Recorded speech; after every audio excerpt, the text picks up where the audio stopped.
Good morning, everybody. Blaine Austin here at Sewing Machines Plus, and welcome to day 2 of Quilt Fest.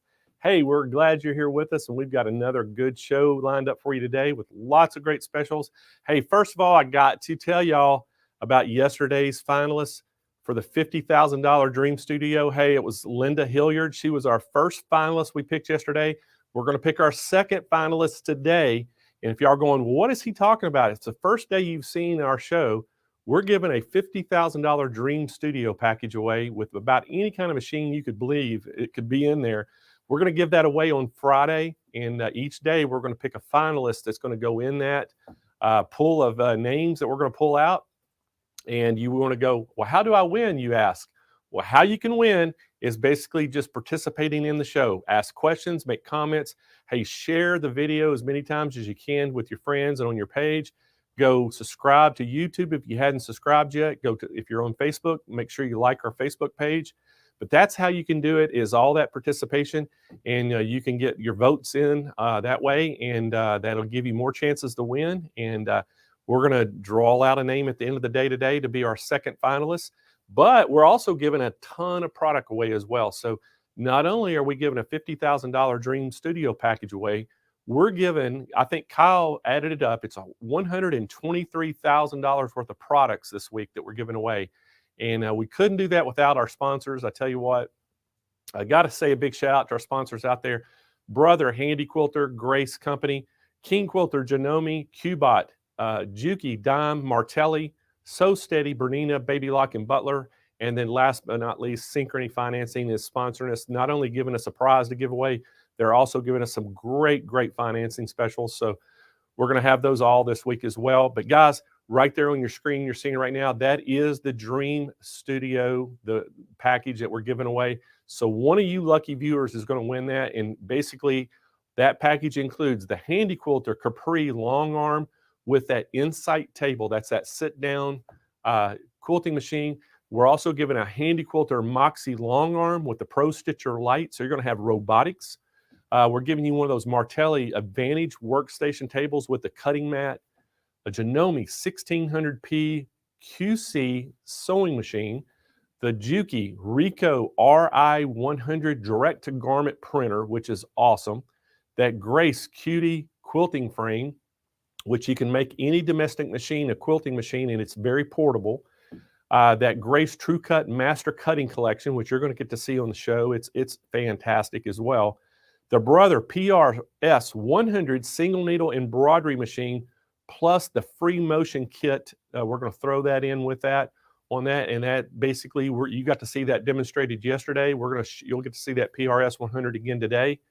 The Juki HZL DXS sewing machine, the Dime Perfect Embroidery Pro software, Horn of America 5280 cabinet with that 6-way chair, and then the Janome Memory Craft 9850 sewing and embroidery combo machine. So that's all in this package, guys. And the sledgehammer is an optional for you if you need a sledgehammer to remodel your house to make room. But hey, we got our crew in here this morning. How's the crew over here this morning? We got Kyle, Andrea, and Roger in the house. So how are y'all doing? Hey, Kyle, did you get plenty of sleep? Because I know you had that new baby. No. So hey, you got to say for the last 3 months I'm not getting any sleep. Did you have an updated picture for the baby? I want to see a picture. There it is.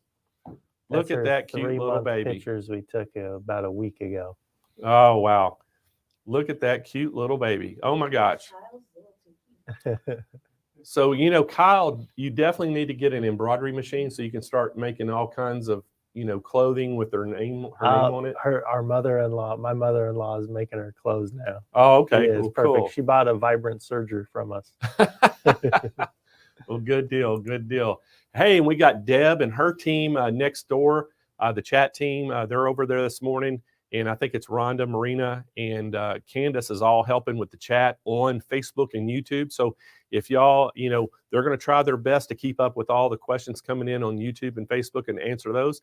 If you're on our website at SewingMachinesPlus.com, we have our live chat agents on there as well that can help you with your orders and take your order. And then we got Nick's team over at the call center. They're answering all your phone calls today for the sales calls. And then we have Laura Cook's team, the customer service team over there on the phones as well, answer questions and for you. And then Randy's warehouse crew, man, they're hard at work. From yesterday, we had such a big day yesterday. They're out actually working really hard. They started early this morning trying to get all your packages pulled and shipped. So the whole crew's working today pretty hard, and so we're glad you're here with us. And again, I think we got a fantastic show ahead of you. But hey, before we get too deep into this today, I got to say big shout out there. Hey, we got Jean Feely watching from Arizona today. We have Daya Spava. She's a first timer. Yep. She is a first timer. So welcome to our show, Daya. And we have Joe Ellen Roberson up in Arkansas. And if I remember right, isn't she from Hot Springs, I think? Was that the one? Yeah, I think she was on our regular Thursday show one time. I think she's in Hot Springs. Teresa Castile is watching from Virginia. Lisa Wagner up in Nebraska, and Robin Gable, she's up in Pittsburgh this morning. Hey, good morning to all you. And if you're brand new to the show, and this is the first time you've ever seen one of our shows, give us a 1 there in the chat right now. And all of our SMP Nation out there are going to say hi to you and make you feel welcome because, hey, this is one big family. We love all of our customers, and we have a great time with them. And if you don't know, every Thursday we have a live show that we do. We started at 10 a.m. Pacific time, 12 p.m. Central time, and we do some of the same things. We have reviews of machines. We have some special guests, and we get together for about an hour every Thursday. So we welcome y'all to come and be on our show. We stream both on YouTube and Facebook. And so, yeah, just go ahead and subscribe to Facebook and hit that bell notification or subscribe, like our Facebook page, and you will get all the notifications when we're going to have a show. And if you haven't subscribed to our website yet, you can actually go sign up for our newsletter. And what I like to do, Roger told me, said, hey, sign up for the text messages, and it'll send you a message every time we're going to go live on a show. And I tell you, my mom did that up in Arkansas. She was like, I want to see the show. And I said, well, hey, sign up for that text message. She does it. It reminds her. She never misses a show. So, hey, good morning out there to my mom. She's up in Bono, Arkansas this morning. So I'm glad she's getting to watch. And to sign up for text messages, just go to our website on your phone. It'll pop up automatically. Sign right up. Oh, that makes it easy, doesn't it, Kyle? Yep. All right. So y'all heard what Kyle said. Just go to on your phone and sign up, and it'll pop up. So to our website. So I would suggest to do that. That way you will never miss anything that we're doing here. So guys, again, I can't say enough about all of our sponsors helping us do this. If we weren't for our sponsors, we couldn't give all these prizes away that we're doing. And most certainly, got to say a big shout out to all the crew here at SMP. Everybody's working so hard behind the scenes that y'all don't even see, even at the corporate office from the accounting team. Everybody there is working hard, behind the scenes to make this happen. And so we sure do appreciate all their hard work. And, but anyway, we got a fun show for you, and it's already day 2, man. It's this thing, last time it flew by, didn't it, Kyle? It did, yes. Just flew by and I think somebody on our last show were like, I can't believe it's already day 5. but anyway, hey, it's only day 2. So we got a lot ahead of you. And this morning's no exception. We got some great presentations for you this morning. And again, we're going to have 2 educational sessions today, like we had yesterday. I hope y'all are enjoying those because I feel like we have some of the best educators and teachers in the country on the show. And the teachers that we have that we brought in to teach you things, very unique techniques and things. I'm so proud of the ones that Candace actually went out there and recruited and got. And she did a great job of getting those people. And we're super excited to have them on the show. And then again, the manufacturers are giving us their top educators on the show to educate us on all the products and different things. So we hope that y'all are really enjoying that and getting a lot out of it. Because I tell you what, I was blown away yesterday by how good the educators or the teachers were that we had, Kyle. The teachers that we had that taught those classes were just so good. Was it Sue who did the applique? Yeah, she was great. It was Sue and Desiree yesterday that were so good. And then today we have, I think coming up at 10:30, we have Catherine Wilson's going to be here, and Catherine's talking about wedding rings. So if you're a quilter, y'all know exactly what we're talking about, right? And then I think at 1 p.m.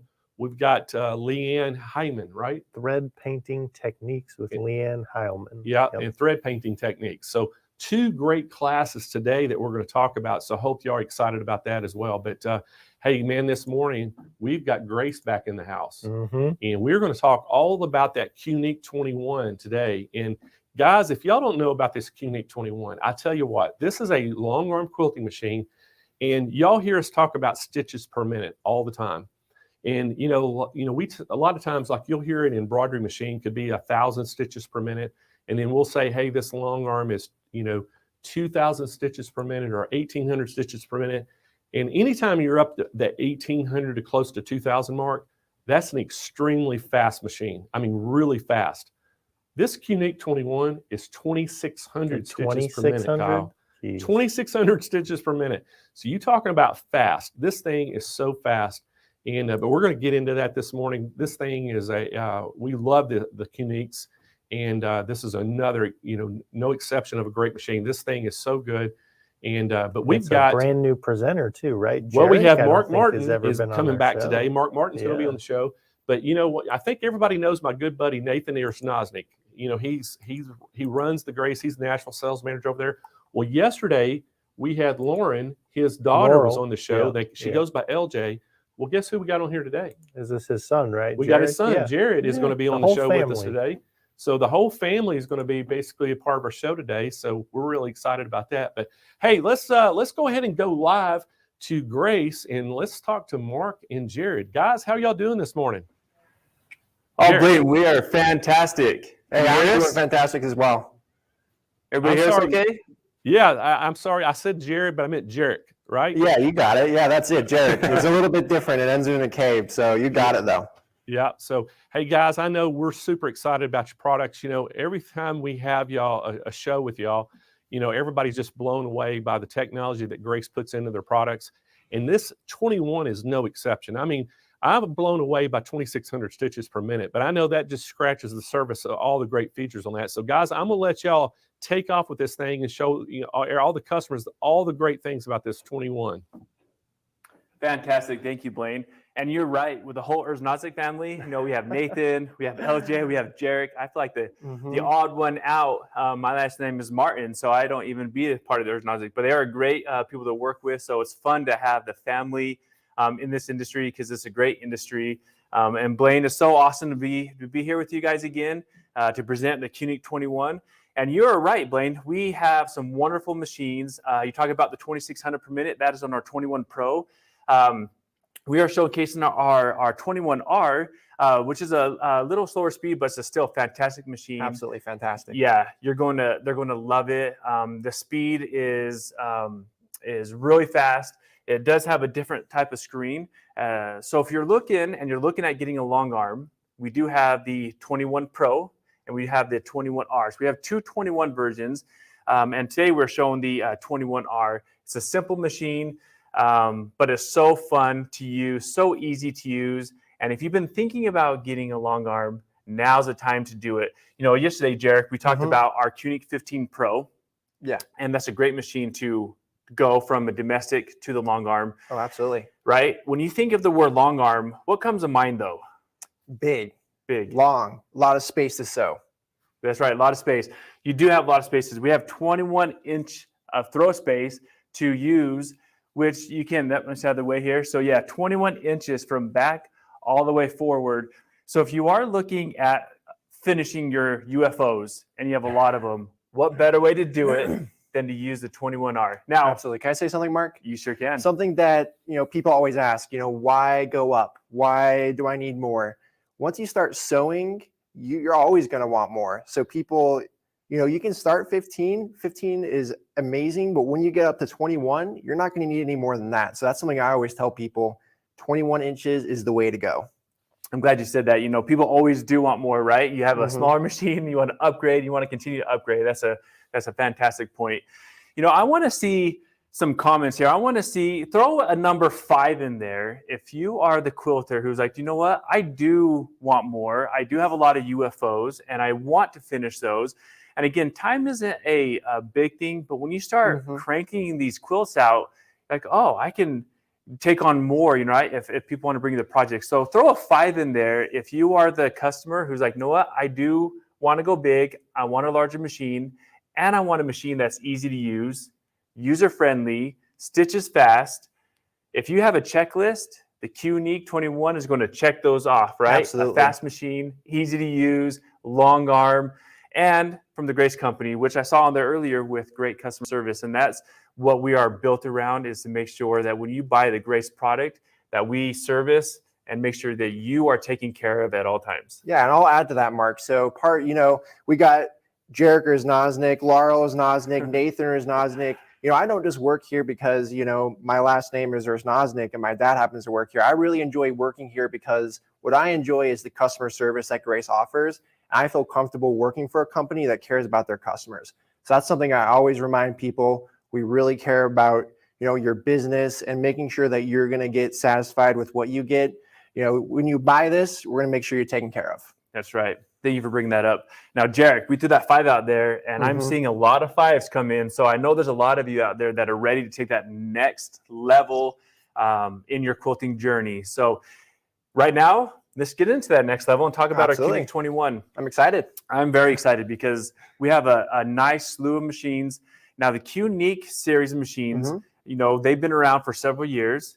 A long time. We built them a very long time, and we built them to make sure that you can move the machine easy, make it smooth. And that's one of the concerns that we hear often is like, because you have a long arm machine, how easy is a machine to move around the carriage? And we get that often, right, Jarek?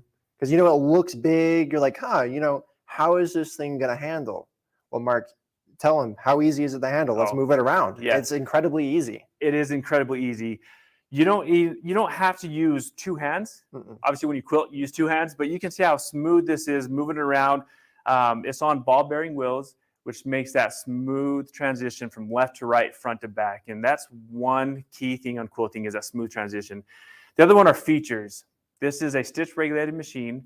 It has 4 different stitch modes, Jarek. 4. Again, just like our 15 Pro, all of our machines, we have that precise, cruise based, and manual mode. If you're in any one of those different modes, whatever is best for you, whatever you're quilting in, you want to keep that going. If you like the manual mode, our machine has it. If you want regulation, our machine has it as well. So you can quilt in comfort. The QNeek 21, right now it's on precise, and the screen lets you know what you're doing. So right now we have the screen, and it's letting me know that the needle is going to stop in the up position. We're running up precise, and it's 10 stitches per inch. You can go all the way down to 5 stitches per inch, up to 16 stitches per inch. So you have a nice range if you want the smaller stitch or the larger stitch, and that's really nice. With the precise, it's always regulated. So I'm going to go ahead and just fire this up here, Jarek. Okay. And we're going to go ahead and show how easy this is to move around. Okay, go ahead and turn that on. It's just this button right here on the right. It's super easy to glide around. It's a lot of fun. It's almost hard to stop once you start going. It is very smooth and very quiet, which is really nice. We like to have it quiet. We like to have it smooth as we're quilting. Now, Jarek, we've been to shows. We get to talk to these wonderful viewers all the time with our product. Fantastic people. They are. They do have questions, right? Questions with accessories, question how smooth, cost. We'll get that later. But why is our QNeek 21 such a great machine to go in people's homes? Well, it's one thing that we brought up, so it is really how easy it is to use. So for people who are new, and also how far it carries down the roads, because you can be a beginner and use this, but you can also be a complete professional, and this will still absolutely satisfy all your needs. So really, you're getting a whole package of what you'll ever need, whether you're a starter or a pro. It's not going to hold you back. And the one thing, people are mentioning, this is not an intimidating machine. People, you normally see long arms and they look huge, and you're like, oh no, and I talk to people at machines sometimes. They're like, oh, I don't want to step up to it. But once you get them on there, it's so easy to use, so simple.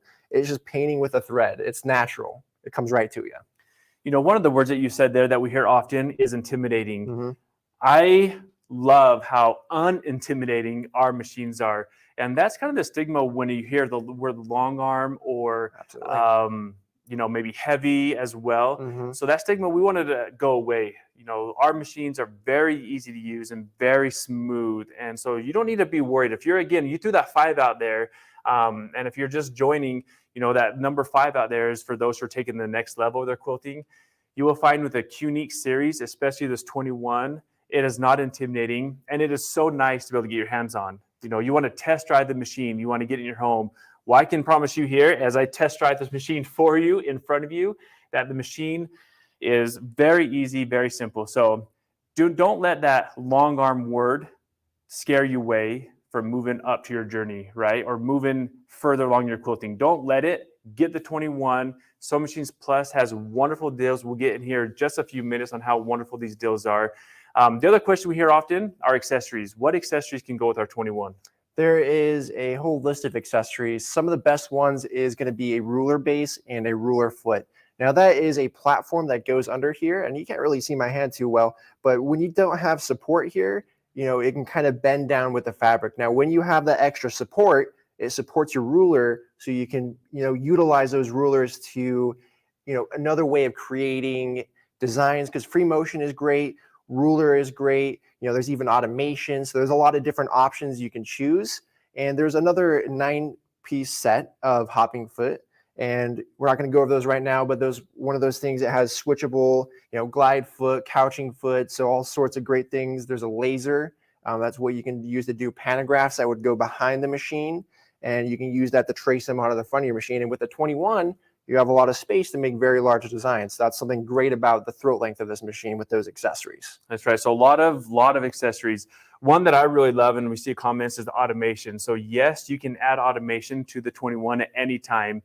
So if you are looking to do your automated quilting, get the quilt motion at any time. You can do it during the purchase or anytime you own the machine, which is fantastic. So there are a lot of accessories to help you along with your journey. So if you are just beginning quilting, if you've been quilting for quite a few years, if you're a seasoned quilter and you're ready again to take the next level, the 21 is a perfect machine for you. I can't stress that enough how smooth this is. What's also nice is, and I'm going to say this right, hopefully, but like vertically challenged, right? If you are a little short, we know with longer throat machines, you tend to want to reach back as you move the machine towards the back of your quilt, right? You're either leaning forward or you have to pull it back as well. With the 21, you do have adjustable handles. So on the side here, we have a couple levers that you can pull out. One is now you can pull the handle down. You can see, you can have it to where your hands are resting. You can have it where it's up. You can also pull this in. And I don't know if we can get it from the side view. Let's change that camera here. Okay, you can see that this handlebar, you can adjust it, which is really, really nice. That's perfect to see there. I love that. So again, you're quilting in comfort. You want to have it. So there we go. You can see the adjustability in these handles. I'm going to go ahead and lock that back. That's something I hear all the time, Mark. Oh, I'm short. I don't want to get a longer machine. With this, that is not a problem. You do not need to worry about that because this can extend out quite a ways and you'll be very comfortable, especially with our height adjustable frames. You can really find a setting that will suit you very well. That's right. All right. So that's the handle part of it. Easy to adjust. Easy to thread as well. So there's a couple things I want to talk about, Jarek, that people always ask as well. Is maintaining the machine, threading the machine, tension the machine, quality of the machine, maintaining, servicing the machine. What support do we have of the machine? All those are very, very good questions. And with the Grace Company, we have very good tutorial videos, our instruction manuals that come with it to help you through it. And in fact, our machines come out of the box with the tools needed if you needed to maintain your own machine. Talk about maintenance. I know you worked in the sewing lab for a little bit. How easy is it to maintain our machines? Oh, incredibly easy. I did work in a year for our quality check department before I moved up to sales. So I have a lot of experience handling our machines. And I can say they are very easy to fix and check and maintain. And when it comes to maintaining, when you think of long arms, you think, this is a big machine that needs to be opened up and, all the little intricacies. But no, with ours, they are sealed. You don't never need to take it in. All you need to do is you need to do a drop of oil, which is included, every few quilts. So it's super easy. The other thing that we recommend as well is taking some compressed air and just making sure to keep the bobbin area clear of wind. And, Mark, something that I saw someone ask earlier when we were talking about features and easy, they say, how easy is it to thread? How easy to change the bobbin? I'm just going to show you how to change the bobbin real quick. Once you get used to it, you can kind of know exactly where it is, but it's just under here. You can't really see it, but you just pull it out. This is that bobbin area I'm talking about. You just pull the bobbin straight out. It's easy as that. You can, here, go back. Yeah. You can just take this out of here. There you go. Right out of there. So it's real easy. You can put that right back in and then just put that right back into there. So like I said, Mark, incredibly easy, not hard at all. Something that once you've done once, or even if you haven't done it before, it's easy to find. It's real intuitive, and maybe you can show them how to thread it as well. It's super easy. I love, as you can see here, the main point you're talking about is easy, right? This whole entire video we've been talking about how easy this machine is to use and operate. You talk about threading. A lot of the comments come into is tension. Don't be scared with tension. Tension is something you're going to deal with throughout any of your long arm experience. And tension is just a word to use to describe, you know, if you're changing it, when you go with a different thread, different fabric, you have to adjust your tension. And there's nothing wrong with that. The machines are equipped to go with a thicker fabric, thicker batting, maybe 2 things of batting if you live in a cold area. You go from 40 weight or 50 weight. So there's a lot of variables that can be adjusted with the machine when you start changing them out with your quilting. So don't let that word scare you. Again, it's very easy to adjust. On the side of our machines, we have a knob with numbers on there that you can go ahead and adjust it to the tension that's working best for the material that you're using. Also, threading the machine, we wanted to keep it simple for all the users. We don't want any head scratchers. So again, threading our machine, if you can come to the side view here, we're going to show you just on the side how simple this is. There's just a couple thread guides that you need to go in, and that is it. So you just have a few thread guides, then your machine is up and running. Very, very simple. And so I'd like, again, the word KISS, right? Keep it simple. We'll do with 1 S on that one. Just keep it simple is what we're all about. Okay. One thing I was going to say, Mark, you know, we keep saying easy, easy, easy. And I honestly don't think we're overusing the word. It is really easy. It really is. So I just wanted to add that. I love it. All right, so now we're going to go back in here again. Now we used Precise. And again, I'm going to just turn it on because I love how quiet it is with the Precise, right, as we're quilting along. It's so nice and so easy. I just love how simple and fun that is to use every time. Now, with it being on that's Precise. Now with Cruise is one, again, that toggles the needle up and down.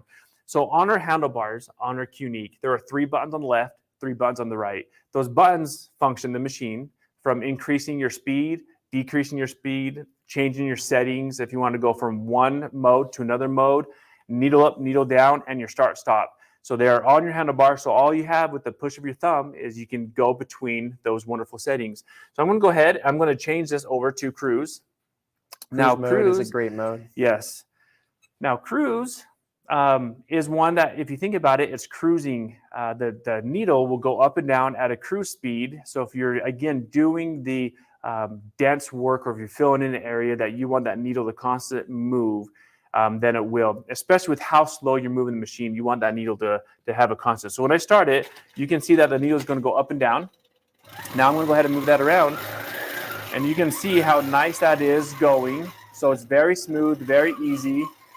And what it does is allow me, if I move the machine really slow, I'm able to go ahead and still get that very easy, intricate work by moving the machine very slow. So that is wonderful with the Cruise mode, right? Yeah, so can I say Precise something and about Cruise? Yep, they're both regulated and they're both easy to use. Something, you know, people always ask me, you know, what is cruise mode? Why do I use cruise mode versus regular mode?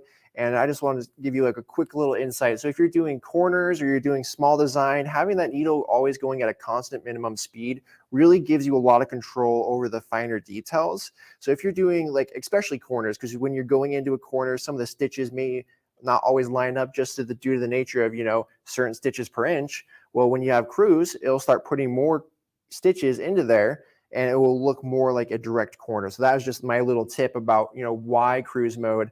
I like Cruise mode. It's really fun for doing little designs and corners. Yeah, thank you for that. That's what people always ask all the time when they're doing those types of patterns.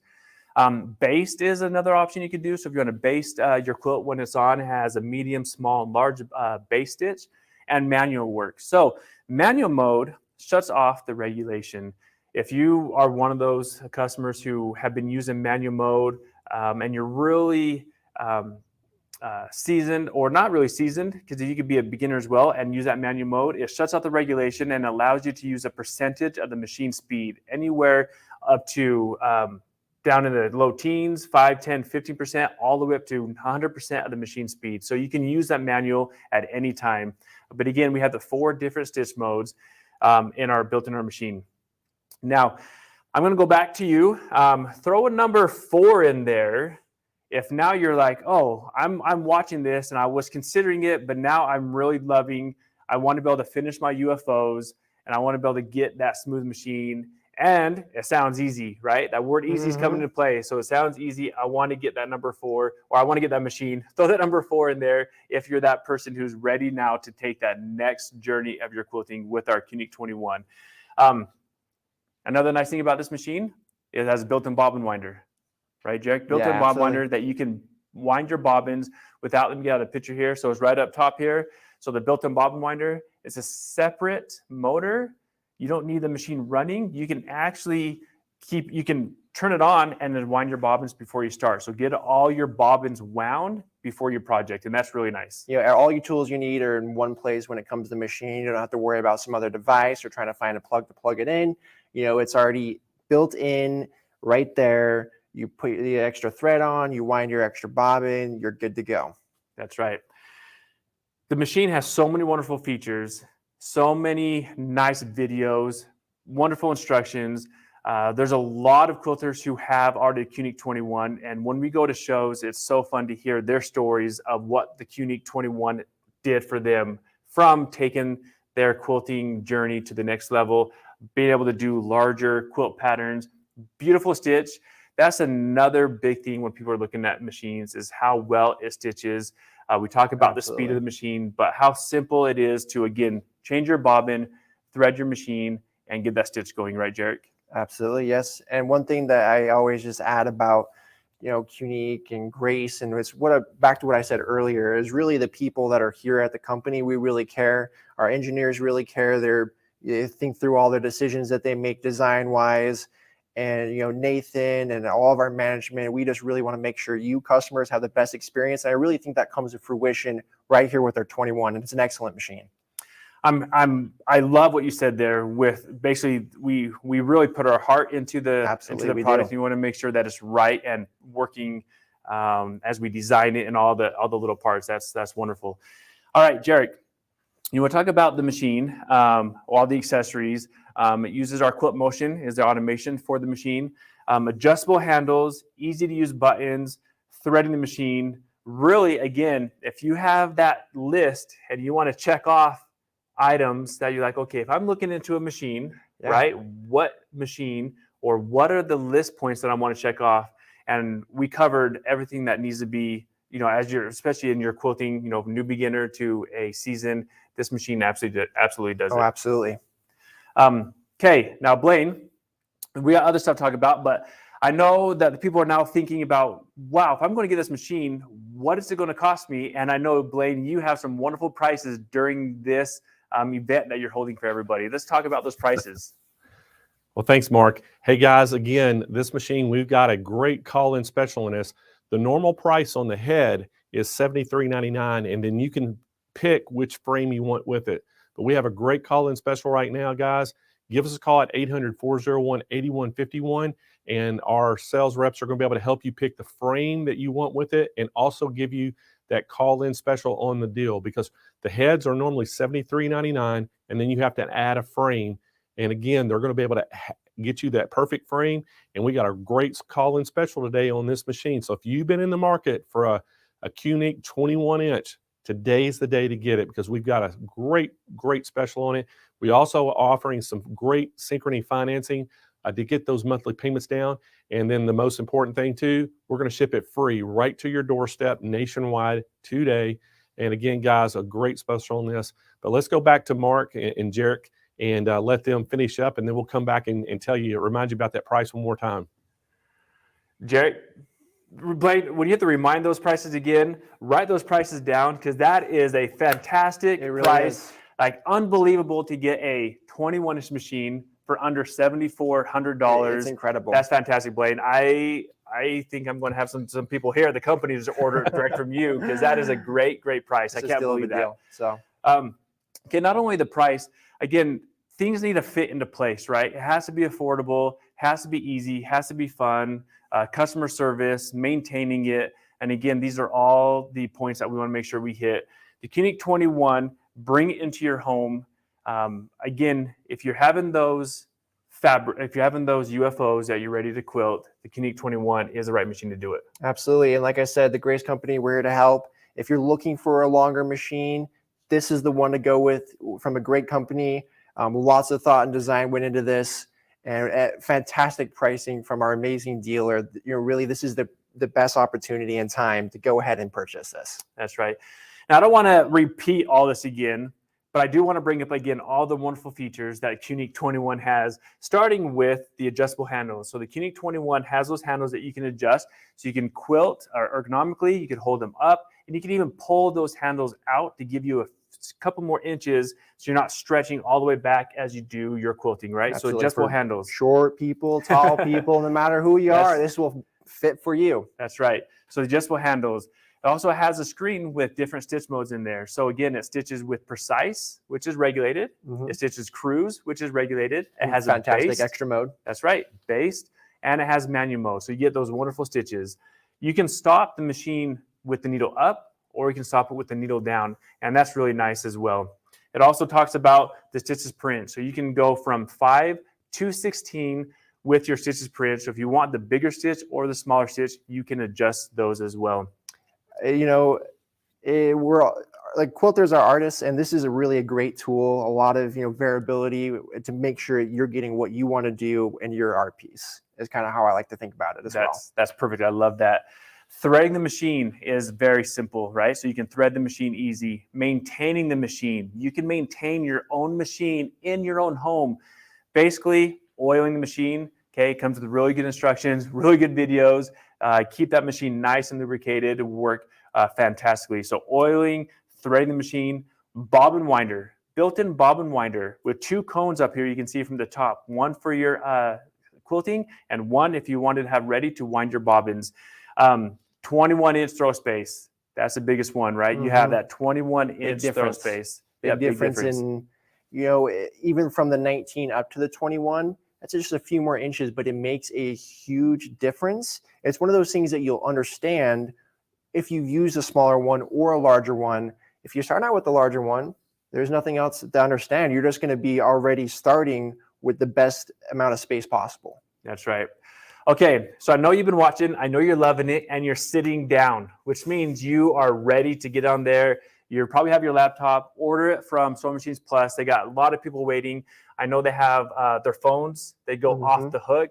They have ways to get you in, even when their phones are just so busy. Get in with SewingMachinesPlus. If you're also wondering, like, okay, what size of frame if I'm doing large quilts? We do have king quilts, king frames, queen frames to accommodate your quilting style. So get the 21. You can get the head only if you already own the continuum frame. You can buy it in a package as well through SewingMachinesPlus. But as you're thinking about it, and I know you've been watching, don't skip a beat. If you have birthdays, if you have anniversaries, or just because, get the machine when it's at that wonderful price. You can't go wrong. Bring the machine in that is easy to use. Wonderful machine, wonderful company, wonderful dealer.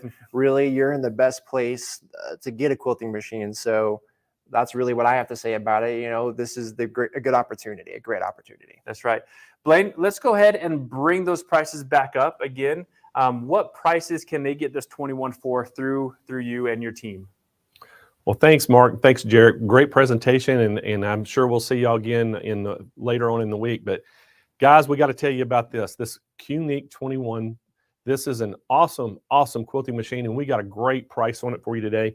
And again, I think I told you, when we let off the show, hey, 2,600 stitches per minute. That thing is extremely fast. Hey, it has that better screen. It's going to be the 5-inch square screen for improved viewing.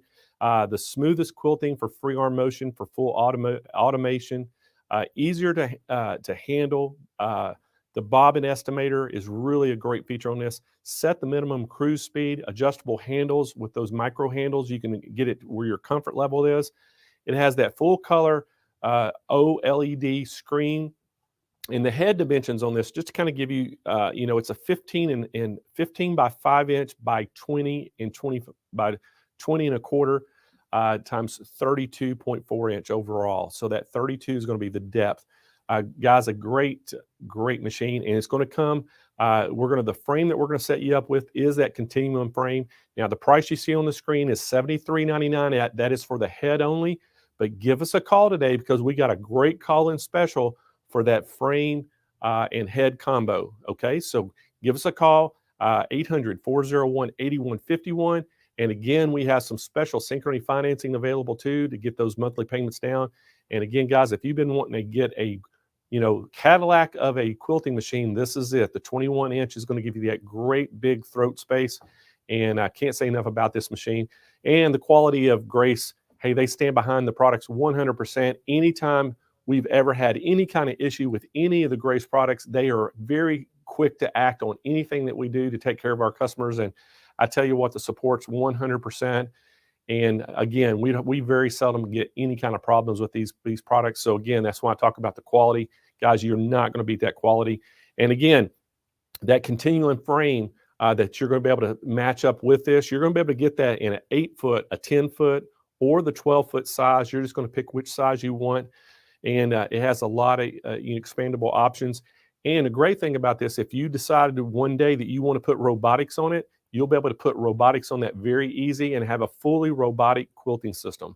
So that is a great starter package if you want to get into a long arm, full frame quilting machine from Grace.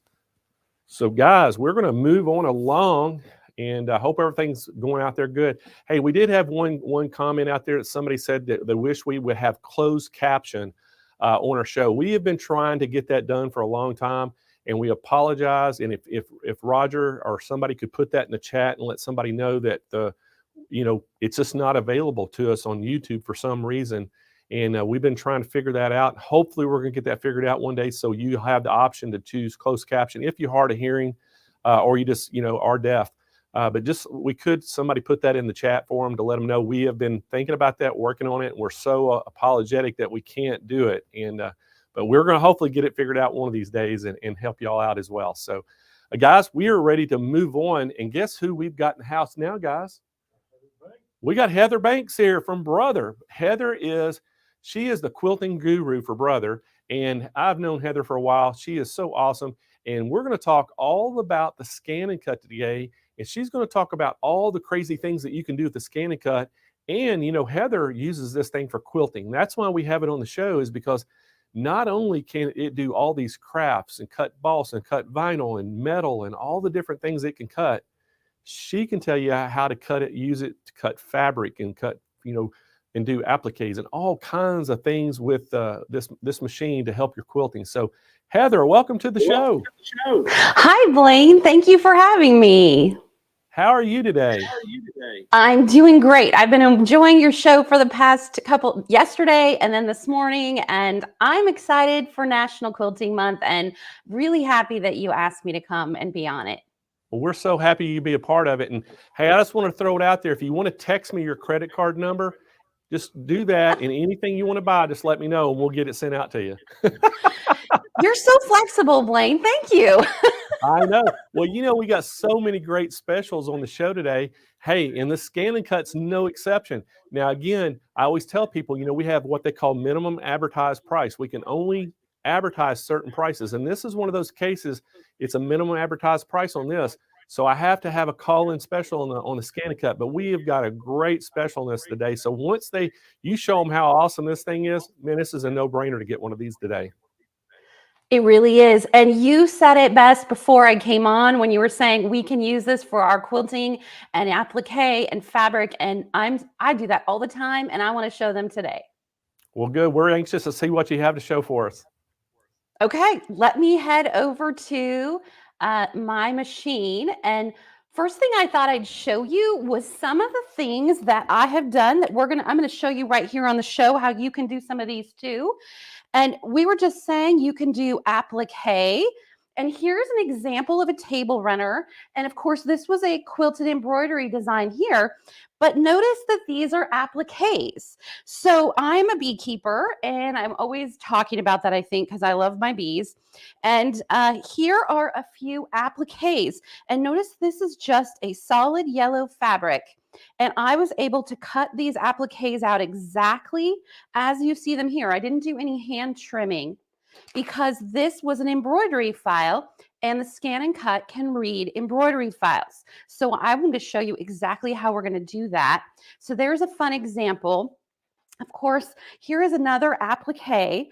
So this was again an embroidery file, and it may not be super obvious that this is an applique, but this blue fabric is, or the blue in the background is fabric. This is an applique. Similar to this. Now I'm showing you the Disney machine today. So here's an example again, applique with quilting in the background. Another fun applique. Now you don't just have to use the things you cut applique. I mean, for instance, here is something that I cut, and here is a piece of fabric that was cut exactly to the shape, and then I used it to create a patch.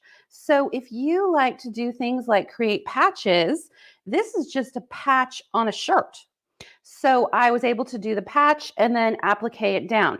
All of the fabric that I've used for my patches, I pre-cut on my scan and cut to get the exact shape. So if you have any issues with hand cutting, could be arthritis, could be just joint or issues where you get tired. I know my hands get tired with a lot of this intricate cutting, then the scan and cut will do it for you. And I have to say, it's more accurate than we can get with scissors. Here is an example of a small quilt. Now this is just circles. And the really great thing about this is all of these circles were cut on my scan and cut. And I mean, I can't get a perfectly cut circle to save my life with scissors. And I know there are tools out there because we all try to do it. But the great thing about the scan and cut is it has, oh my goodness, so many shapes built in. So I was just able to pull up a circle and take that into whatever size I wanted and just create constant repeats and stitch this down on my quilt. So this will give you an idea of some of the things we're gonna talk about and how you can use with your machine. To start with, let me go over to my machine. Now as Blaine said, I'm using a Disney today, and we are going to talk about fussy cutting. So fussy cutting, what is that? Well, that is when I am sewing, but I want a very specific part of my fabric. So in this case, I picked an elephant, and you can see very cute little elephant there. And I want to be able to cut around him exactly. Now this might be a circle, this might be any kind of shape. What I'm going to use is our fabric mat. Now we were so excited when Brother came out with the fabric mat because this is extra sticky and it's perfect for fabric that doesn't have any kind of a backing on this. And notice how you can even see through this fabric. That is because there's nothing to this fabric except some starch. So I'm going to pull this cover off, and sorry, it's going to be a little loud. Do it quickly. A little bit like a Band-Aid. So that just keeps my mat clean. So I'm going to place my fabric on the mat, and I'm going to just use a roller. You could use your hand, you can use whatever works for you, but I have a nice Brother roller. So now that that is stuck on there, let's put it into the machine. Now the mat has to load with the arrow facing this way. So I'm going to put it in with the arrow in and press the load button, and we'll get our mat in there. Now I am going to be using the thin cut fabric blade, and that has the gold top. This blade is specifically designed for cutting fabric without a backing. So I have that in my machine, and I'm going to go to, sorry, the screen. Oh, I'm looking at the wrong screen. That's why I didn't notice. So I'm here at the screen, and I am going to use the scan function.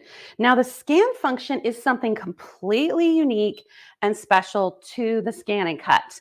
No other electronic cutting machine has this feature. And what it does is it allows us to scan in an image on the mat, and it will show up on our screen. Now, in this case, we're going to cut it out. We're going to fussy cut with the scanner. I'm going to use the direct cut option. So I'll press direct cut. It's coming from the machine. And then I'm just going to press start. And I'm going to let you watch it scan in. And it's telling me, there we go, I needed to change the scanning lever, but I got that in. So let's go ahead and watch the scan in. So there's an actual scanner, and this is an office quality 600 DPI scanner. You could scan in documents if you wanted with this scanner. So it's really high quality. And again, it's something that completely makes this machine stand out from any other machine on the market. So let's try to keep myself out of the way. I'm just going to pick a random one, and you don't have to get this perfect at all. So there we go. I have pretty much figured out that's the elephant I want to cut out. So I'll give it a moment to recognize it. And now what we have is an outline. Let's make that a little bigger so you can see it. We have an outline around the elephant. Make that even a little bit bigger. So none of the other elephants have anything around them. We can just see them on the mat. But notice how this one in the center has this outline around it. The Scan and Cut has outline recognition software, which it allows it to do this. I mean, this is a small elephant, and it did a great job recognizing the exact outline. Let's take it into the screen so we can cut it. Now, all I'm doing is backing out of the editing tools, and you can see we have one shape. It's our elephant. Press cut. And now I'm going to press start. That's all I'm going to do. Now, I could do a test cut, but I have cut cotton fabric before with this machine and blade, so I'm pretty confident that I won't have any issues. So let's give it a second and you can watch it cut. It'll just take a moment, and then I'll peel that right up for you to see. Perfect. Okay, so let me take the mat out. Now I'm going to peel back the fabric, and voila, we have a perfect elephant.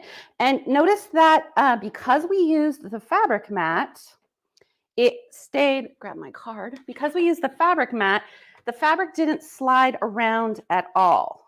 So let me get this into the camera view so you can see. He's so little, I'm having a problem getting him in there. There we go. So you can see how really well it cut that out. And if I bring the fabric, you can see here what a great job it did. So if you're thinking fussy cutting at all for your fabric or quilting, this machine will do an excellent job. And because we have the scanner, that's why. So let me show you some applique. Now, if you like applique, and this could be either machine embroidery or it could just be regular applique. It doesn't have to be machine embroidery. One more time. Okay, take off my cover. Now this time I'm using the standard mat. Back that up. So this one's purple, and this is sort of the medium, I guess, is what we would call it. Now what I'm going to be doing in this case is I'm going to be pulling up a design that I have on the USB.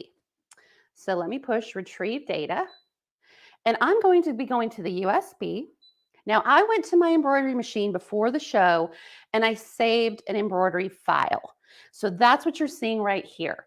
Now this machine can read brother embroidery files. So it can read your Dream Machine or your Luminaire, any of those embroidery machines.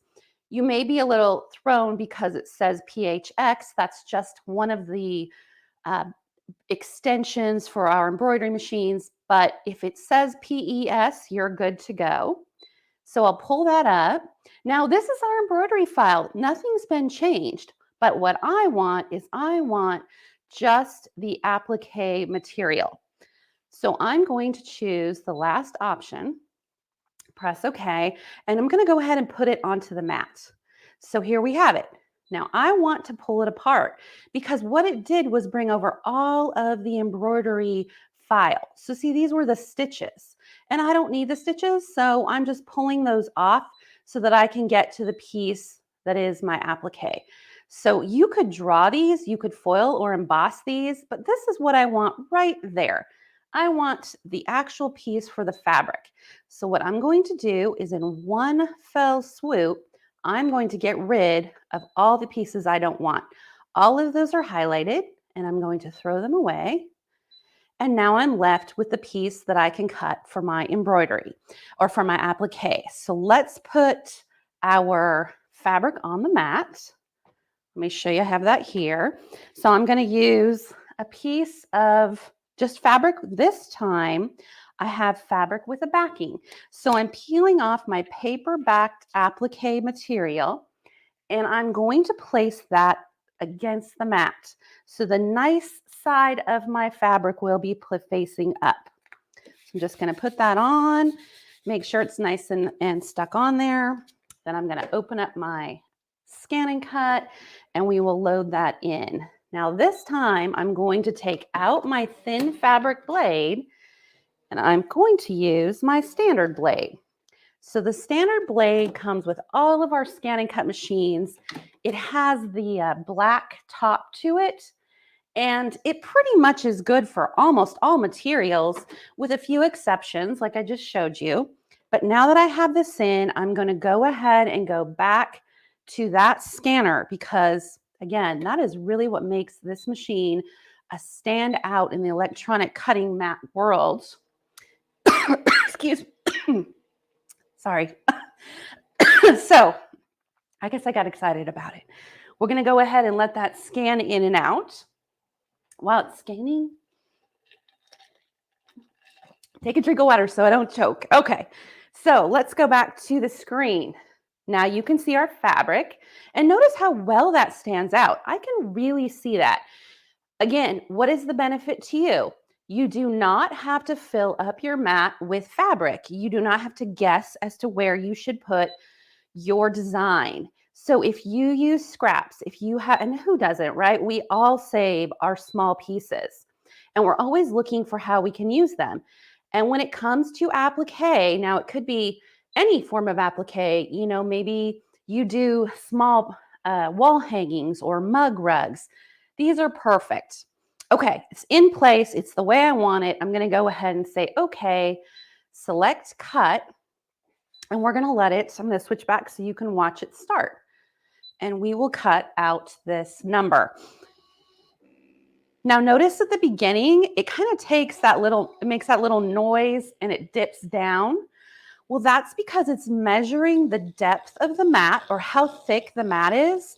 And then it comes over and measures how thick the fabric is. So Brother has automatic or auto technology for their blades, which means that they can measure the depth of the material on the mat and then adjust the blade depth accordingly. Got my fan in the way, so I'm going to come back this way. All right, here we go. So I'm going to peel that off, and you saw how nicely that came off. Just use, I would normally do this flat with a spatula, but we're doing it on TV, so we're doing it a little differently. Okay, and there's my number 4. And how I was going to use that would be, let's make that closer. Maybe do this. So this is my number 4 as it would have been stitched out. And here it is as I was able to create it on the scan and cut with a backing. And I mean, believe me, once you do it this way, you really won't want to do it any other way. And here's another example. If you're familiar with machine embroidery, you know that there is a tack down stitch. That's how we refer to it. And with that tack down stitch, I now am able to know exactly where to place my applique fabric. And then I would create it using the final stitches. I mean, again, guys, if you like applique at all and a machine embroidery as well, you do not need a machine embroidery to find this useful. Any shape. So if you have a pattern, scan in the pattern and cut it out. So there we go there. Let's move this aside. All right, we all love to quilt, I think, or a lot of us. So let's look at how you can use this for quilting. And I'm going to bring back my fabric mat, which I had here a moment ago. And we are going to look at how we might use this with quilt blocks. Now, if I go back to the screen and press the home button, you can see that there are 140 And I don't know that everyone always knows this, but there are 140 quilt blocks built into the Scan and Cut. And when you choose one, you can resize it to whatever you want. So anyone who has ever had to resize half square triangles, yikes, right? I mean, if you wanted to take this from an 8-inch block to say a 4-inch block, oh, I don't want to do that half square triangle math, please. So this will do it automatically for you. And actually, let me show you when you bring it up, it will show you each of the pieces, where they are in the block, and then let you place them on the mat with seam allowances. I mean, bonus, all of those things right there. So let's cut one of those out. I have a small piece of fabric, so I'm just going to show you one. Now, if you look under the edit tools, the seam allowance is right here. Maybe I don't want a seam allowance. That's fine. I can turn it off.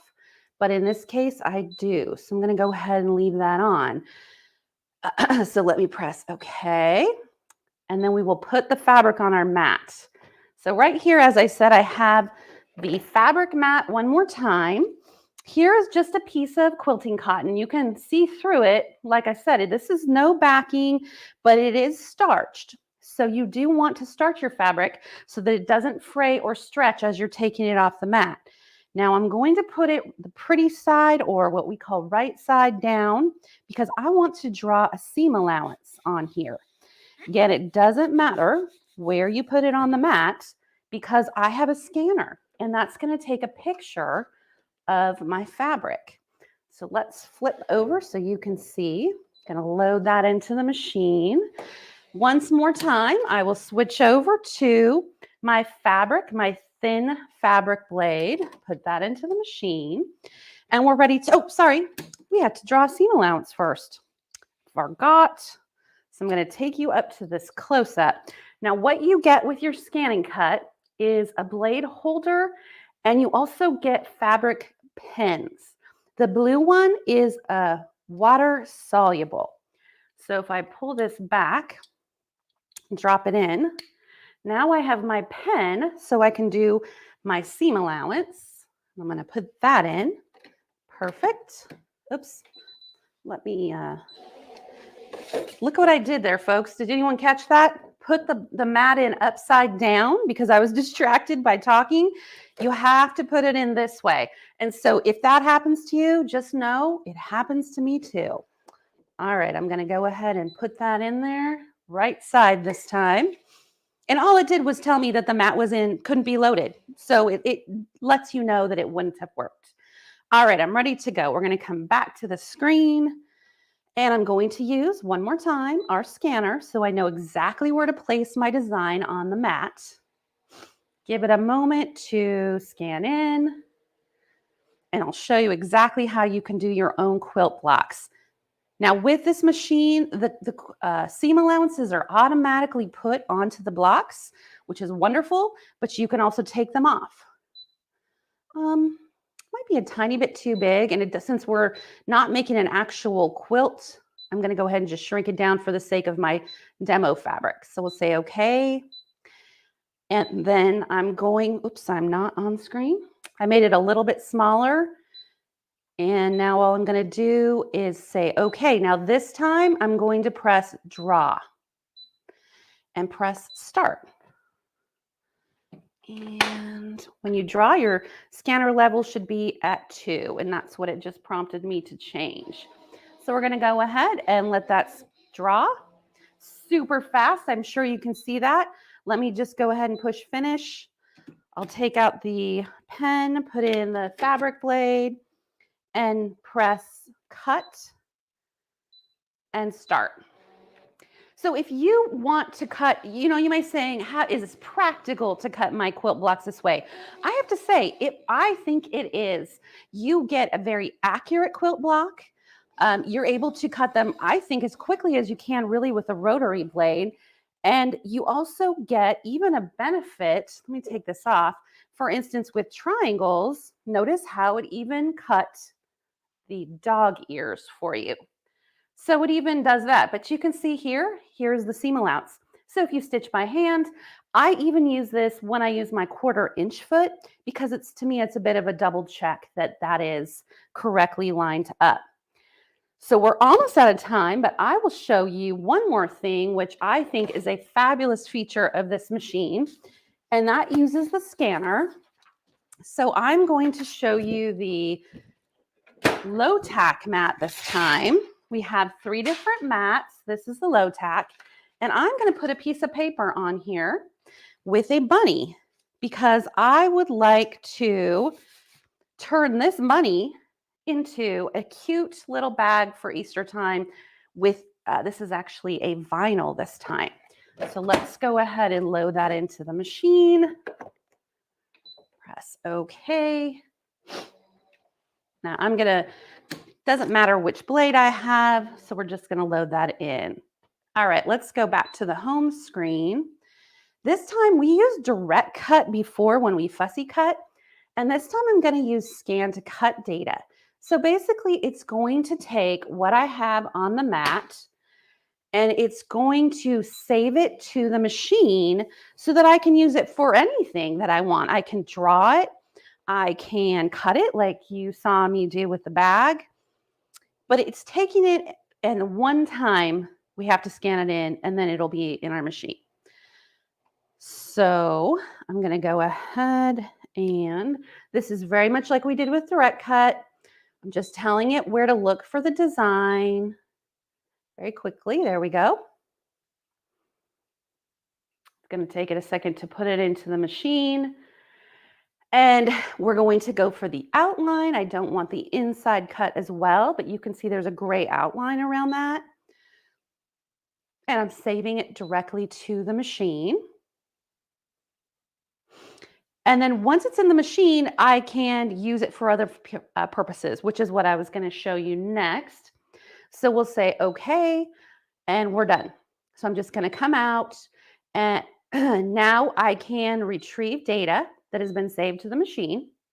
If I go to my last design, there he is, saved to the machine, and now he's ready to be used for whatever purposes I want. So let's go ahead and take this out, and very quickly, I think we have a few moments, let me put some vinyl on.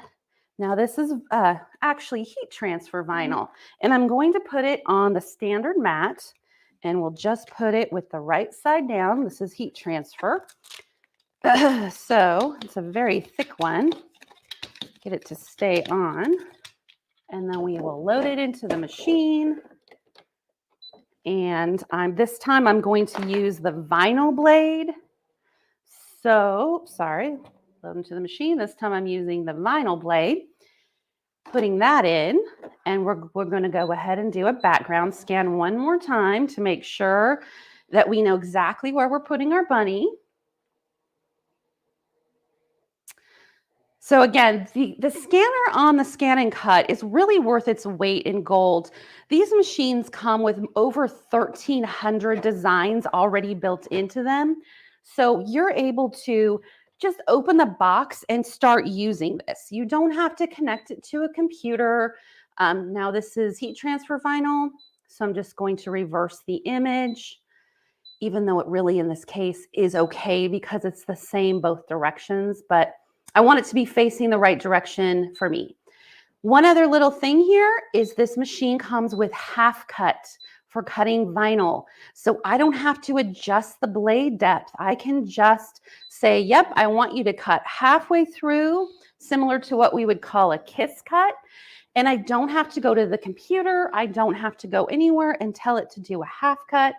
It does it for me automatically. Scan and Cut is very smart, and it's been engineered to understand how thick the fabric is and how strongly to push out the blade so that it will cut halfway.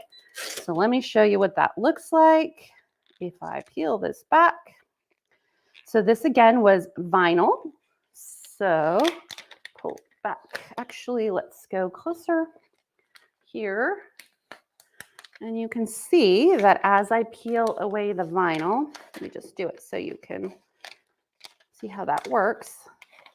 Now this did a perfectly clean cut, but it did not cut through my vinyl. And now I'm ready to iron it straight onto my bag like this and make the cutest little bag. And I mean, you just saw me do almost the entire project in under 5 minutes, from a scan to something we could iron on. So, woo, I think we got it all in, everyone. I hope you have really enjoyed being able to see what this machine can do. I'll come back to the screen because you're probably wondering, like me, about the amazing prices that Blaine and Sewing Machine Plus are bringing to you. Well, Heather, that was an awesome demonstration. And I know, every time I watch you do that, I learn something. And I think we could probably have you on there for 2 hours doing this. That sounds fun. But, I guess we need to plug our event, don't we, a little bit. We haven't got all the details worked out yet. But, guys, in October, Heather's going to be part of a trio that it's going to be a one-of-a-kind Scan and Cut University. And we got the 3 professors of Scan and Cuts there. Heather's one of them. We got Julie Feefan-Balzer and Cindy Hogan. And it's going to be a virtual online Scan and Cut University that's going to be awesome. And we're going to do that in October. Yeah. I can't wait, Blaine. I've already got all the ideas spinning. And we're going to have, it's going to be a great special that we're going to do for it. And it's going to be pretty cool. It's a 3-day event. So you're going to be a project based. We're going to ship you all the projects that people sign up for. And it's going to be pretty awesome. So we're going to have all the details pretty soon for that. But you're going to be part of that. So that'll be a lot of fun.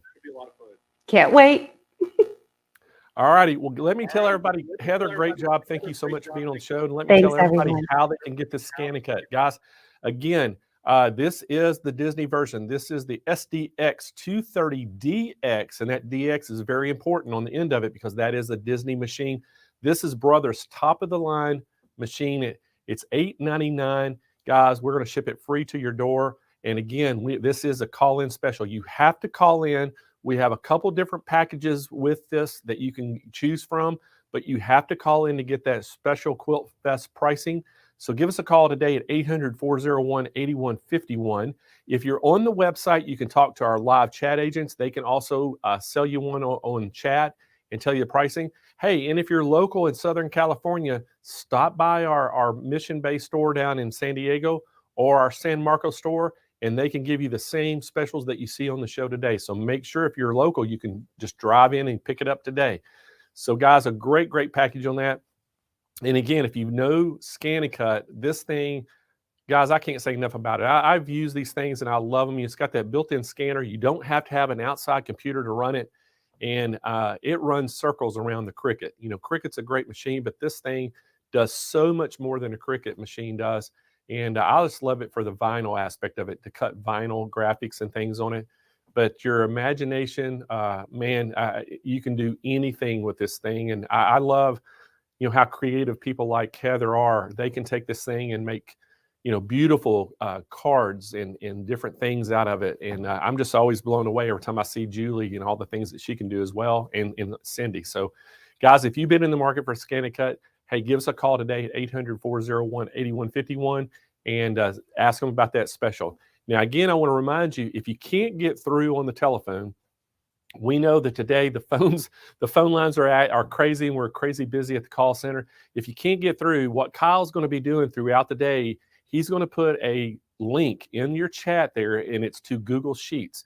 And what that does, when you hit that link, it opens up Google Sheets. Just put your name, your phone number, a good number for them to call you at, and the product that you're interested in. And what that'll do, that gets updated real time over in our call center. And as soon as they get off the phone, they're going to look at that list. They're going to go right down it in order, and they're going to give you a call right back. So make sure if you can't get through to do that, and don't leave a message over there. Just do the Google Sheets, and that'll be a lot quicker than if you leave a message on the phone line. So if you call and it's busy and you can't get through, do that, and we'll get you taken care of. And you can also go right to the website and talk to the chat agents, and they can do the same thing through chat. So anyway, there are a couple different ways you can get through to us. So guys, hey, we're moving right on along. And next up, we have got Handi Quilter in the house, right? Yep. We got Handi Quilter back in house. Hey, we got your favorite duo coming back. We got the Foxy Moxie dancers back. Wonder if they get tired of hearing that, Kyle.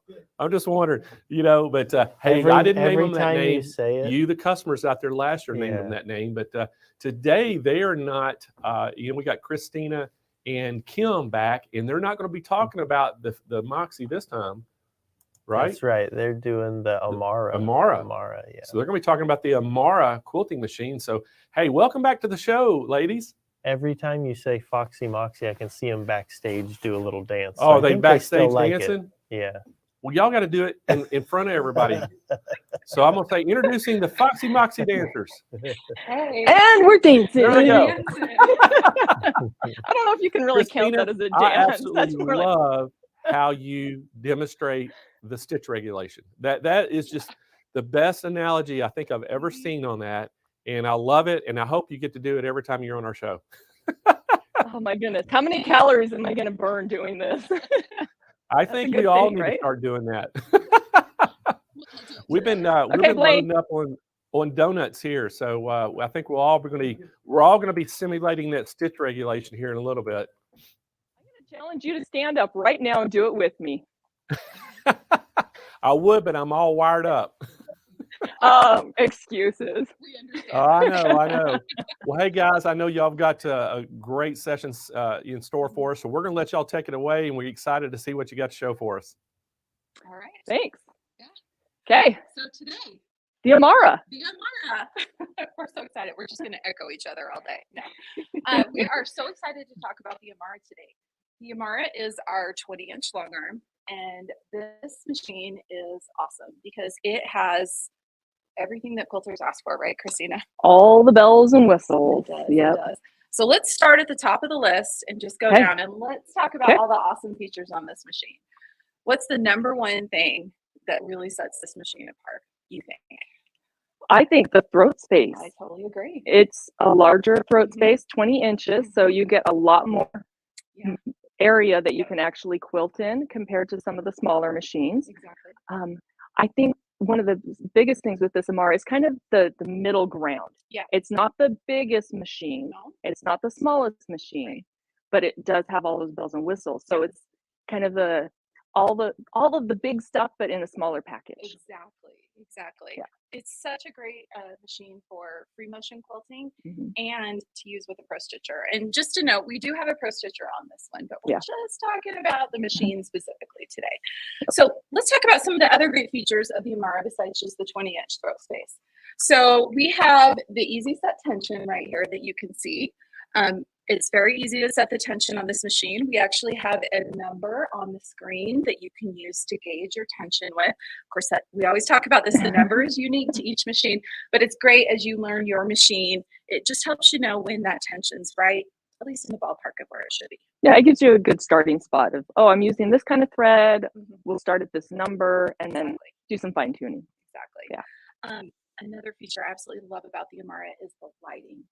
This machine has so much lighting. We're going to turn it on for a second and you'll see it's not even turned up all the way and it's going to be so Yeah. bright. So let's turn on the lights so you can see what a difference that makes. Look at that. And that's not even, And I'm going to it's pull it about forward so we can get 50%. that throat lighting in there as well. and we have lighting here right at the needle. And then there's also lighting here in the throat space. And both of these are independently adjustable. Mhm. We can actually brighten or dim them independently, which is awesome. Yep. I'll go ahead and turn those back off because for filming, you guys can see that it kind of blinds you. It's like that hallelujah moment, right? So I love the lighting. The lighting makes it really easy to always be able to see what I'm doing. My quilting room doesn't have any windows in it, so the lighting is really, really important. So what's a feature that you really like, Kristina? Well, I like that it has the different stitch modes. Right. So I'm going to change up here. Okay. You have the option of stitching in manual. Right. You also have the option of stitch regulation. And within that stitch regulation, you have cruise or precision, Right. which is what Blaine was referring to earlier with the little jazz hand dancing. You can watch that from yesterday. But yeah, so you have those options and Right. you can change the stitches. Mhm. So the Amara, you have the option of doing a basting stitch. Right. And so you can go down as low as 1 stitch every 4 inches.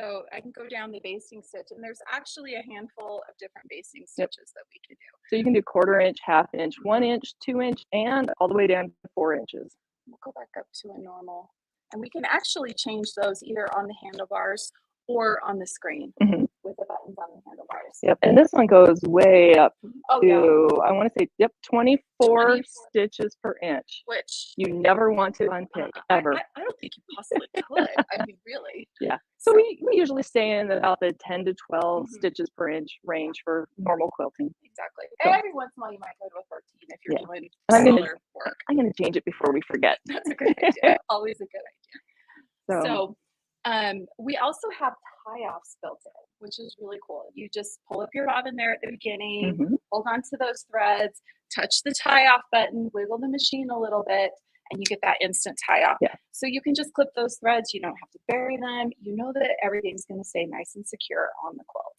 Yeah, and with those tie-offs, you can change the number of tie-offs. Exactly. So if you're using a really slippery thread, you can increase that number, or if you don't want to have those tie-offs, you don't have to use them. You can just not push the button. Exactly. You can even just use the needle down, needle up, and hold it down for a few cycles and use a walking stitch Yep. just to lock those stitches in place, Exactly. which is really nice. We also have the option that when you stop stitching, your needle can be down or it can be up. So depending on the type of quilting you're doing, you have that option, which is really great. Yep. There's also a low bobbin estimator on this machine, which is really nice.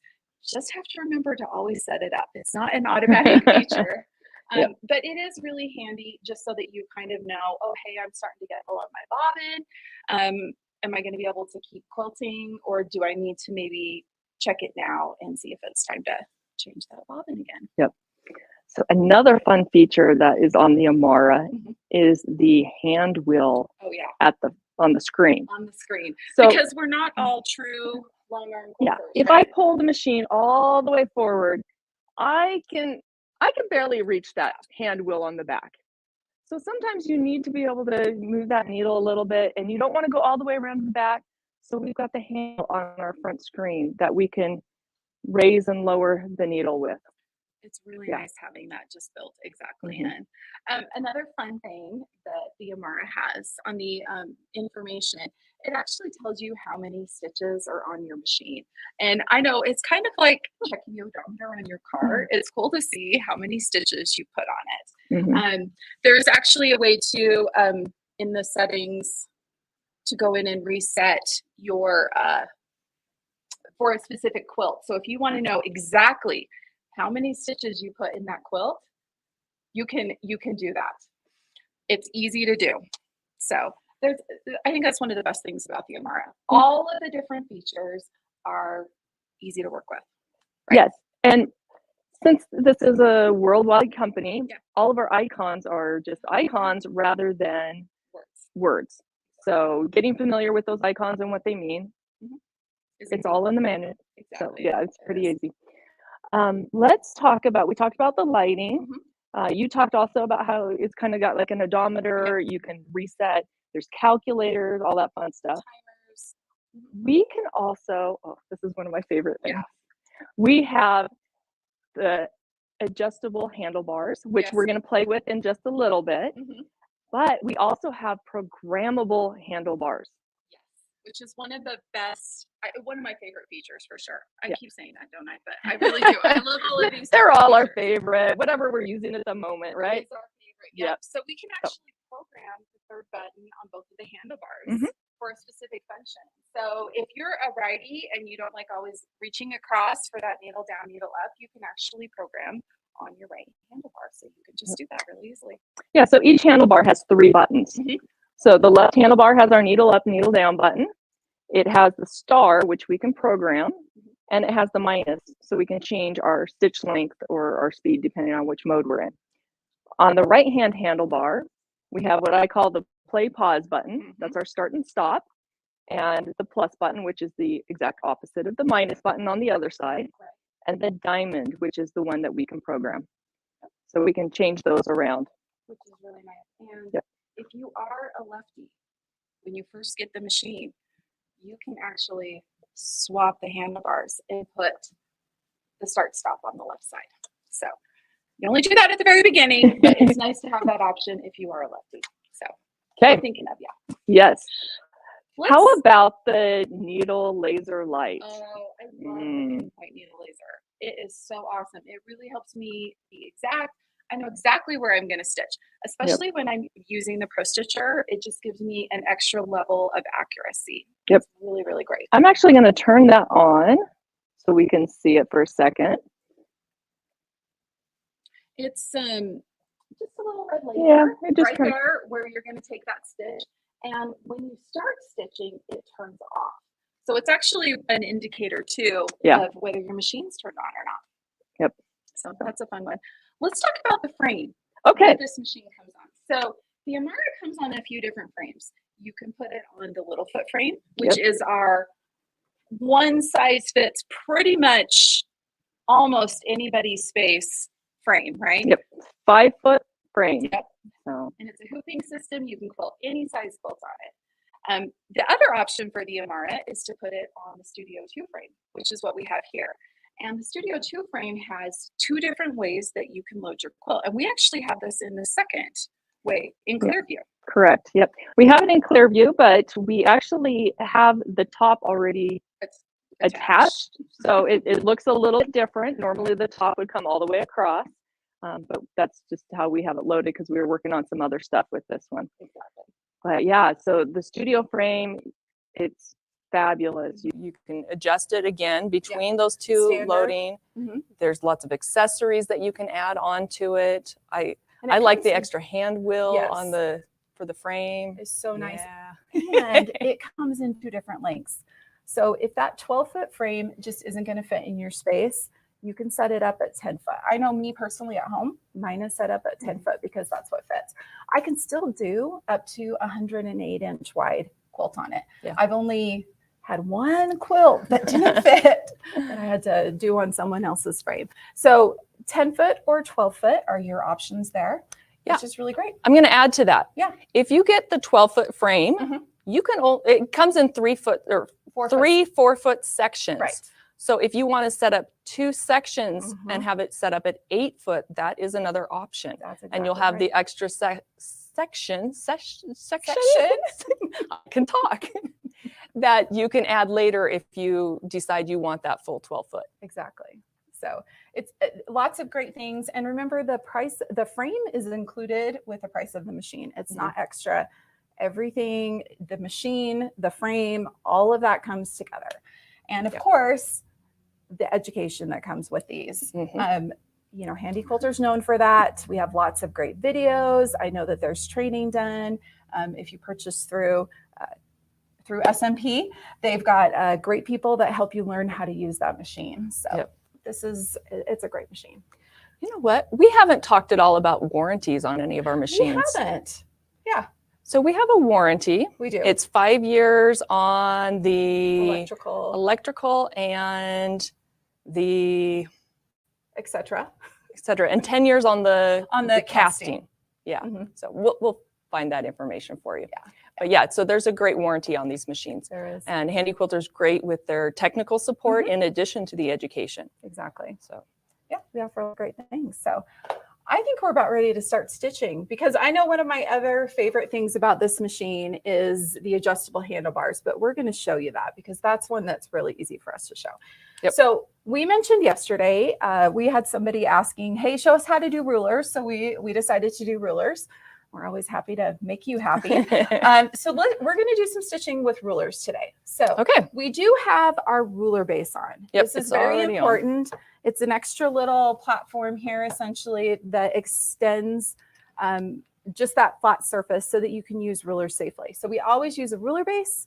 You want to use your Surefoot, which we have on the machine right now. It has that extra high profile on the edge of the foot. And we need to be sure and use 1/4 inch thick rulers so that we don't risk jumping up over the side of that Or under. or under Yeah. any of those kind of things. So Kristina's got a design picked out here or a ruler picked out here, and she's kind of got a little design in mind that she wants to do. So Okay. take it away. I already brought up my bobbin thread Okay. and we talked about the tie-off feature. So I wanted to just show that real quick. Okay. I have my star button, I think, programmed to do a tie off. We'll see in a second. So I'm going to push that button, and it's going to give me a little warning saying, or just to complete the tie off, pretty much I just need to wiggle the machine. Right. So I'm going to wiggle it just a little bit, and you saw how it did those really quick stitches for me. So I've got my tie off done. Okay, I've got a ruler here. I'm going to lift up that needle and put it right over the top, and I'm going to put it back in spot. And for my settings, people always ask what settings I like to use.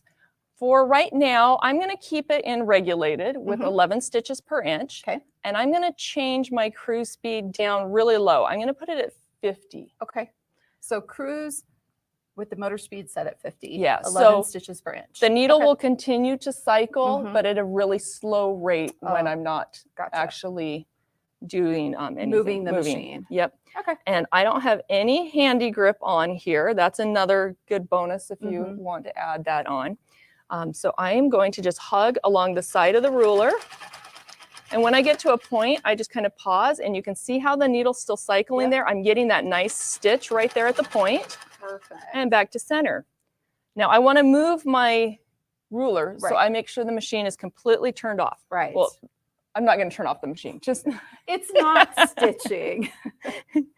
And you stop, you have it set so that your needle is down when you stop. That way you don't get a little wiggle or bobble in your stitch, right? I call it my placeholder. So it just keeps me right where I need to be. Perfect. And then I can just rotate the ruler so it is butted up right against that. Sorry, rotate the ruler so it's butted up against the foot. And I'm going to stitch again, pausing at the point and around. So you'll notice that rulers aren't super fast. No, but they're precise. They are precise. So it's the trade-off, right? Yeah. You have to slow down a little bit to get the precision. Exactly. And we talked about stitching some circles and doing free motion circles and then showing the difference when we do some ruler circles. I think we didn't want to embarrass ourselves too much. Okay. So I could do a whole bunch of these and just keep rotating around And adding to it. But I'm going to go ahead and have to lift that. Well, I was going to do the slide under, but I think my batting's too thick. Yeah. So we're just going to lift it over the top. There you go. Okay. So you've got your design there that you've done a little, I don't know what you call that. 4 leaves meeting in the center. Yeah, we'll just call it 4 leaves in the center. That's a great name. We're very creative. Name. I like that. Okay. Okay, but we are going to show some circles. Circles are a little bit trickier for ruler work. This one has a center marking, and I'm going to line that up right over top of what I already stitched in that center point there. Okay. And I just want to do a circle to echo around or accent the... Create a space. What did we call it? 4-leaf thingy? 4-leaf center. I can't remember. We're going to call something different every time we talk about it. Yes. And again, I don't have handy grip on this one, so it will probably shift just a little bit, but that's okay. So I'm going to hug around that ruler, and I'm going kind of slow because I don't want to take off and go get ice cream. That's right. And you'll notice that when I get too far around, my arm is going to get in the way. Right. So what should I do here? I'm stuck. Stop. And stop stitching and then adjust your hand. So I like to take my other hand and hold it in place as I move. Keep that position. To hold that ruler as close as I can. Yep. And then I can continue to stitch around. Yep.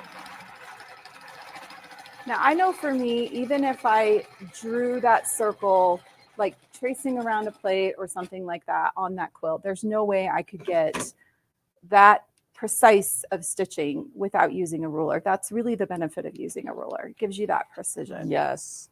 It makes it look like, well, it looks almost perfect. Looks circle. like I had Pro Stitcher do it. Yeah, it But looks really good. I used my rulers. Good. Okay, so we wanted to show a couple more features here. Yeah. The first one is that all of the Amaras are set up so that they can use the quick change feet. The handy feet. Yep. Awesome. And it is really easy to change the feet.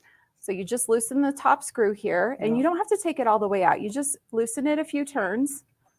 And the handy little tool that Kristina's using there, that 2.5 millimeter hex, comes with the Amara. So just know that's a nice little bonus. Yep. And she's just going to slide it right under there. What foot are you putting on here, Kristina? I am putting on the micro foot.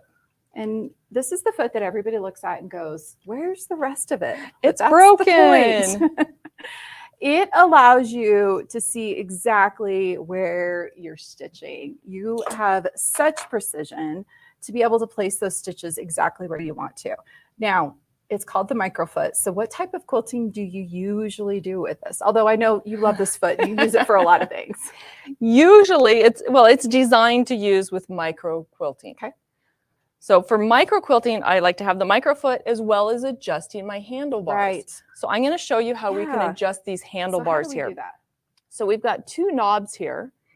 This back one, if I loosen it, that allows me to drop the handlebar up and down. Very nice. So I'm going to take it all the way down and then I'm going to tighten it up. Right. This next one right here, Mm-hmm. if I loosen that one, that allows me to telescope and to rotate. That's so nice. So when I do micro work, I like to have my handlebars pretty close Mhm. to where I'm working. So I'm going to Right. tilt it in. Okay. And you'll notice that this is kind of crazy. It is right now. They're in two totally different configurations. Exactly. They are independent of each other. Which is so nice. So I can have one up and one down if I Right. want to, or I can take them both down. Very nice. And you can adjust it anywhere in between. And I don't say to do this just for micro quilting. I agree. Yeah. If you find that it's more comfortable to have your handlebars here, Mhm. or I know you like to tilt yours out. I actually have my handlebars in. tilted in. I keep, Okay. especially my right one. It's just more comfortable for me to quilt that way. Yeah, and to adjust it. Mhm. If you're going to be quilting for a really long time, it's Yes. nice to have that ability to adjust that handlebar so you're not holding your wrists and your shoulders and your elbows, everything in that same position for so long. So it takes a little bit of pressure off of those joints. Yep. Yep, So that we're small thinking about adjustment. your safety and your Yeah. bodies. Well, we want you to be able to quilt all day and at the end of the day not feel like you've been out, I don't know, stacking wood or something. Who knows? So what kind of micro quilting do we want to do?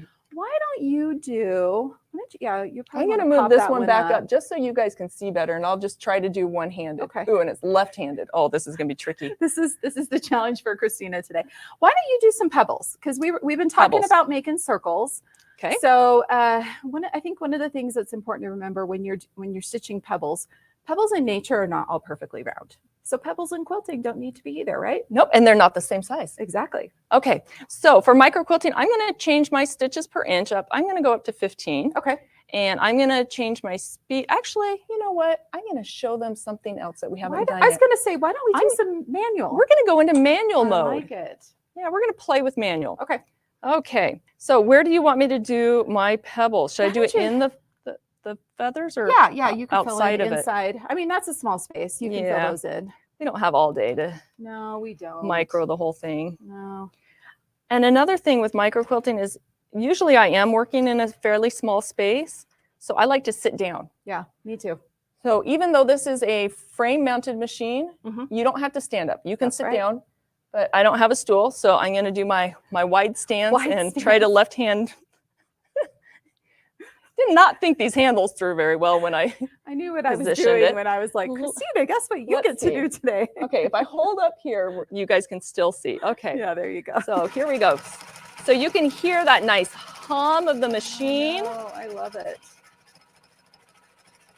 Kristina's just laying down those tiny little stitches.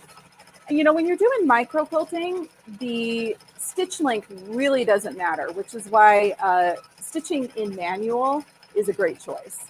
It's very smooth. Mhm. It really is. And if you find that you're getting too many stitches in one spot, you just Adjust your change the speed. Exactly. Yep. Slow it down a little bit, or if you find your stitches are getting too long, you speed up a little bit. Yeah, So- so I'm going to just kind of travel back and do another Okay. one. Yeah. But I'm going to adjust the speed so we can see the different speed. Okay. So right now I'm at 800. I'm going to go down to, we'll say 400 just so we can get a good feel of the difference there. That's a good Okay. call. And I'm traveling back. So, Yeah, that's oops, definitely slower. So if I'm slowing down the speed of the machine, I'm going to slow down how quickly I'm stitching. Oh, I gotcha. Because you're the stitch regulator. You're the one that's deciding how long those stitches are when you're in Mhm. manual mode. Yep. Now, would I quilt and all over edge to edge in manual mode? I paid good money to have my stitch regulator. I totally agree with you on that one. Some people However- can do it. It's just not my Yeah. my. Oh, I used to do that when I quilted on my home machine, on my domestic Yeah. machine. That's one of the reasons why I was very excited to get a long arm with stitch regulation. Exactly. That looks really good, Kristina. I really like that. Should we fill the other two, or You know have we had Why any don't- questions let's, pop up? Let's look and see if we have any questions. I know I was just glancing at the time. It flies when we're having fun quilting. So Kristina's done some really fun stuff here today. We've shown you guys how to use rulers, how easy it is to change the feet, adjust the handlebars. Really, I think we've talked about pretty much everything with this machine. Well, I'm sure we haven't touched everything because there are just so many I fun know. features on this It's machine very, that very we can't true. get to all of it. Yeah. But yeah, it's amazing. I love this machine. It is. It's a really, really great machine. So I don't No know if we have any- questions? no questions. Well, thanks, Kim and Kristina. Hey, another great job again. And hey, I got to tell everybody how they can get this thing. So, guys, again, this is the Amara. This is the 20-inch long arm quilting machine. And guys, that price you see on the screen, $11,795. That comes with that little foot frame. But we do have a couple frame options, and we're going to throw in a $500 gift card with, or $600. I'm sorry, $600 gift card with purchase. And again, guys, this thing, this Amara is a great, great quilting machine. So if you've been wanting to step up what I call like into the Cadillac world of quilting, you're getting these big quilting machines with the 20-inch throat space, the big frames. That 5-foot little foot frame comes standard with it, but we have the upgradable, a couple of different choices of frames with that. It has that 7-inch color touchscreen. You get the menu-controlled Quilt Master LED lighting package on this. Again, guys, the on-screen hand wheel, magnetic tool minder collar, the bobbin use estimator, front power switch, thread brake sensor and alarm, stitch counter. Easy to change that needle, easy to change the bobbins on this. You have that manual mode in 3 customizable preset speeds, and it's Pro Stitcher ready. So if you do want to upgrade it, and with robotics, it is so easy to do, and you can always do that at a later time. But again, guys, we have it's basically, if you call us right now, we also have a special little other gift if you call in that you can get along with that $600 gift card. So if you are interested in this, give us a call right now at 800-401-8151. And we have a great package put together for you. If you're on the live, or are you on the website, you can speak to our live chat agents as well. They can answer any questions you have. But our team they're expert quilters. They can tell you all about this machine. And we are the #1 long arm dealer in the country by far. And so our team are all experts on the long arms and can help you with the frame choice, the machine choice, and all that. But guys, got a great call-in special today on this Handi Quilter 20-inch Amara quilting machine. And also, if you can't get through on the phones, Kyle's going to be continually putting that link in chat for the Google Sheets page. All you have to do is hit that link, and it'll open up Google Sheets. Put your name and phone number in there along with what product you're looking at. That gets updated real time in our call center at the corporate office. And as soon as they get off the phones, they're looking at that list, and they're basically calling people back out. So don't worry about if you can't get through, we will get to you. And then you can also go to the website and just speak to one of the live chat agents, and they can help you out as well. If you're local in the Southern California area, hey, stop by the stores. We have these on the floor that you can sit and demo. And you can go down to our San Diego store down on Mission Bay Boulevard, or you can stop at the North Isle Road Center in San Marcos at our other store. And we have all these machines on the floor for you to try out. So, guys, we're moving right on along, aren't we? Man, so next up, we have another Janome machine, and this is a Janome 500E. This is an embroidery-only machine, and we're going to have another video from Alba Fekete that we're going to show. And then right after that, it's a little quick 11-minute video. We're going to talk all about this Janome 500E. And then you know what we're going to do, Kyle? Andrea and Roger? What are we doing? We're going to give something Are away. we doing mid-show giveaways? A mid-show giveaway. What do y'all think about that? Awesome. All right. So, guys, let's go ahead. And Kyle, we ready to show that video? Yep. All right. Let's show that video.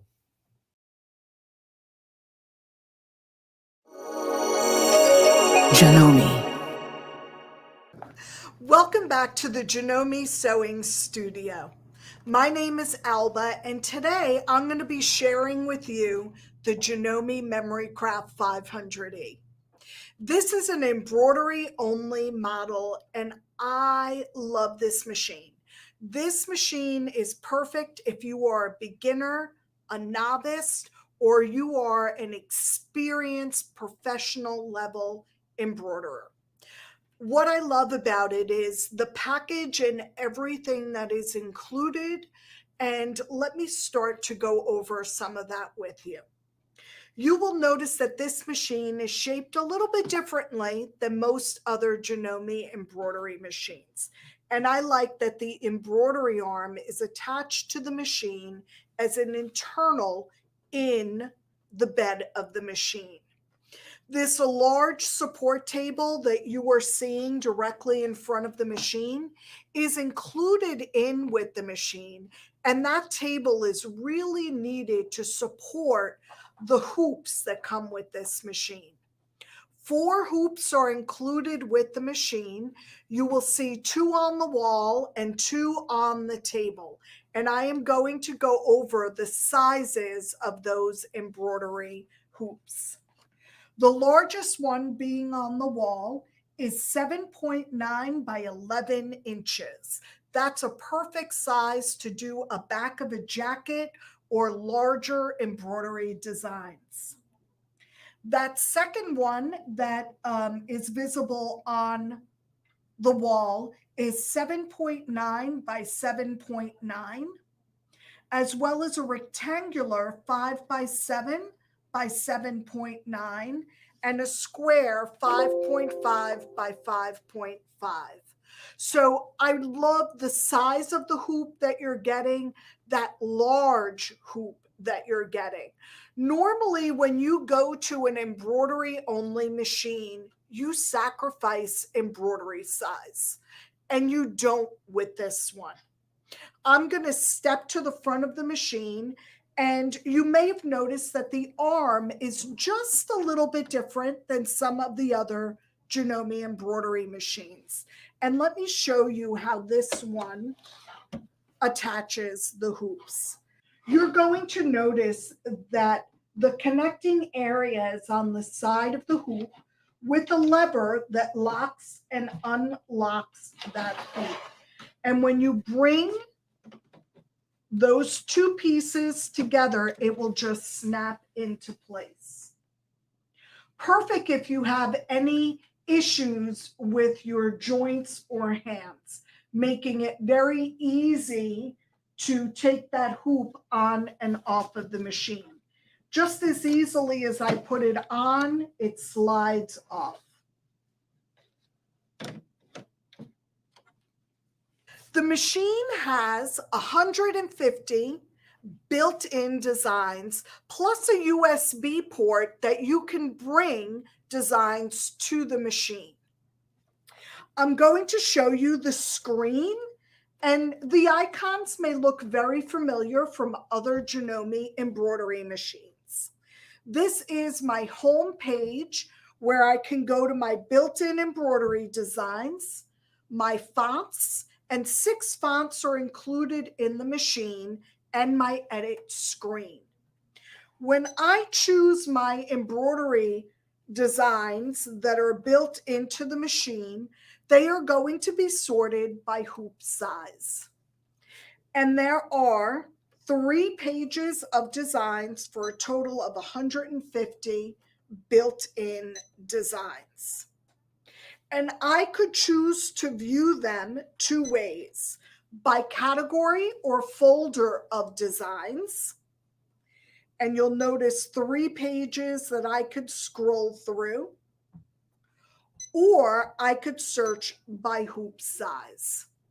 So if I know the area or the hoop that I am planning to use, I could search for designs just by that area. Very easy to navigate and go through those pages to find your design choice. When I choose a design, like most Janome machines, my needle is going to fall into the center of the hoop. And I have some really nice options that are available to me right on this front page. I love the trace-based feature. So with this particular feature, I can either highlight and see the outer perimeter of the whole design, or I can go to a specific corner, which is really helpful if I have something like a shirt or something with a pocket. So I want to see where that upper left-hand corner is going to fall on that embroidery design. Absolutely love this feature. Great way to make sure that the placement of your design is exactly where you want it to be. My design is visible on my screen, and I am going to get some basic design information on this page. It is showing me the size of my design, and this particular one is 3.5 by 3.5 inches. It is a 7-color design, and at a stitching speed of 860, this design will take 7 minutes.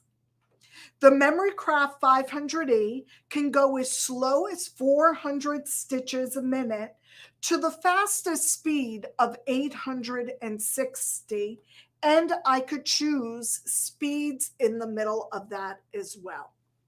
So I love that I'm able to adjust my speed. Now, I may want to stitch this out and get creative with my colors. And when you look at the whole design, it's really tough to see what exactly is going to embroider.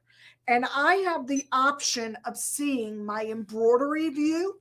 So here I'm seeing just the color that will embroider versus my whole design. I am going to take you into the edit screen and go over just a few of the editing options that you have. In my edit screen, I can view all of my hoops along with those sizes, so that if I did want to change and adjust and go to a different hoop, I would be able to select that here.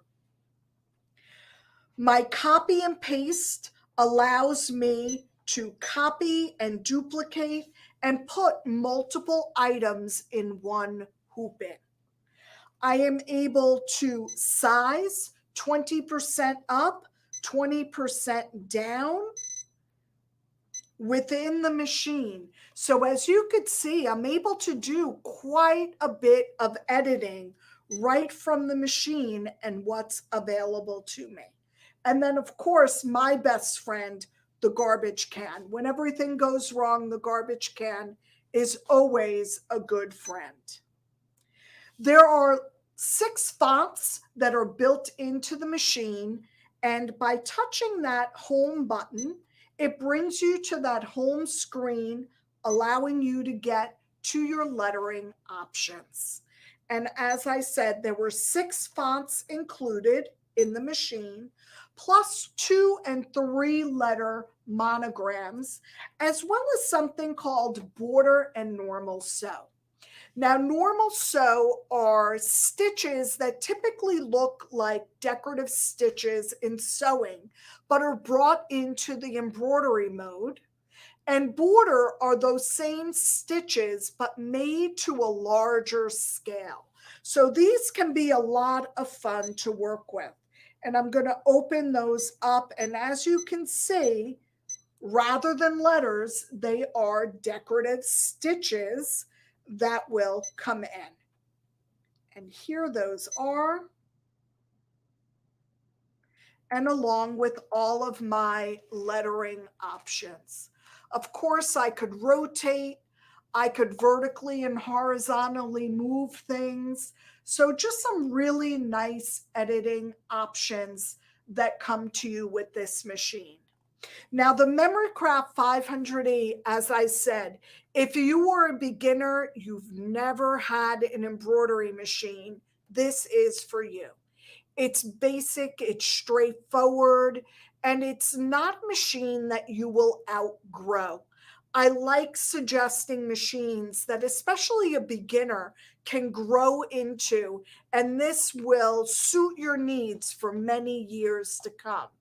But if you are an expert sewist, a professional, or maybe you have one of our larger machines, you're not missing out on any of those features that you've come to know and love, especially embroidery size.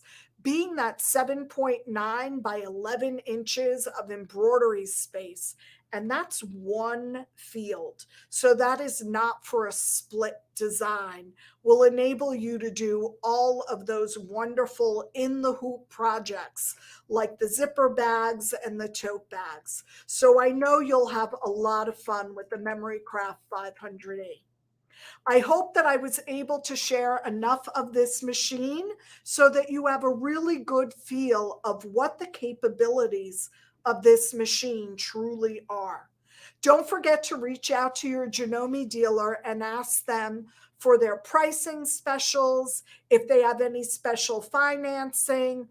And don't forget to tell them that Alba sent you. You never know what kind of surprises you might get with that information that you're giving. Bye-bye. Well, thanks, Alba. Hey, great video and a great demonstration on that 500E Janome machine. Again, guys, we've got a great special on this. It is a call-in special, but the normal price on this is $23.49. And again, guys, this is the embroidery-only machine, and it is packed full of features. And again, let me tell you a little bit about this thing. Again, guys, this thing has that full-color touchscreen, on-screen editing. The embroidery size is about a 7.9 inch by 11 inch, has 160 built-in designs, 6 fonts for monogramming, 2 and 3 lettering monogrammings. Embroidery sewing speed is from about 400 stitches per minute to 860 stitches per minute.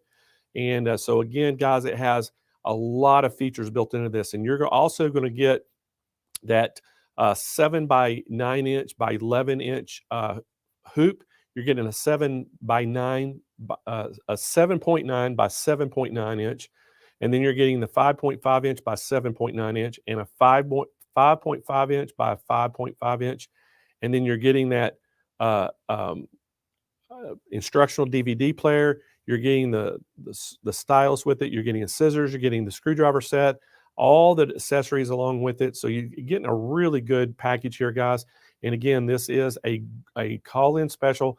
It's $23.49. But if you want to get that quilt show pricing, you have to give us a call at 800-401-8151. Or, if you're on the website, you can talk to one of our live chat agents as well. But to get that special price, you have to call in or speak to one of the chat agents to get that quilt show pricing on it. But again, a great machine from Janome. And again, we want to thank Janome for being one of our sponsors as well. But a great machine. So guys, if it always comes down to, they say, do you want a combo machine that's a sewing and embroidery, or you just want an embroidery only? And we always just say, hey, if you've got a great sewing machine at home and you've been looking to get into embroidery, just get an embroidery only, because then I know it does take up another space, but the advantages of it is you can always have something going embroidery in and can be over here sewing. So if you want to add that embroidery to your collection, this is a great machine. So we encourage you to give us a call. And we also have some special synchrony financing available too to help you get those payments real low for each month. So guys, I think it's time to give something away, isn't it? Yeah. Are y'all ready to win something? Giveaway time. So, hey, if you're having fun out there, go out right now and put a big number 1 in the chat if you're having fun and enjoying seeing what you're seeing. And again, we want to make sure that everybody's having a good time. And hey, we've got a big afternoon plan for you as well. We got a lot more in store for you. And I see Kim Wolf putting a number 1. Kim is one of our local customers here in the San Marcos area. So, hey, hi, Kim. Good to see you. I see Nancy's putting the number 1 up. So, Donna, number 1. So, y'all are having some fun, it looks like. Tammy, number 1. And so, guys, we sure do appreciate y'all tuning in. And I know, you know, all you new people out there, that if this is the first time you've ever seen the show, all of our SMP Nation out there is going to make you feel welcome. So just tell everybody, hey, this is my first time, I'm new. And I promise you, they're going to make you feel welcome and answer any questions you have as well. Because not only do our staff, you know, I've got Deb's team in there with Candace, Marina, and Rhonda answering questions on the Facebook and YouTube chat, but we have a lot of our regular customers that are on that chat too can answer questions, because they, you know, we have a lot of expert sewers that are our customers, so they can help us as well. So we want to make you feel welcome if you're new, and we hope that you'll join us the whole rest of the week. And speaking of winning stuff, Kyle, you know, we're giving away a $50,000 dream studio, $50,000 worth of stuff. Yes. And guys, it is a ton of stuff. We're giving that Handi Quilter Capri with the Insight table. That's that sit-down Capri, 18-inch throat space. We're giving the Handi Quilter Moxie long arm with the Pro Stitcher Lite, and that means that you're going to have a robotic system on that quilting machine on a frame. You're getting the Martelli Advantage workstation table with the cutting mat. You're getting the Janome 1600P QC sewing machine, the Juki Ricoh RI 100 direct-to-garment printer. And guys, if y'all haven't seen that demonstrated yet, you're going to be blown away by all the things that you can do with it. The Grace Cutie quilting frame. And again, that's that portable frame that you can put any domestic machine you have at home. It'll fit on it, and you can set it on a tabletop. That is an awesome, awesome, prize that we're giving away too. We're also giving Grace True Cut, that master cutting collection. It's going to have all your rulers and some of your cutting tools, which is awesome. The Brother PRS 100 single needle embroidery machine, plus that free motion kit. So not only can you do embroidery on this machine, you can also do free motion quilting on it. And what a great machine that is. That's a $5,000 value just on that machine alone. That's a big machine. Big machine. And and then we're giving that Juki HZL DX5 sewing machine away, the Dime Perfect Embroidery Pro software, Horn of America 5280 cabinet, plus that 6-way chair. And then we're giving that Janome Memory Craft 9850 sewing and embroidery machine combo. Guys, with this setup, you're going to be complete with your dream studio in your house. What else could you want? Yeah, I mean, you're getting pretty much anything you need right there, and it's just unbelievable. And everybody says, well, how do you win? Well, let me tell you, keep chatting, ask questions, make comments in the chat on both YouTube and Facebook. Even after the show's over today, you can go in and make comments and ask questions after the video is posted. When the show's over, you can do that. That'll help your chances for tomorrow. But today, all the activity you're doing today right now, and if you did it after the show closed last night, if you made comments and asked questions, that entered you in today for a chance to be one of our second finalists. We already picked our first finalist, but we got to pick a second finalist today. We're going to have 5 finalists at the end of the week. And then on Friday afternoon, we will announce that winner out of one of those 5, they're going to win that $50,000 Dream Studio. But guys, we're not even leaving those out as well. We've also, all of our quilt winners, you know, we had a quilt contest. You had a traditional category. We had the a modern category. And if you entered a quilt in, we opened it up for voting. And whoever got the top votes in each category, they're going to get not only that golden scissor trophy, and a ribbon for their quilt, they're also getting a really nice sewing package. It's about $7,500 each. And then all the rest of the prizes, we're going to give, I think, second place and third place Kyle's getting something. Yep. And they all get ribbons to put on their quilts as well in each Second category. place gets a Juki DX5, and then the silver, and then the scissors and ribbon. See, so great prizes. And then, so it was $123,000 total we're giving away. So if you can subtract about $65,000 out of that, the rest of it is going to be given away every single day. Yes. So we're giving a ton of product away each day, probably over $10,000 a day away. And so guys, you have a chance to win just by being here and asking questions and participating in the show. So what's some good stuff. So right now, talking about giveaways, we're going to give some of our world famous sewing mats away. Now, guys, if y'all don't know about our sewing mats yet, I got to tell you about the sewing mats. We really love these things. And we always say, if your machine does not have a sewing mat on it, you're doing your machine an injustice, Go to our website right now, SewingMachinesPlus.com. Up in the search bar at the top of the page, put in sewing mat, and it'll take you to our mat page, and you can see all the colors. You can see the 3 sizes that we have, and you can see the dimensions of each size. Now, we feel like that you need one of these on your machine, regardless of what brand it is, because what it does, it actually reduces the vibration that your machine creates, which transfers that to the electronics, which makes your machine last longer. Guys, you're spending a ton of money on your machines nowadays. Why not protect them the best you can? So that's why we are big components of this.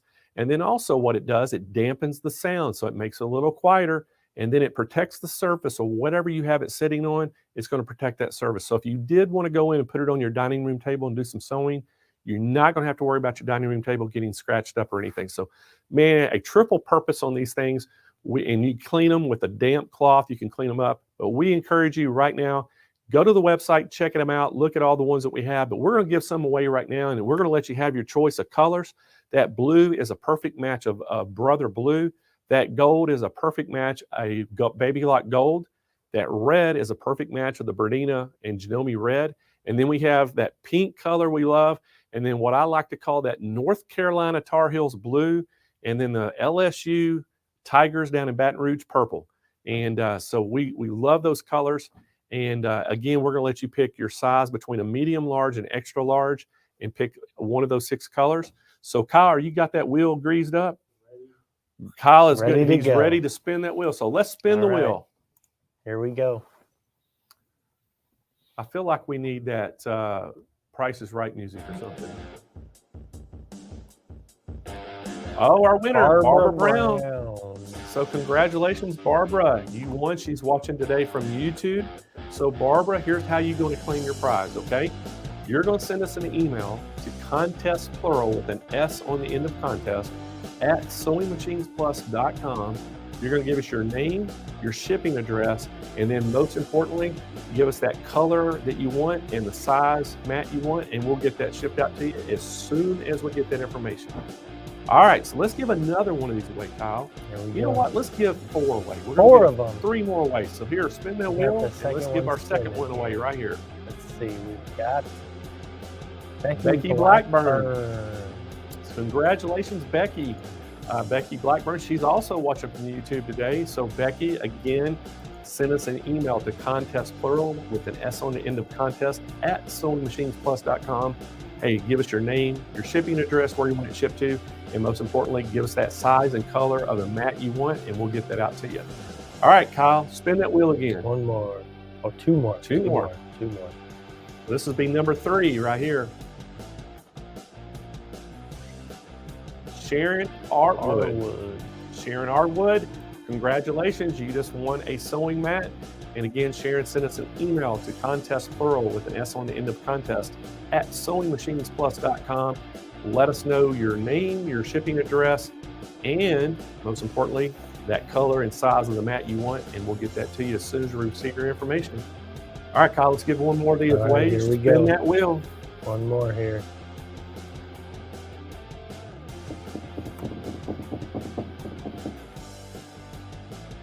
Nana. Hey, Nana. That's I Nana. had to see her chatting. I see Nana chatting all the time. So Nana, I'm not going to say Congratulations. the 31331. 31331. Nana, I think you know who you are. So congratulations, Nana, on winning one of the sewing mats. And again, Nana, give us an email, contest plural at SewingMachinesPlus.com. Let us know your name, your full shipping address. And by the way, make sure you put in there, you are Nana, along with your real name. And then tell us what size and color of that mat you want, and we'll get that shipped out to you. So that was 4 prizes right there, Kyle. You know what? Let's give one more thing away. More. Okay. What do y'all think out there? $100 gift certificate? $100 gift. What do y'all think? $100? I think we should. Let's do it. $100 gift certificate. So we're going to give a $100 gift certificate. Kyle's got to find the slide for that. Load it up here. Can you find one, Kyle? Yes. I'm throwing some curves at him, guys. But hey, you know what? We love to give things away to our customers on here, and we love to see y'all win. So we're going to do that $100 gift certificate. He's got it right there. That guy. All right. So Kyle, spin that wheel and let's get us a winner. Here we go.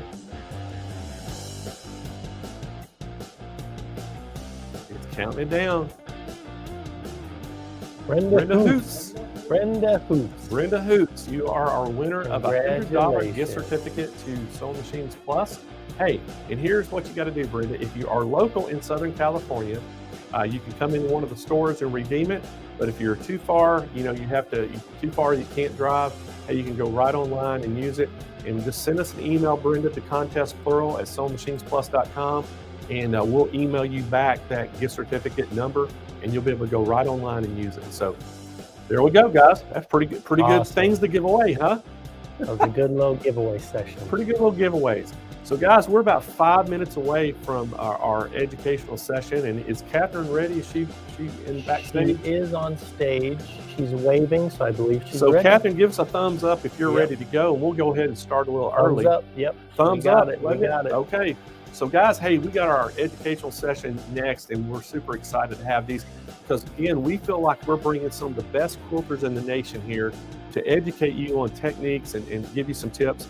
And, Catherine's been sewing and quilting educator for about 15 years. And, she is a Quilt in a Day and Judy Niemeyer certified instructor. She loves all types of quilting and really enjoys sharing her knowledge with others. And we're super, super pumped to have her part of the show. So y'all welcome to our show, Catherine Wilson. Hi, folks. Hey, Catherine, how are you today? I'm good. How are you? We are fantastic, having a great time here at Quilt Fest on day 2. And we're super excited that you're here and going to share some tips and techniques with us. And so we're ready to let you go ahead and start and share some of your knowledge. Excellent. I'm super happy to be here. I am one of those educators that's super lucky to be right down the street from Sewing Machines Plus. So I get the advantage of in-class and virtual education. So today we're going to be talking a little bit about this quilt. So this is one of my many wedding ring quilts. This one is called Bally Wedding Star. I made it. It is affectionately known as the leftovers quilt. So if you look at each of these components, these rings here are made up of a top and a bottom. Sometimes, we call them an A and a B unit. And all of these units are actually leftovers. So when you make the full-size quilt or the king-size quilt for your brothers because you love them and they get married, these are all the leftovers. So you always make a few extras because you want to audition. So this actually was made from all the leftovers from my brother's quilts. So there's a brown set. So there's actually a few brown sets. There's one here. There's one here. There's one over here. His quilt was kind of a fall themed quilt. So orange into purple, some green, that kind of thing. My youngest brother's is here. So theirs are all kind of blues and aquas. There's pink one. And then there's another set that are a blue and aqua, but you'll see that there's a lot more of these because he chose to have one colored ring set. So this lovely quilt is really made up of all the extras, but it's a technique that's really fun. Whether you want to use extras or you want to do something super planned and super organized, it's a great way to use strip sets. It does use, these were all created before the 48-piece Bally Pops from Timeless Treasures, but now there are 48-piece Bally Pops specifically designed to do just, this one is a bed runner. It's 104 by 30 inches wide. So there are Bally Pops. Well, they're not really Bally Pops because Bally Pops is a Hoffman name, but I can't remember what Timeless calls them at the moment. Completely lost what it's called, but it has 48 strips and they're pre-set up into the colorways that you would need. So you would have 6 different color sets that have 8 pieces in them to make your 48. So they're specifically designed for these quilts. Whether you want to make them in this size, which is designed to be a bed runner, or you want to make them all the way up to a California King, you would just need more sets. They don't even have to be the matching sets. So I have one going that is made up of all of the sets over the years. So I think I have like 8 sets now. So I have more than enough to make a quilt. But, you know, I'll hang on to them because I love them so much. So today we're going to talk about how we did it. This quilt is made from a series of units. They are done on paper. So those of you who are concerned or scared of doing this, the grandmother's rings, the wedding rings, don't be. They're really straightforward and really simple if you have the right technique. They can be really complicated if you have to cut all those little pieces. But in my world, in the Judy Niemeyer world, we do it on paper. So you have these units and we sew them on paper. So when you sew them, they turn into these, right? They're done in groups. I've got one here, to show you how it works. So when you get started, they sew just like strips, right? So there's strips on the back. So this one is color 1, and the darker one is color 2 in this case. And they're literally sewn onto line 1 on the paper. So you didn't have to cut them apart. So if you turn them over, you can see you would just cut them apart. And once they're cut apart, they are that section in this component. And then you continue to build on either side until you have a full component.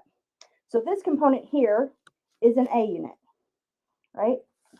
An A unit goes right here. So they go just like that. Snap him into place. Right? You're then going to make some B units. B units are only different from A units in that they have 2 extra sections, 1 on each end. Right? Those guys will go here. But before we can put them on, we have to decide what we're going to put in this unit here. So this unit is called M. And there's lots of options when it comes to M. In reality, there's lots of options when it comes to A and B, because not all of these have to be just the straight grandmother's rings. You could do a series of different rings that are available as insert sets. So when you have your M's, if you start with your unit M, the traditional M with the star, for the star, the one that's on the board, has, well, I need a loose one. Until I was planning to sew them, they're all stapled together. So they look like this. Oops, get you on camera better. There you go. So these are the points. Whoops. These are the points of the star, and these are the background pieces. So this guy would essentially go here, right? But if you didn't want to do the stars, you didn't want to do all that piecing work, because it is quite a bit of piecing work to do that, you could insert a different component that you cut just with a ruler. And that is right here, right? So this is just a plain half stripe, or you could do a quarter set, or you could do it just out of one fabric, and he would go here, right? So you would sew this one to this one, right? And once they're sewn together, you can then make unit B fit. He'll fit right on top. There's nothing to match. He's going to fit perfectly.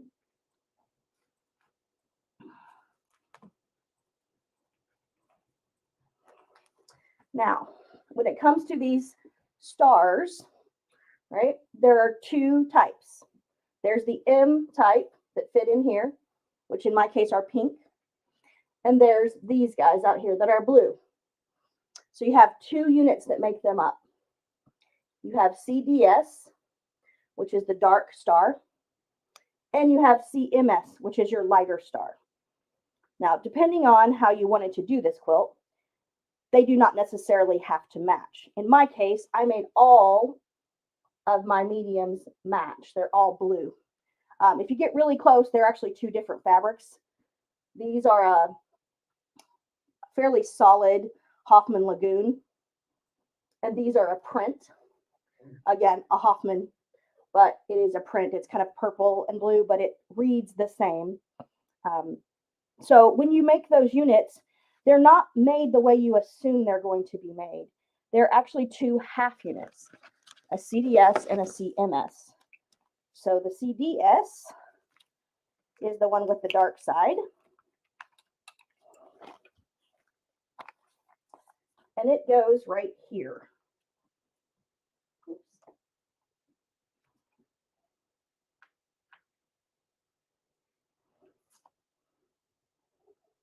Now, at this point, it's going to fit beautifully because these are stacked together.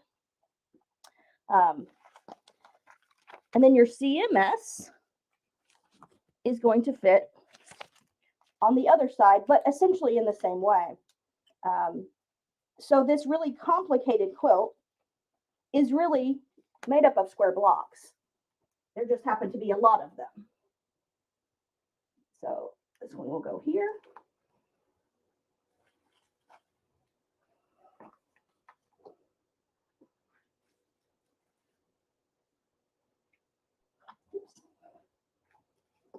So that is essentially your square block that makes this quilt. Let me get out of the way of the camera.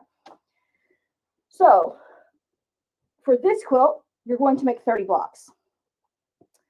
And then people always ask me, well then, but how do you get it round? Well, the round portion, right, from here to here, right, is really a 3/4 block. It has one whole block, right? And it has two half blocks, right, that basically don't have their other CDS on them or CMS on them.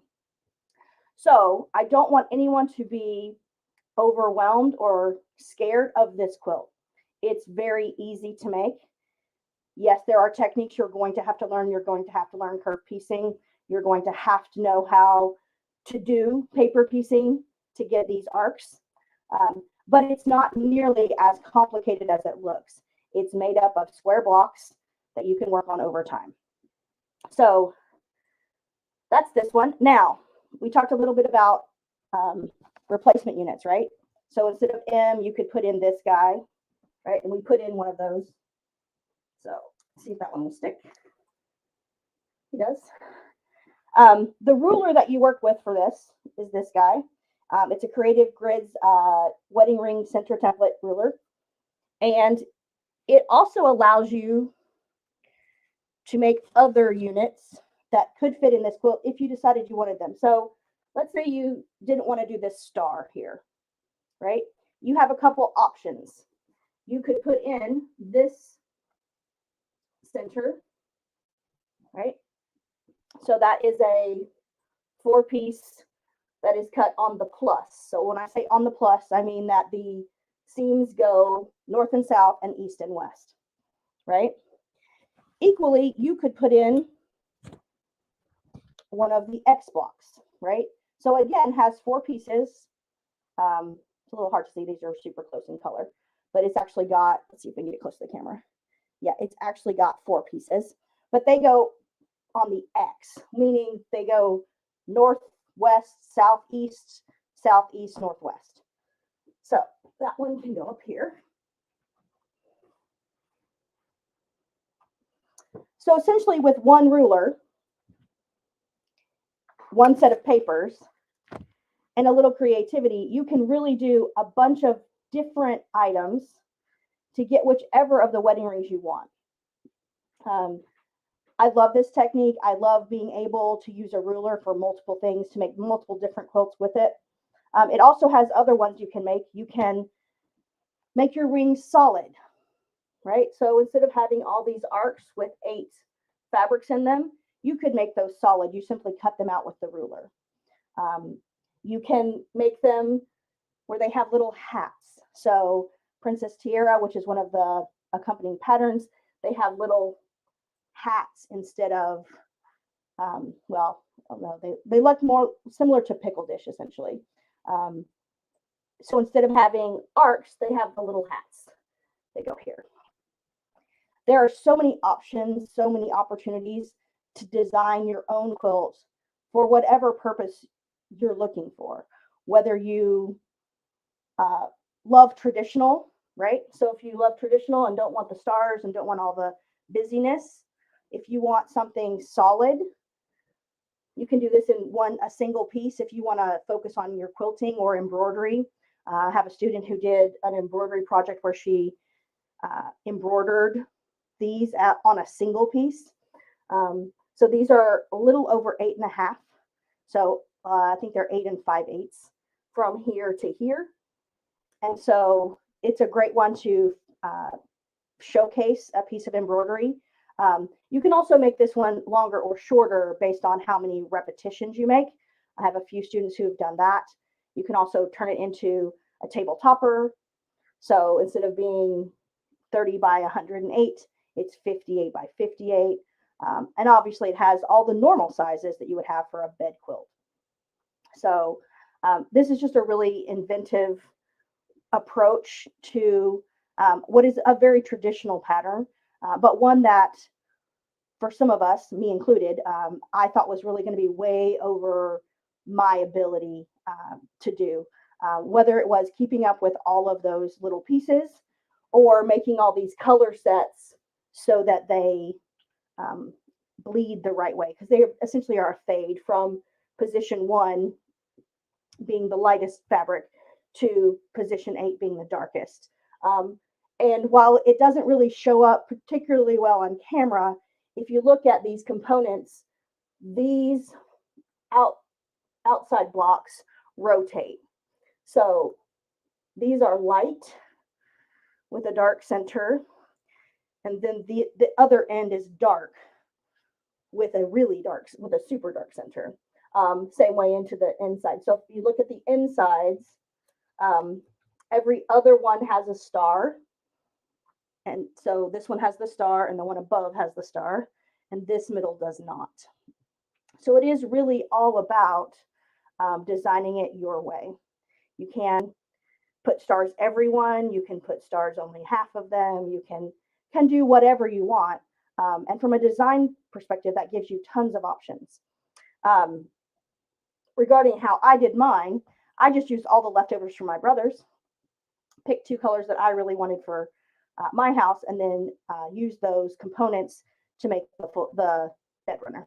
So it's kind of an ode to my siblings, I guess. So, Blaine, that's about all I've got to talk about today. I don't know if you're still there. Are you around? I don't know. I guess he's not. So I'm going to have to keep talking. So, so you want to see what else is in my studio today. So I have these. These are the rest of another set that I have made and will be starting to sew in the next couple of weeks. I will be teaching this class as part of my paper piecing class at Sewing Machines Plus. I'm not 100% sure when the next classes are. I know we have a May class in San Marcos and a June class at the store in Mission Bay. So make sure that if you're interested that you sign up for those. Yeah, I think that's all I have. Let me see if the boys are around.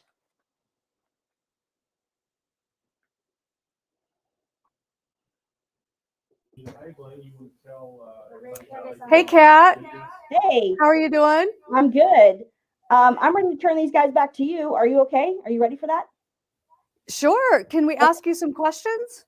Sure, absolutely. I'm happy to take questions. Do I start the camera back? Yeah, we'll do a split screen. Okay, I hope you know how to do that because I do not.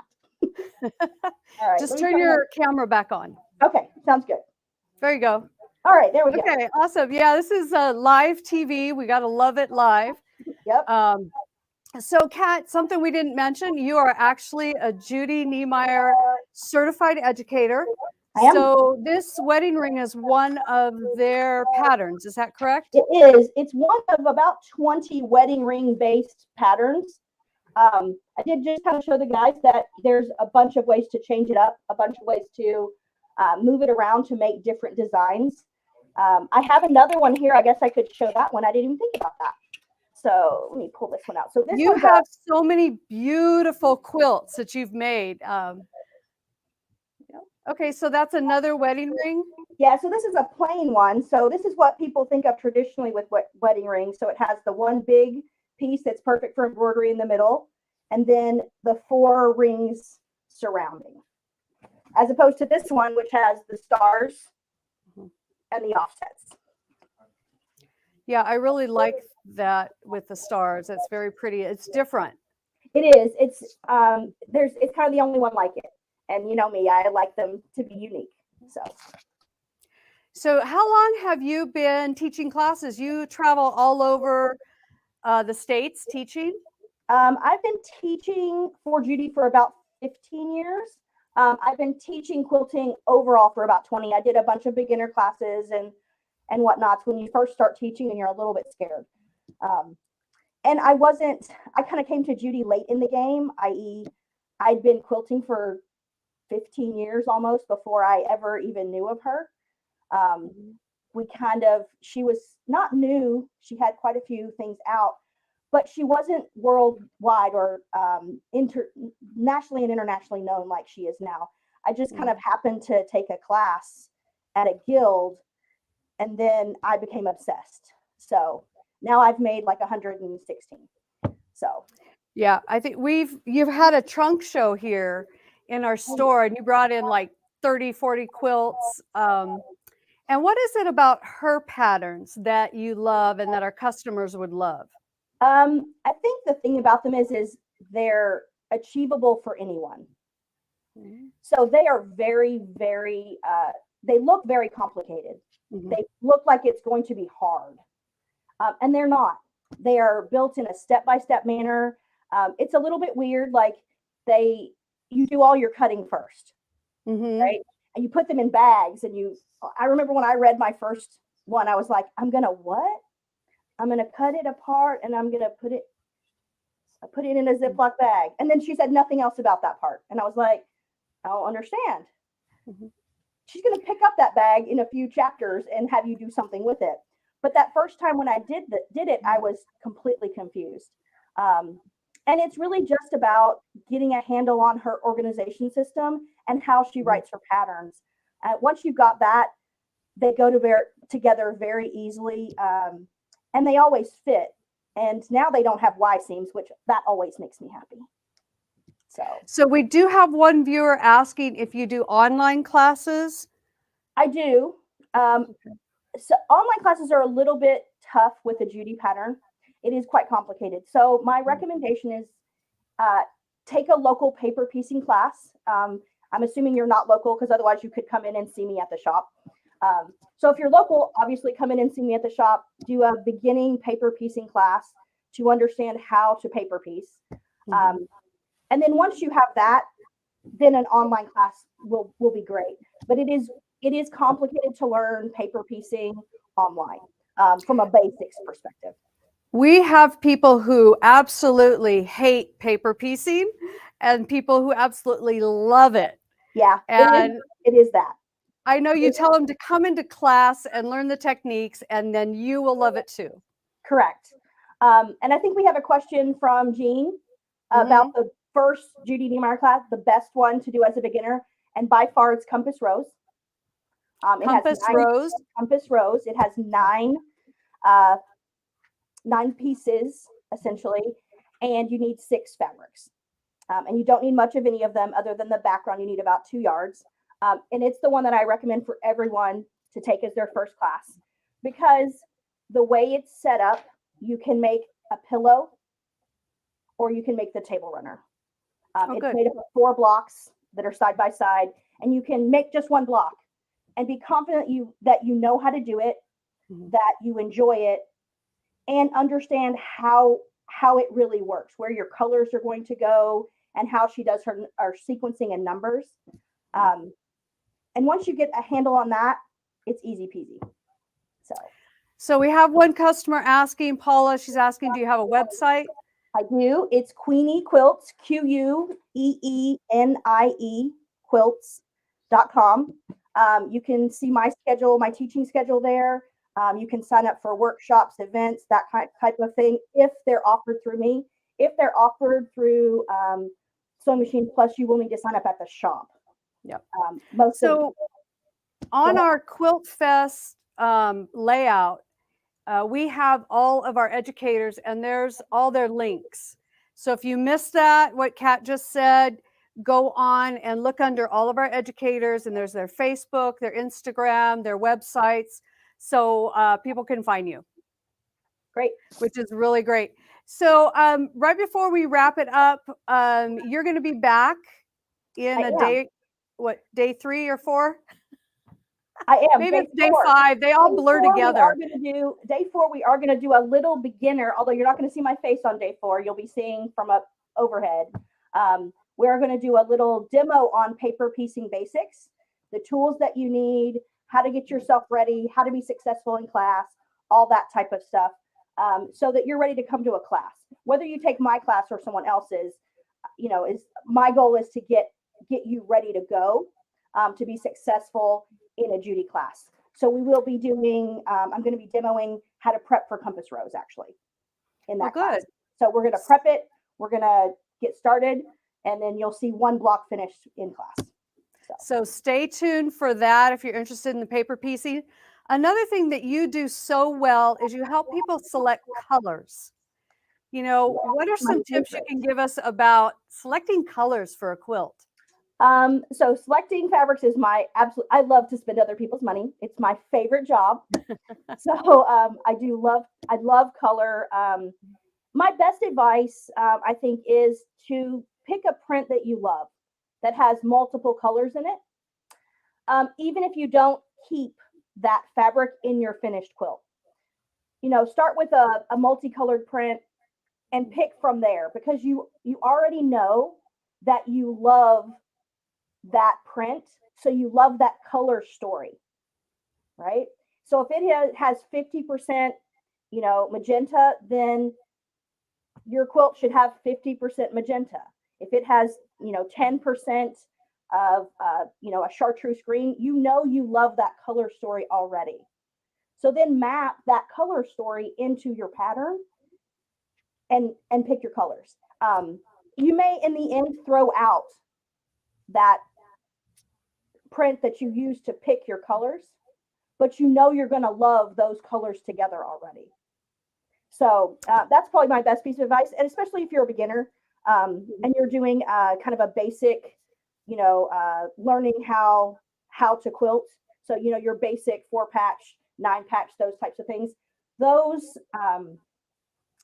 prints, especially if it's got a fairly large repeat, make great borders to show off a selection of fabrics that you love. So don't be afraid of color. No, don't be afraid. Don't be afraid. So we love color, and your quilts are absolutely beautiful. One of our chatters mentioned they went on your website. You make the most beautiful quilts. Oh, thank you. And I don't know if you saw in our quilt contest, somebody did enter a Judy Niemeyer quilt.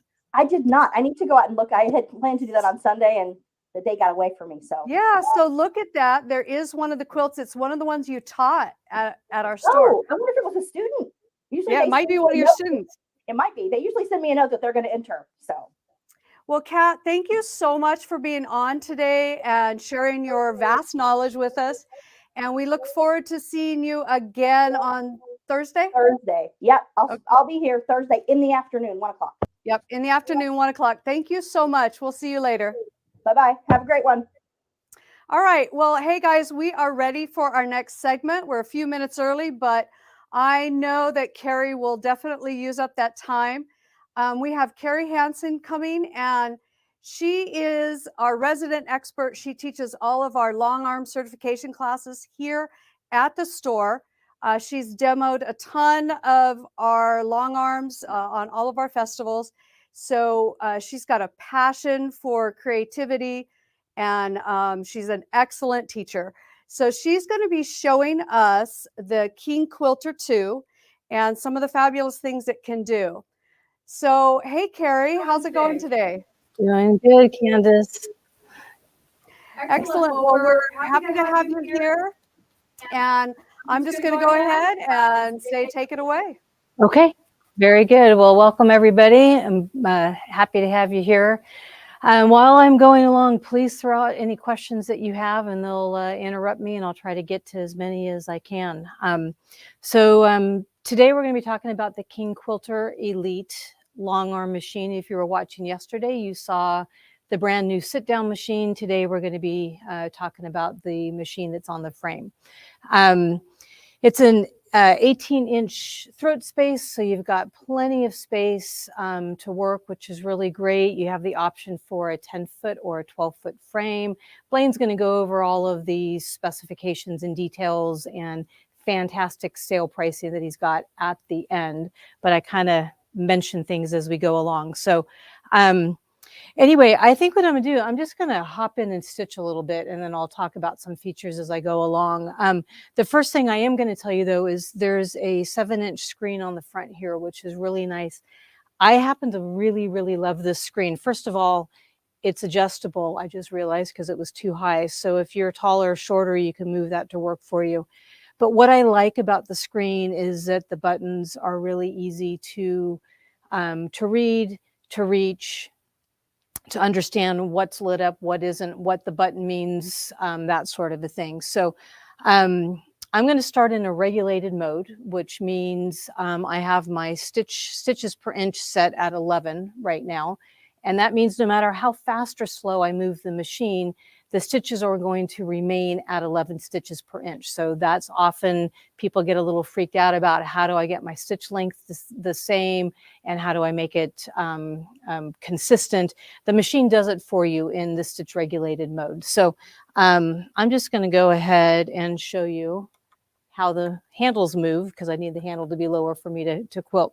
So these are adjustable up and down, side to side. And we've got our little control buttons right here on the handles. So I don't have to press anything up here. I can do everything right from the handles, which is really nice. So I'm just going to play around a little bit. Pardon me while I fix this one as well. There we go. And off we go. So you can see that no matter how fast or slow I go, the precision is absolutely fantastic.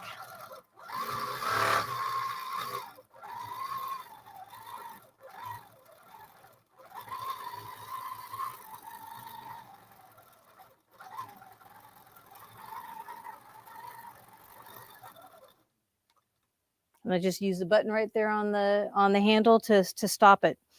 One of the things that I really, really like about this machine is it's super smooth. So when I'm stitching along, I don't feel like I've got drag or pull. I can actually stitch with one hand and be relatively accurate. I typically do stitch with two hands, but when I do one hand, I can get to where I want to go. It's not jerky or anything like that. We have two different regulated modes. One is the precision mode, and I don't know if you're on the screen, but you can see on the screen the big, huge P. So you know that's where you are. Precision means when I stop moving like this, the machine stops as well. The needle no longer moves. Now, it's not off right now. I can pick up and continue going. So if I need to stop, look where I'm going, think about what I'm doing, I can. The needle stops with me. And then, like I said, I can pick up and go. Now, if I want to go into the idle mode, that means the needle is going to continue to take a little jog stitch as I'm stitching. And there are a lot of reasons why you might want to do that. I always tell people, ultimately, it's personal preference. This is the mode that I happen to like. And right here, what I'm doing is I'm just changing the speed that jog is taking. I like it to be super slow. That's just my personal preference. But what it means is that when I stop moving the machine, the needle is going to continue to take some jogging stitches in place. I like it. I find it a little bit smoother. It's really great for getting very, very precise points. But again, if I'm going to stop and figure out what am I doing, where am I going, that needle is going to keep going. So I have to turn it off. But here, I'll show you how that works. So here I'm stitching along and I'm stopping at a point, and you can see it takes a couple extra little stitches and it gives me some really nice straight points. So if I were to do a star, let's see if I can do a star.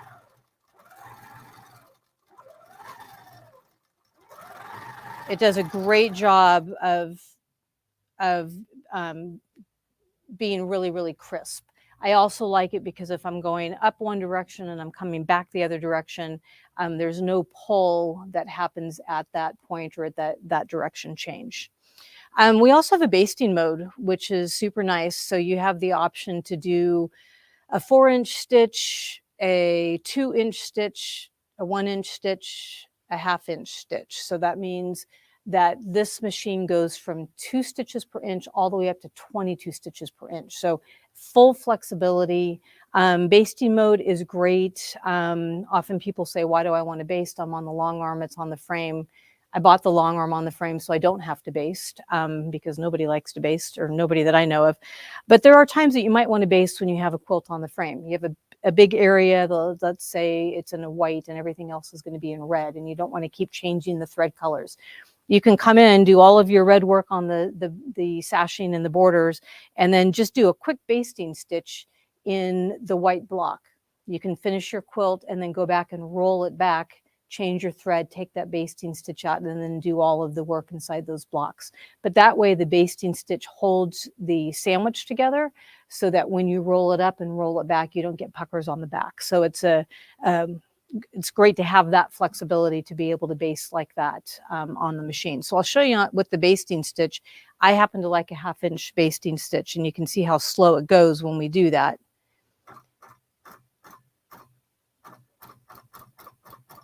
So it just takes your stitch like that. And these then, if you're going to take them out because they're stitched so far apart, you just snip it at one end and just pull it. It comes out super easy, which is really nice. We also have manual mode, and that's the M there. And the manual mode, again, you can control your speed, so how fast the machine is going to go. And this basically means you turn your machine on and it goes, and you have to keep up with it. So you have to pace how fast you move the machine head with how fast the motor is going. There are certainly times that I like to stitch in manual mode if I'm doing something small like pebbles, some micro work. It's just easier. It's a little bit smoother. We'll see if I'm going to slow the speed down or not. I don't know where this one is, so let's give it a try. Oh yeah, I'm slowing the speed down. I don't move that fast. So let's go down here. Let's see. Here we go. Uh-oh. Okay. And we have a thread breakage, which happens on the long arm more frequently than I would like to admit. I'm going to put it back into precision mode. Now let me show you the handlebar buttons while I'm at it here. We've got our start stop button here on the right hand side. On the left hand side, which you can't see because the camera can't get there, we have a needle up and a needle down. So I'm going to press the needle up, and you're going to be able to see that the needle comes up for me. Now I can move the machine and I can fix the thread breakage, which I'll do in a second. And we also have a plus and a minus, and that allows you to change your stitch length without having to press the button all the time. You can just do it right here on the handlebars. If you're in manual mode, it also allows you to change the speed. So you can increase the speed, you can decrease the speed like that. So it's super handy having the buttons right here on the bars so that you're not constantly back and forth, although it's easy enough to be back and forth. While I'm on the screen also, I'll show you, you do have a start stop button up here if you wanted to do it that way. We have our default needle up down button. We've got our speed controllers. We can go into, let's say, our lights, and we can dim the lights from here. If we don't want it so bright, you can turn it off entirely. So we have super easy to get around on this. People often ask, why would I dim the lights when everybody wants more light? There are instances where you're going to want to. If you're stitching white thread on white fabric, black thread on black fabric that doesn't have much contrast, it's really hard to see where you are, where you've been. So I have a tendency to backtrack on myself because I didn't realize I'd already stitched there because I just couldn't see it. So dimming the light down quite a bit changes that contrast, and it allows you to see better. So that's something that is definitely handy. there's all sorts of other things on here. There's an alarm, a low bobbin alarm. There's a timer on there. There's a calculator on there. There's a stitch counter, which is super fun. It's really just to let you know when you need to service your machine. But it's kind of fun if you're doing a big quilt that has tons of stitches and you want to see how many stitches went into the quilt. Super easy just to go right back to the home screen. Here I am again. And I don't know if Blaine wants to take it and talk about some things while I rethread the machine, or you guys want to watch me rethread. What do you think, Blaine? Well, thanks, Carrie. So while Carrie's getting that thing rethreaded, we're going to tell you a little bit about the King Quilter. And guys, the King Quilter, and just to kind of give you some history on this, we developed this machine back in September of 2018 when we released it. And this is made exclusively just for SewingMachinesPlus. So we've been super proud of the King Quilter 2. And we have just been so happy with the results we've had. And we've got thousands of satisfied customers out there that just absolutely love this machine. And I know we have some of you are watching today that love it. Hey, chime in and tell us what you think about it. Linda Hilliard said she's quilted 170 quilts on her King Quilter. Wow, Linda Hilliard did that? Yeah. Congratulations, Linda. She just said 170 quilts. I don't even know how you can do 170. We only released it 3 years ago. Yeah, that's a lot of quilts. Yeah. That's a lot of quilts. Yeah. So, there you go. Linda Hilliard did 170 quilts on it. So that's just a testament to how awesome that machine is. And if anybody can tell you, it would probably be Linda, because of that much experience and time on that machine, she can probably tell you. But, we just kind of tell it, it's like a tank. I mean, this thing is it's a big straight stitch sewing machine, so there's not a lot can go wrong with it. That thing just keeps sewing, and we just love it. And then we're going to give you your options of frames. You can either get a 10-foot or a 12-foot frame with it. And again, guys, we are doing $1,000 off for the show special on this. So again, Kyle, if we could put that overlay up there, and I'm going to tell everybody a little bit about this. Again, guys, we have it at $62.99, which is an unbelievable price. I'm telling you, we're going to give you your choice of that 10-foot or 12-foot frame. And guys, this is robotic ready as well. You can put robotics on this. We have 3 robotic systems that'll work on there. And actually coming up next is we have QBOT coming on here with David Hooke. And their robotic system fits right on here and works extremely well. So David might even talk about that a little bit when he comes up next. But we have 3 robotic systems that work on it. So we can even if you get one of these, if you want to add robotics in the future sometime, you'll be able to add them to it. So we're always going to have those robotic systems. So we're super, super excited about that. But guys, $62.99 for this. And I'm going to come back at the end of the show and talk a little bit about the features of the machine and what comes all with it. But guys, this is an incredible price. We do have some special financing for you as well to get this. But again, guys, $62.99 for a 18-inch long arm quilting machine with your choice of 10 or 12-foot frame. Kyle, that's unheard of. That's an awesome price. That's a great price. And guys, if y'all don't jump on this today, if you've been in the market for a long arm, you need to jump on this right now, because this thing is an incredible price. So, hey, let's go back to the San Marcos classroom with Carrie, and I think she got her thread back up, unless she's going to get back on her demo. Okay. Thank you, Blaine, for taking over there.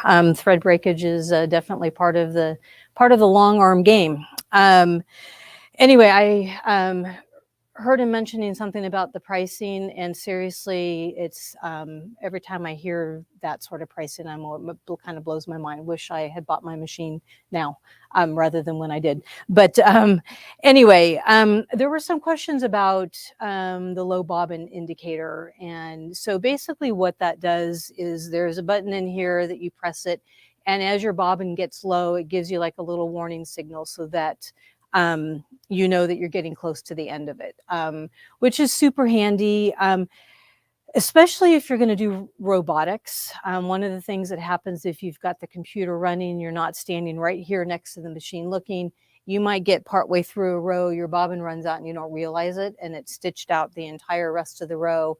You come back and you're like, okay, I just spent 10 minutes waiting for my machine to stitch, and there's no bobbin in there. So that low bobbin indicator is really handy. When you're standing in front of the machine like this and you're doing freehand, you can see when it runs out. I oftentimes don't run my bobbin out to the very end anyway. I find that it holds its tension if I just have a little bit of thread left on the bobbin rather than getting to the very end. So again, that low bobbin indicator is kind of a nice thing for me to know, okay, I'm gonna pull the bobbin out now and put a new one in. So hopefully that answers those questions, or that question. I don't remember. Oh yeah, I was doing manual mode. So we're going to try that again. Again, the machine is going to go. I'm going to have to move to keep up with the speed of the machine. So I'm going to turn it down even lower because my brain's not on fast speed today. So here we go. Yeah, there's something going on here. So we won't do that again. But I can thread it really fast. Ready? Watch this. I'd have to go through and see what's going on here. Okay. Manual mode does work awesome. I didn't set this machine up. I didn't test it and I didn't clean it today. So I do apologize. I should have taken a little bit of time to do that. Another thing, I wasn't listening to Blaine, what he was telling you guys about, but with the deal, there's a bunch of package accessories that come with this. So if you are interested in doing pantographs where you have your design laid out on the back of the machine, you use a laser light to follow the design so you get that edge-to-edge pantograph design on the front. That is something that comes with this package. You get rear handlebars, you get a small, I think it's a 4-inch screen or a 3.7-inch screen or something in the back where you've got your start stop, your up down, that sort of a thing that controls in the back. You've got the laser light, which is great. I'm not demoing that because we don't have the camera back there. You also get, if you want to work with rulers, you get the ruler base, a ruler foot. I pulled out a ruler here because I just wanted to show you kind of some of the fun things that how you can incorporate rulers with free motion if you wanted to do that. So let me get my bobbin pulled up. Oh goodness. Every time I do a live show, something happens. It's the nature of being live. Okay.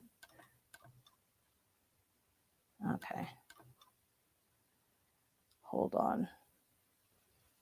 Okay, hold on. I'm going to cut right in front. I didn't give myself enough bobbin. Sorry about that, guys. Hold tight. Coming back. This was a user error problem, not a machine problem. Okay. Here we go.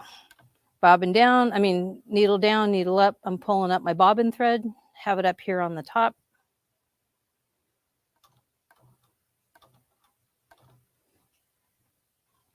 Okay, so with rulers, when you use rulers, you always want to use a ruler base. Okay, it's a kind of like I think it's acrylic, I think it's acrylic, and it slides right over this. I forgot what it's called.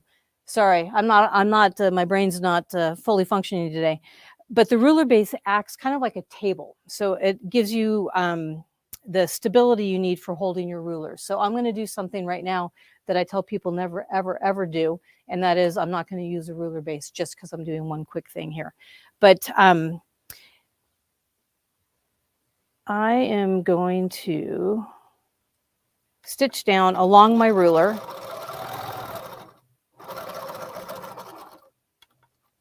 So you can see that I've got a really, really nice, clean, crisp arc because I was using the ruler as my guide.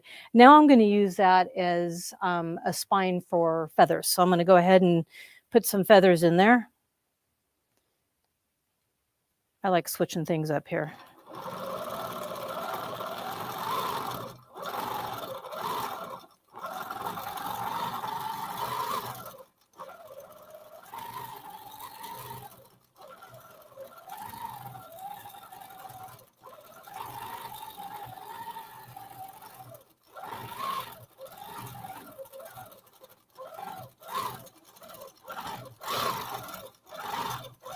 Okay, this is super sloppy, so I'm going to do some other things to make it look like I meant to be super sloppy.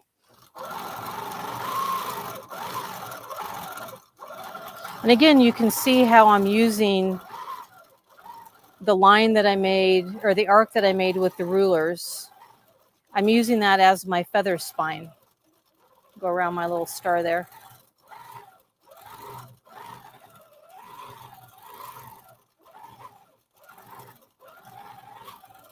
Now I'm going to go just kind of back and forth a little bit. I'm adding a little bit extra fun stuff to my feather to make it look like I meant to be sloppy. And I'm going to go around it on the outside as well.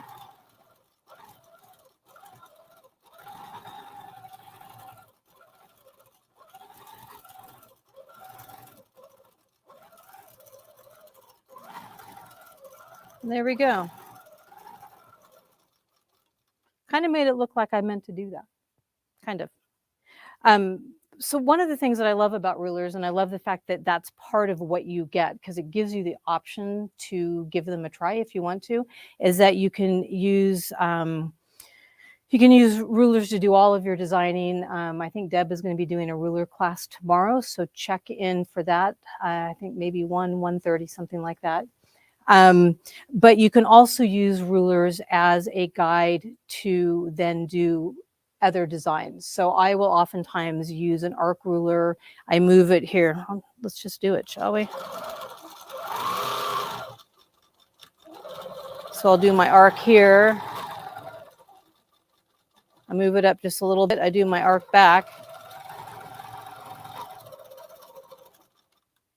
And then I can go in and I can do my little pebbles inside. I normally would turn that on manual to do pebbles real quickly, which I'm not going to do because I have to fix something in there. But let's do this instead. Just something kind of fun.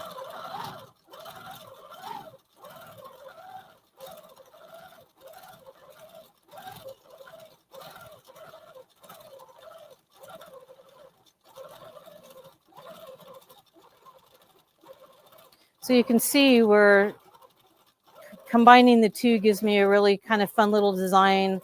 I would not have been able to freehand that arc quite so neatly for sure. Let's see if I can get little pebbles in there. There we go.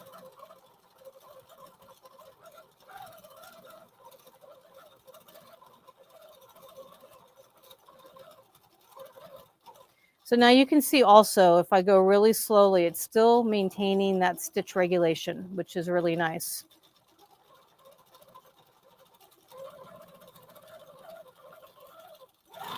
And then I can go fast and I can write my name so we all know that I've been here.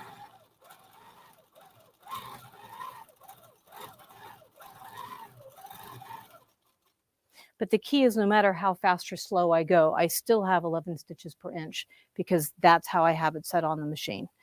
Are there any more questions that have popped up? No questions so far? Trying to think what other great features I can talk about on this machine.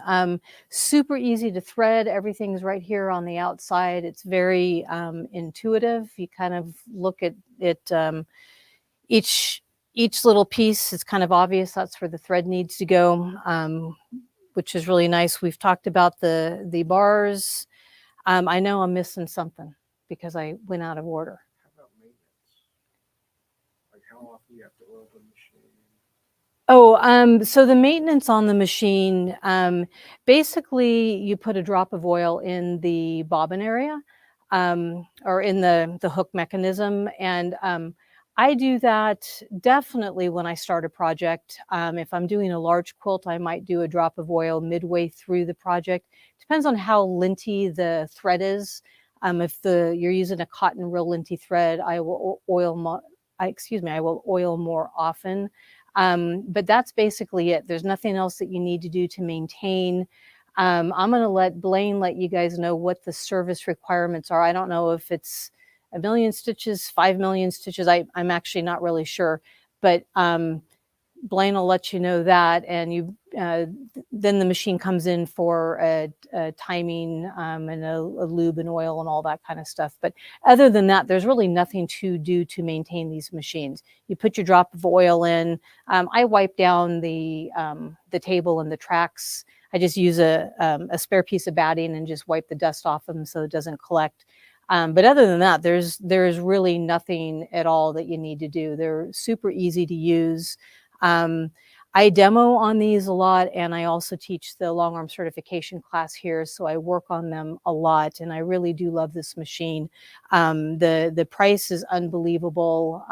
It's very reliable, very smooth. Again, I like how simple it is to use. You turn it on and it's ready to go. There's nothing fancy that you need to do with it, which is really nice. And then again, the front screen is very, very intuitive and easy to read and understand. Oh, the bobbin type. You want to get an M class bobbin, M as in Mary, which is true of, I think, all of the long arm machines. It would be the same with the sit down machine. You can also use pre-wound bobbins on these machines as well. There are many manufacturers that make them. If you use a pre-wound bobbin, you just need to make sure that you get the M class size. So it holds a lot of thread. Don't ask me how many yards, I don't know. But it's a lot. So yes, no, it does. Sorry.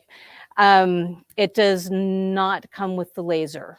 So Blaine will give you that information when he gets to all the specifications and everything. One last question. As Sure. far as for somebody new, how's the initial setup to get everything running? The initial setup in terms of getting the frame set up and all that, if you're here locally, we can send a team out to set it up. That's what I did with mine. I just had SewingMachinesPlus guys come and set it up. That said, I did change machines and sold it and took it apart myself and helped my friend put it back together. It was actually really, really, really easy. All of the holes are already pre-drilled, so everything has a place to go. Instructions are super easy. The machine itself is, you turn the machine on and it's ready to go. So it's relatively easy. It's a two-person job, simply because you have to hold one end to get the other end upright. But other than that, it's not even, the box itself is heavy, but each individual part is not that heavy, but it's not too bad.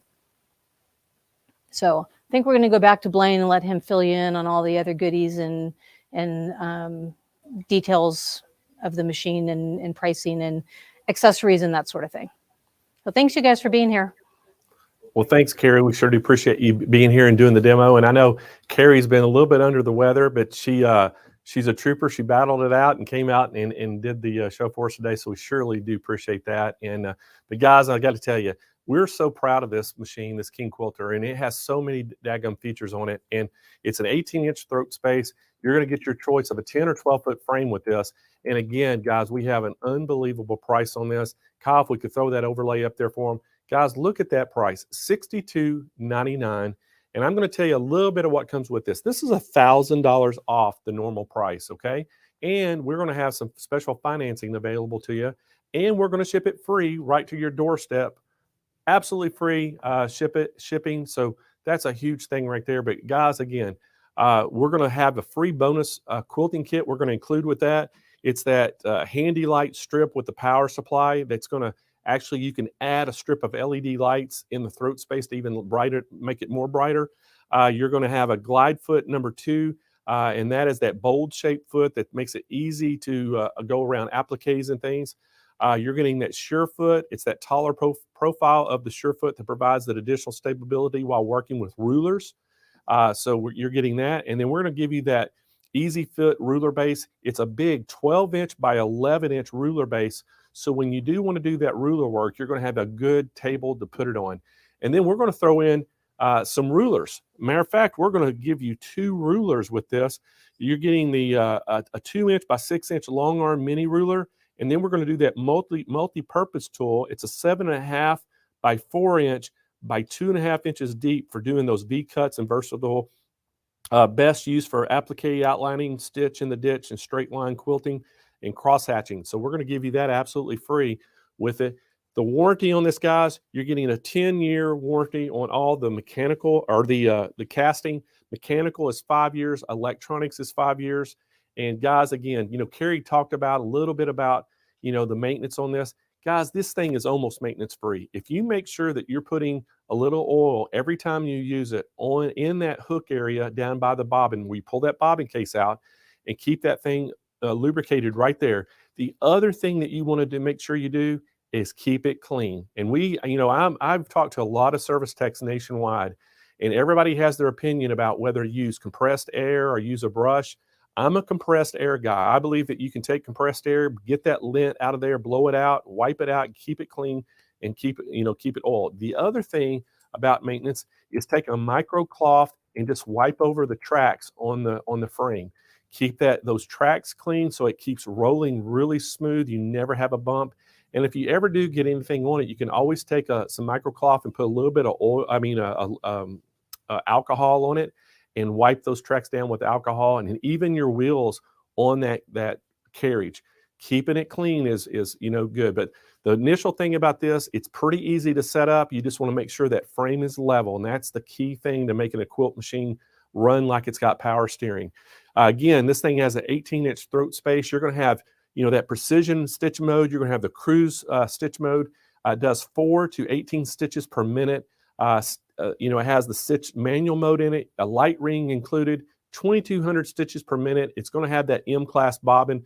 You're getting that 7-inch screen that's included. It fits on the front of the machine. We're going to have your choice, an option of, you're either going to pick a 10-foot frame or a 12-foot frame to go with it. It comes with the front adjustable handlebars with the LED lights on it. You're also going to get those rear handlebars with your screen back there, so you can do panograms from the rear of the machine. It has that built-in micro handlebar at the back. You're going to have that quilt alarm, quilt timer. You have that low bobbin estimator and low bobbin alarm. And again, guys, it only consumes 8 watts of electricity, which is extremely low. The stroke on the needle bar is 35.3 millimeters. The take-up stroke is 73 millimeters. So you're going to be able to get a bigger quilts under that. And again, guys, that throat space, 18 inches long. King quilts are not a problem doing on this. King size quilts are not a problem at all. You're getting the bobbins. You're getting 5 pieces of the bobbins that come with it. We're going to give you a size 16 135 by 5 pack of 10 needles. And you're getting the bobbin case, spool stand, thread mass, a pin oiler, lint brush, screwdriver, power cord, a 2.5 millimeter Allen wrench with it, a 4 millimeter Allen wrench with it, the 8 millimeter combo wrench, user manual. And again, guys, you're getting just a fantastic machine. And and also what you're getting is SewingMachinesPlus stands behind it 100%. So you're going to get our support. So guys, everybody at our company really knows long arms, and that's one thing that separates us from any other dealer in the nation. We know long arms probably better than anybody, and our support staff in customer service and in our service department know them so well. And they can even help you. I mean, our guys, our tech guys, even FaceTime people and help them with setup questions they have and things. And again, if you are having trouble setting it up, we have techs nationwide.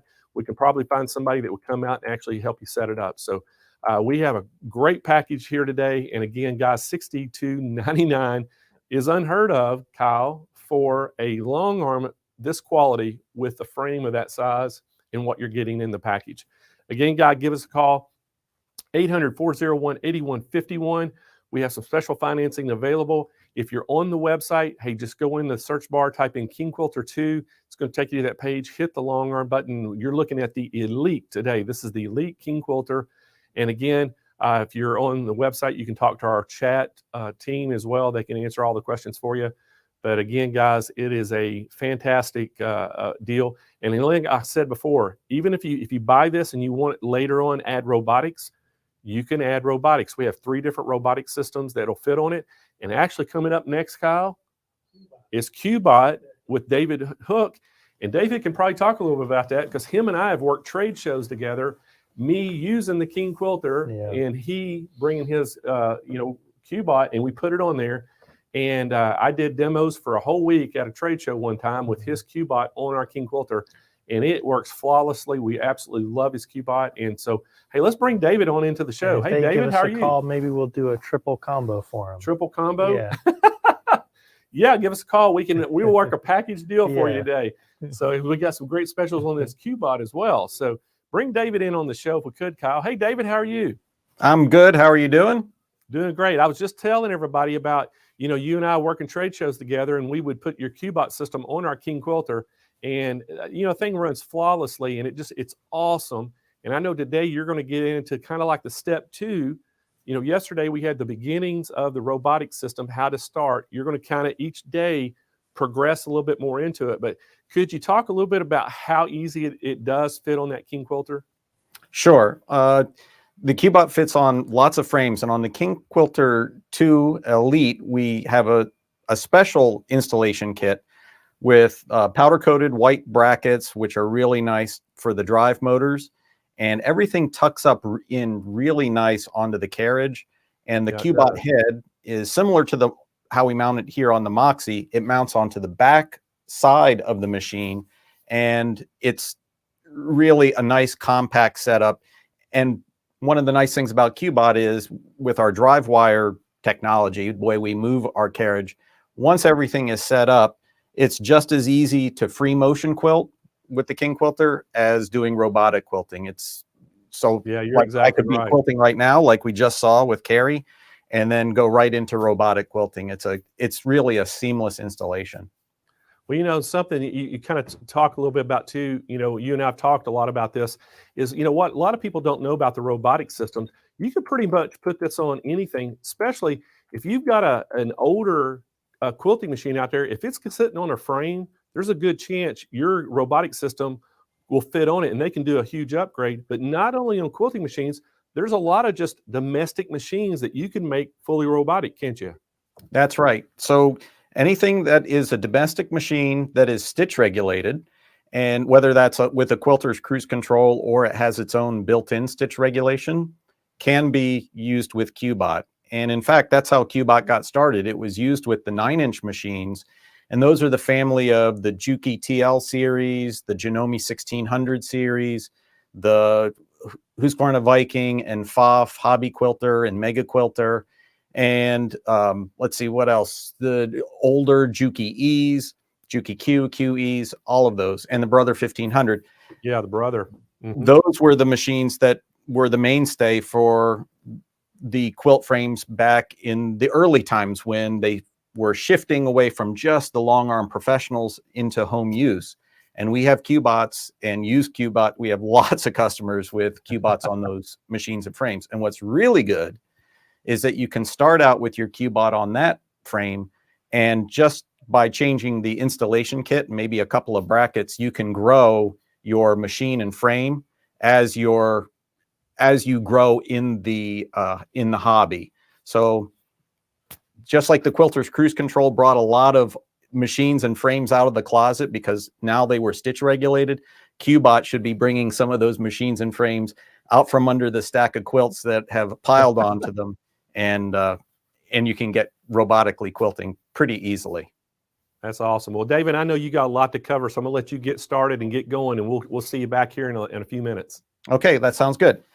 So today, day 2, we're going to delve into a little bit more of a project-based approach. Yesterday, we covered the basics of just putting a block into a pattern into a block, and then showing briefly how to do edge to edge and 4-point quick scale. Now we're going to actually implement that, because it's kind of easy to go through the quick demonstration, but now we have the time to delve in a little bit as if you're actually quilting a project. And I want to show just how easy it still is. So if we go over here, I'm going to show what we're going to attempt to do today. Again, it's live, so anything can happen, but we're going to finish it today. Let's look at what I've done previously. And this is a little sampler that I did when we first came out with our crosshatch function on QBOT. And all that's in here, if we break it down, and this is also quilted on silk, and it's just a little demo piece that we hang up at our shows. So what we have here in the center is just a block, or just a square on point where we've placed a block. Then in the perimeter, we put in some cross hatching, and this is really fine diamond cross hatching. And then in the area just outside of that, we've done some more cross hatching. And then in the corners, all that is line quilting. So basically, here is one design, and then the rest, everything is generated in QBOT. So there's only actually one design in this whole thing. We're going to modify it for time just a little bit today. And instead of this crosshatch, we're going to put in a background fill. But we have put in the crosshatch, going back to the frame, we have put in the crosshatch off camera just so that you can see how nicely that came out. I have to admit, it looks pretty good. So what I have done is I had first quilted out the boundaries, and then I filled this because of time. So now let's get into finishing this off. So we're first going to put that leaf design right in the center. So if I go up to my tablet, I go into 4-point quick scale. Actually, no, I don't want to do 4-point quick scale. I want to do pattern quilting. I'm going to use my laser offset again. So here is that precision laser offset. So when I'm selecting points, I'm selecting from that dot. And this laser pointer can be used with any machine. It's an add-on we have. We can use it with any machine that uses QBOT v3. I'm going to select my points, and I'm going to do 1 point at the corner and 1 center point along the line.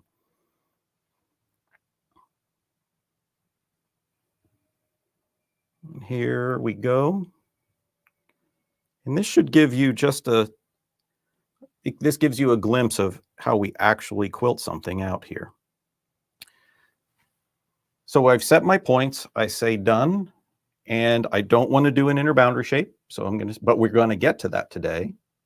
I'm going to say no. And then I go into my modern, no, not modern, it's in my designers folder. And here is that design. Now, if you look on the screen, you can see that obviously does not fit. It goes beyond the boundaries. Again, the boundaries are for our purposes. It does a rough scaling, but it's not good enough. So I know that I need to rotate it 45 degrees. So the points are right. And now I'm just going to use my 2 fingers to scale it properly. So there, I pressed 1 button to rotate it, and I'm just using my 2 fingers, and you can see the dots on the screen as I'm sizing it. And then I'm just going to nudge it over a little bit. So I like that. It looks pretty good. I press done and then move to start. Pull up my bobbin thread, get those out of the way, and then press go.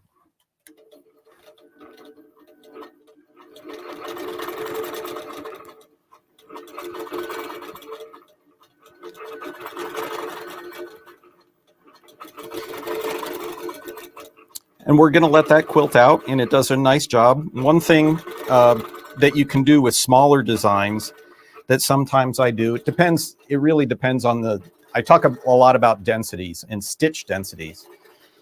When you're quilting, if you think of when you quilt or make doll clothes, the stitch length that you use is not 12 stitches per inch. You get down because it has to scale with the design you're doing.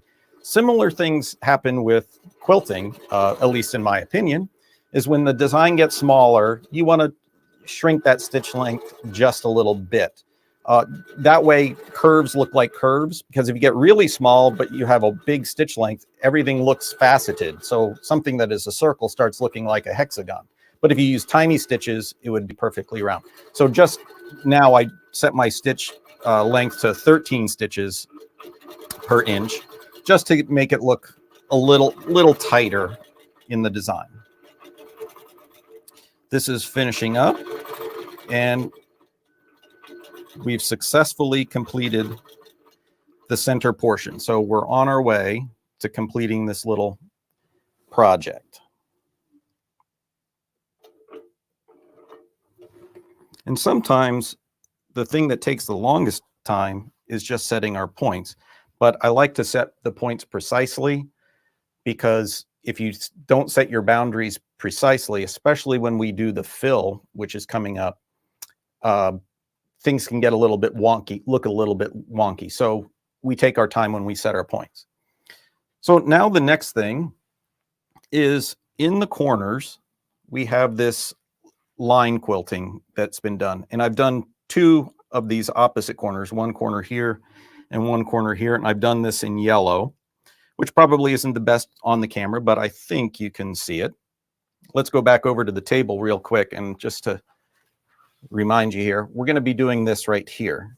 So you can see this is line quilting, and then we do some of the little bit of pillowing. So let's select that area and make that happen. On our screen, we go into line quilting. So I just press that button. I'm still using my offset. And I select points. And because I know how line quilting works, it puts a straight line segment in between points. It can modify that straight line into curves. So, and the curves will be made in between the points that I am selecting. And you'll see exactly what that means as soon as I click my last point here and I close the path and say done. So that was the area that I've selected. Now, when I put in my line, it can stitch those straight lines. Say it was going to be in the ditch, but I want it to put in those curved lines, the pin cushioning effect. So I've got my design on the tablet, and then I hit the pin cushion button, and I'm going to go in two values, so 2 steps in, and then I want to do 2 pin cushions, or I want to double it up. So that is the design it's going to do, and that's exactly what I did in the sample when I made that sample. So again, it really is that simple. We get the comments we get are, it looks too simple. It can't be that simple. It really is. There's no magic. You're watching in real time as I'm doing this. So it generated those curves. I say move to the start point, and then it goes right to the start point. I'll pull up my bobbin thread, and again, I just press go. Now, one thing I do look at as I'm quilting, and I'm going to put my hands here. I do look at where it comes into points, because I want to make sure that it's as close to those points as possible. And you would say, well, of course it should be close. It's a robot and it's perfect. Well, the movement of the robot is very, very good.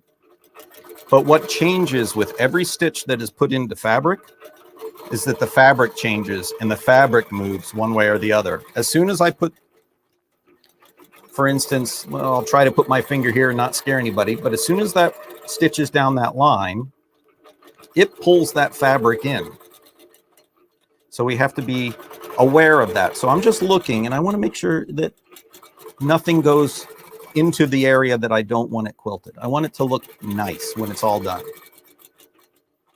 So, and the way I do that is, if I notice that it's going too far one way or the other, I'll push down on the fabric, which essentially just shifts the fabric a little bit. It's like you're working the material just a little bit to make sure everything looks perfect. And that came out really nice. I didn't have to really maneuver anything badly.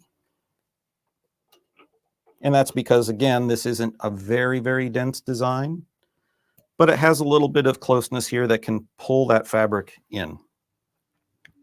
So there I've done that first segment. And when I selected my points, I went from, I think, this point to this point. So in between those 2 points, it did the curved line. In between those 2 points, it did the curved line.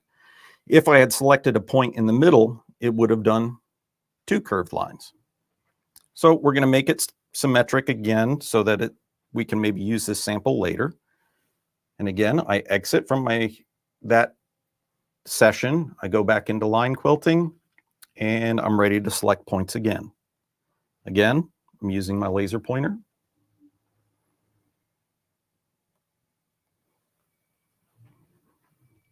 Three points. 4, 5. Remember here, I wanted to have those things in here. So from that point, I need to go back down. Let's pretend that there's a line there. So now that'll make that one. Now I go back, and it's going to make that one. So I select that point back here, and I already have a point in the upper right, so it will auto close that. And there I go. Again, tap, tap, and then I put 2 steps. So I'll do 2 steps worth. Just that easy, and then move to start point.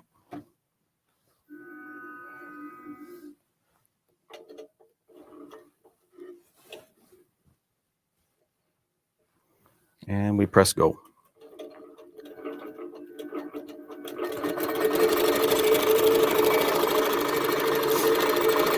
I'll just keep watching. Looks pretty good.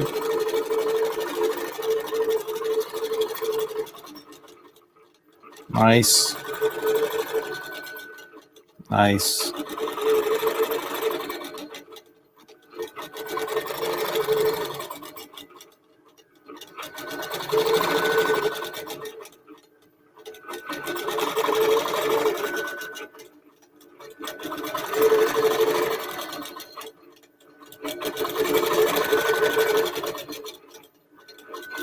So here it's going through, everything's looking nice. I'm not having to really get involved.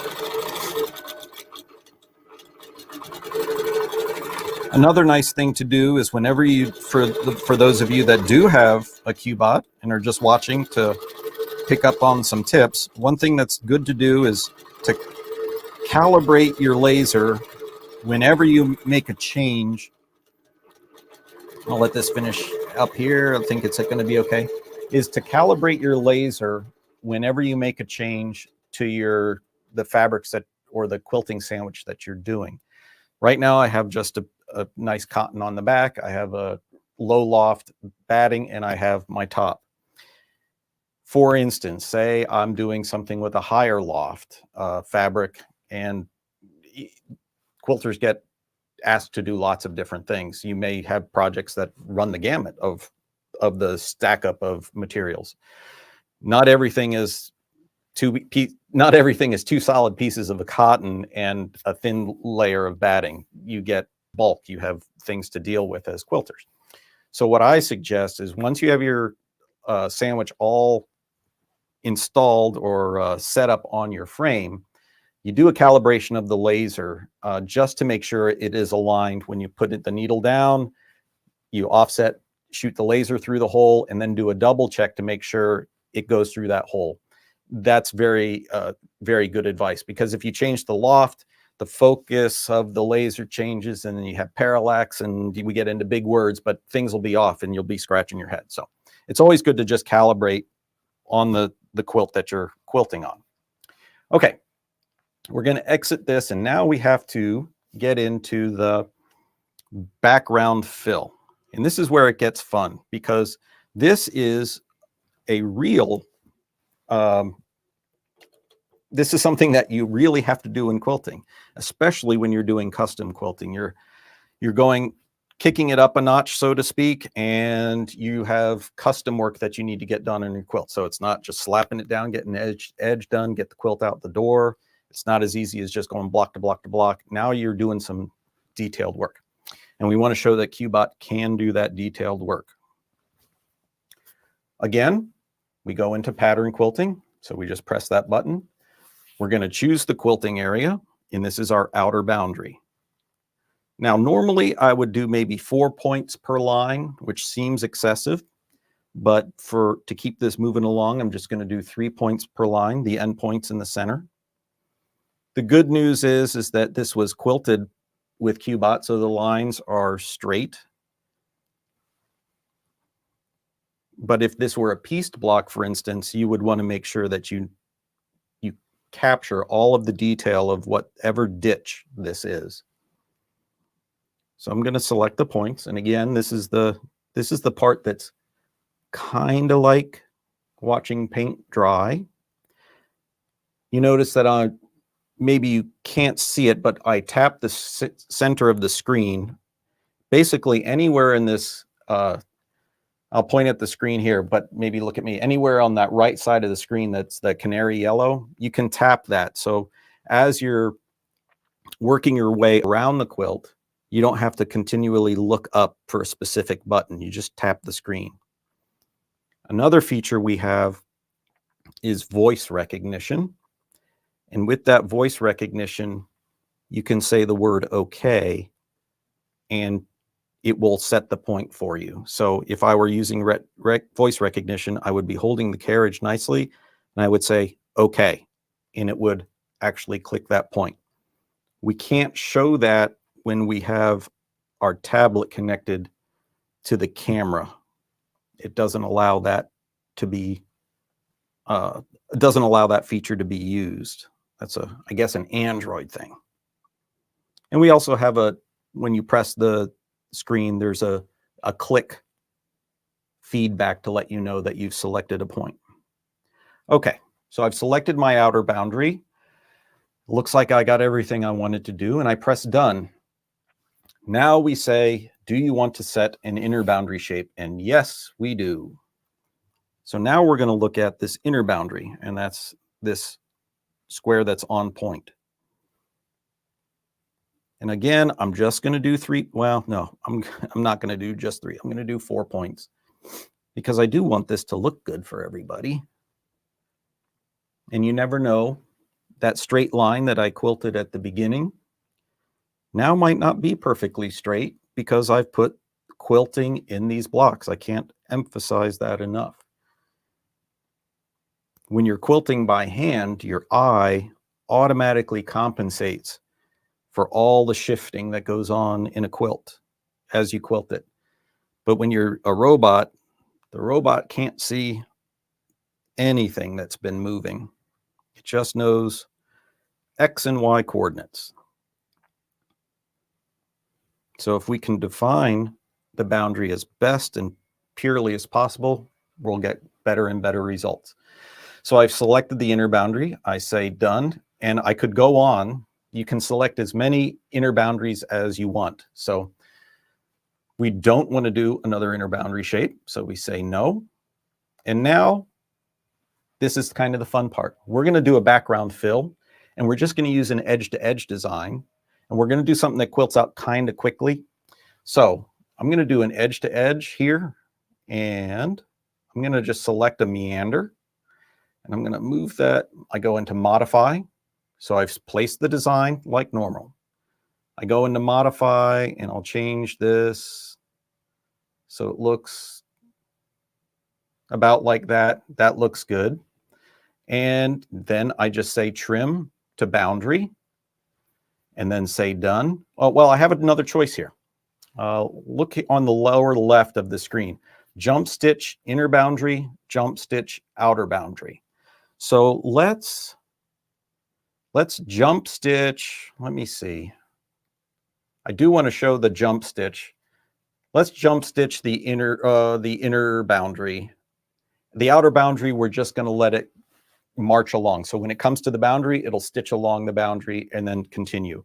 You can, depends on the complexity of the design, but you can have it stop and start at every intersection. The reason why you may want to do that is because it can add a lot of bulk to the design if it's constantly overstitching, which it may blend in, it may not. So I say done. It cuts everything off, and you can see the different breaks in the design. So I move to the start point. Those green and red dots are the different breaks in the design. Move to the start point. I pull up my bobbin thread and I press go.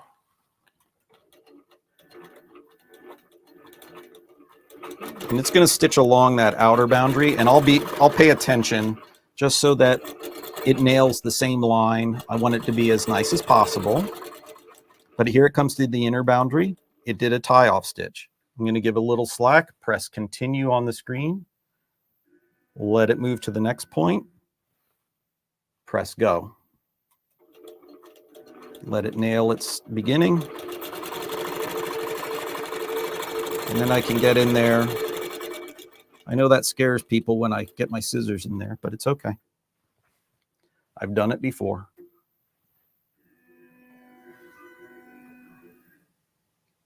And then press go again.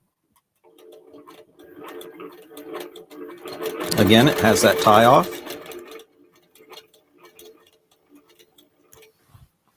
Continue, give it some slack. Press go. I won't get in there and trim that one. And here we're at the outer boundary, so it's going to stitch along the boundary.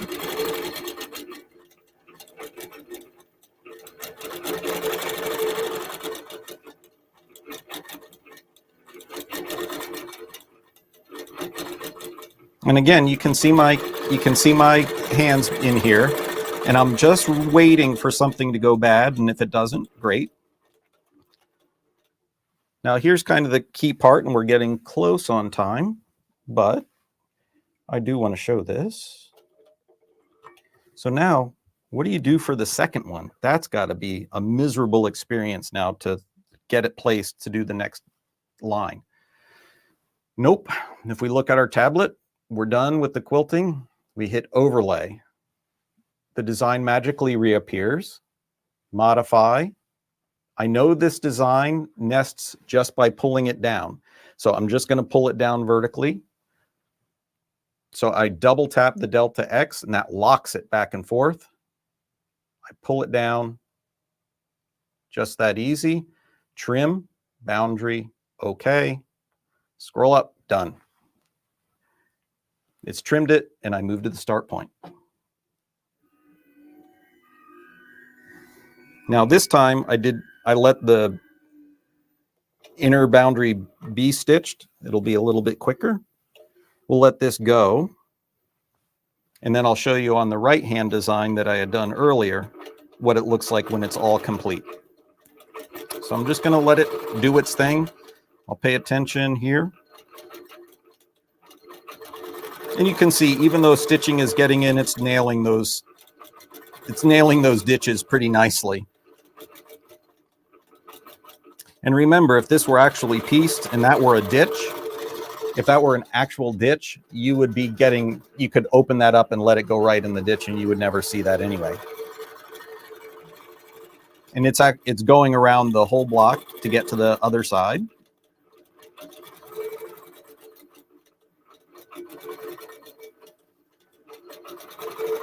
And as this is finishing up, we're going to let it finish, and then I'll scroll over so we can let the camera see it completed in this block.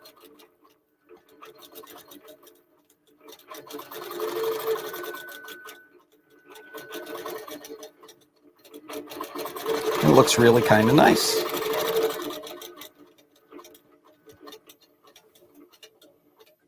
So what's neat about this is that you can use any design as your background fill. So if you like pebbles, or if you like just straight lines, you can use any design as a background fill. And here it is complete, where I've done this section, this fill first. I'm looking at it. Yeah, you can see here how it's done. Everything is nested properly, and it's all complete. So there's a project. This is of how we go about things, how I go about quilting with QBOT in the real world, not just in the demonstration world. And as we go on tomorrow, we'll get into a little bit more depth and ratchet up the projects that we can do with QBOT, some that are not really just quilting. I think tomorrow we have on tap some applique, the applique echo feature that we have in QBOT. And I think my time is done, so I'm going to pass it back. I don't want to take anybody else's time, so I'll pass it back to Blaine. Well, hey, thanks, David. Again, man, great demonstration. And everybody make sure that y'all tune in to David tomorrow, because he's taking this progression through the robotic system, showing you all what it's capable of doing. And again, guys, we're going to show you how you can get this. This thing is an awesome, awesome program to have if you have a quilting machine. And like we were talking about, if you can, this will fit. If you've got an existing quilting machine right now and it has a frame, there's a good chances that we can make this work on your frame. And then even David talked even about how you can make it work on domestic machines. But again, guys, $51.99 is the normal price on this. We do have a call-in special, and it'll be free shipping as well nationwide. Give us a call right now at 800-401-8151. If you're interested in that QBOT, we can hook you up because, hey, our guys in-house know this program very well. They can help you. You can answer all the questions you have for any installation you may be wanting to do. And again, guys, we have some special financing available as well. If you're on the website, you can just go type in the search bar QBOT. It'll take you to the QBOT page. You can read all about it and all the different things it does. And again, you can our live chat agents can help answer questions as well. But again, guys, this thing, it's very simple installation on your frame. You get the professional results just like these higher end robotic systems. And so it's so good, and it has so many great features. That record feature is probably one of my favorite features. So if you have somebody that you just envy how well they do feathers or some kind of design, you can let them do that on your machine, and you record it. You can bring that in as a file and digitize it in your machine, and actually you can just duplicate it from that point on and make it a file. So you could do that through the whole quilt, edge to edge quilt. With that unique design. So that's what's so awesome about this. There's so many great things. It has the channel locks on it as well, built in, that you can just do your straight lines. So again, guys, give us a call, 800-401-8151. That is the QBOT version 2 from Lighten Up. So guys, we're ready for an educational session. We're not yet? We're not ready? Oh, is this the Juki? Oh yeah, that's the printer. Man, I almost forgot. Yes. Hey, I got to tell you, I've been hyping this thing up this morning. Remember, I was talking about this printer, this direct-to-garment printer from Juki. Well, guys, you're getting ready to see it. This thing is so awesome. It's going to blow you away with all the things. And we have Kelly from Juki. Is going to be on here. She's going to tell us all about it. And it's Kelly Latreille. Hey, Kelly. Hey, how are you Blaine, doing? Welcome to the show. Thank you, Blaine. It's so good to be here today. Hey, we're so excited you're here, and we're super excited about this printer because, again, you can incorporate this into your embroidery. You can incorporate it into your quilting. You can do so many unique things with this. So we're super excited to see what you're going to show us. I'm excited to be here, Blaine. Thank you so much. And hello, everyone. I'm so thrilled to be here to show you the Ricoh RI100 direct-to-garment printer. Yes, you can print right on fabric with this fabulous tool. And if you've ever printed from a computer, you're more than qualified to use this machine. It's fabulous. You can see that it's portable. I have it in my sewing room and it's stacked. The printer is on the top and the heating system to set the ink is the bottom unit. Now, if you have a professional way to set the ink, you're good to go. And this is an optional accessory, but I know Blaine has a great deal, great bundles on these. So check out the pricing after this presentation. I'm going to start before we get started printing, just showing you some samples to get that creative juices flowing. And the first thing, of course, everyone wants to do with the printer is t-shirts. And I started out with our company logo and got a real nice t-shirt out of it in just minutes. Simply by snagging it from the internet, bringing it in and printing it out. I'm also ready for the next holiday on Thursday. I've got my Luck of the Irish t-shirt here. And if you take a look at the font and the design, they're both built in on the software that comes with the Ricoh direct-to-garment printer. And this is one of my favorite samples because it really shows the size. The size is 8.3 by 11.7 for the printing field, so it's ample. And this is a landscape layout, so you can get a lot on one shirt. Another t-shirt that my amazing son designed, and it came out really speedy and great. And a couple of years ago, I had the opportunity to see Lady Gaga and shot, took this photo of her and just put it on a t-shirt. I'm really excited about that one. That came out great. But it's not just t-shirts. You can do all kinds of projects. For example, my grocery bag, I just put a little botanical print on it, added a font, and I'm good to go. I'm also ready for Father's Day holiday. I love giving personal gifts. And this is for our dad because he's the grill master of the house. Okay. And more gifts. I love gifts for hostesses.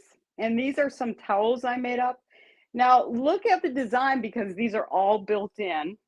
These are for my sisters. I thought this was a great one. And life begins after coffee. That's a rule in my house. And this one is just as simple, another botanical print, and I added a font. And any photo, think about the grandkids, the pets, any photo you have on your smart device, your phone, you can print out on the direct garment printer. This is a picture from my rose garden, and I just added a font, and I'm going to hang this proudly as a lawn flag in my garden. And of course, I wanted to incorporate this into my sewing project. So this is a little makeup bag I did, and the front design I made in about 3 minutes in paint. Think about the graphic designs you use, Word, Paint, Photoshop. You can use anything, and the software is great. And I am a big Kate Spade fan because she always uses an interesting fabric for the lining. And this is built in on the software, so I have a real nice funky lining for my makeup bag. All right, before we get started printing, let me show you the fabulous software that comes with it. I'm going to adjust my camera real quick so you can see my computer screen.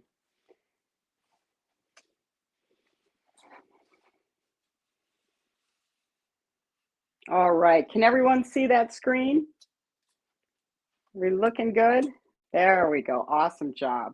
I'm going to start out with Easy Designer because it's as easy as it suggests. You simply choose the project, select the thickness of the fabric, and then we're going to select the size.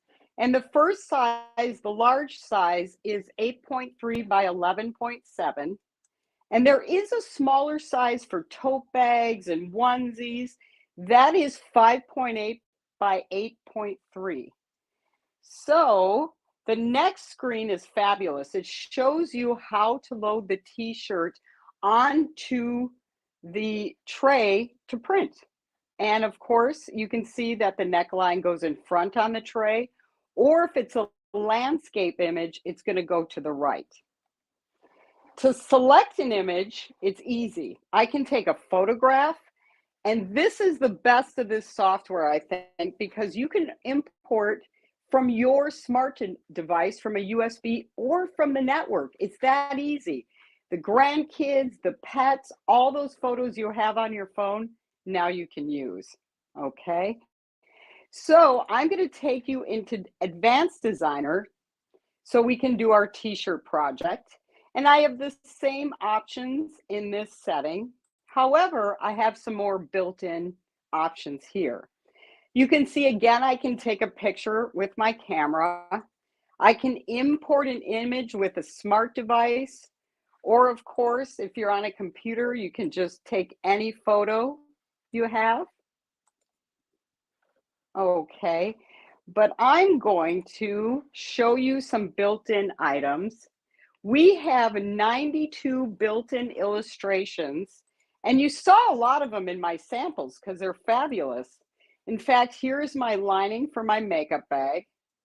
Okay, we also have 104 images built in to the illustrations. And we also have 64 frames built in. I can draw freelance if I want to. If I want to make a personalized quilt label, I can just draw my name And boy, live, I am just a fabulous artist. I can preview that if I want to. And because I'm not a fabulous artist, I'm going to take that out.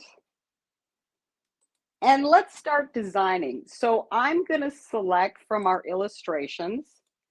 I'm going to take a couple of the hearts and bring them in. And they'll come in stacked on top. So I'm just going to pull this one to the top. I think I'll bring in another one of those. I like those open hearts. Okay. And again, it'll stack right on top. So I'm just going to drag this one down. And I like those open hearts so much, I'm just going to stick with those. I'm going to delete this heart. I'm going to select the bottom heart and rotate it. Bring it up a little bit. It's very easy to center and align with the design page because the markings are really nice and accurate to the tray that you set it in.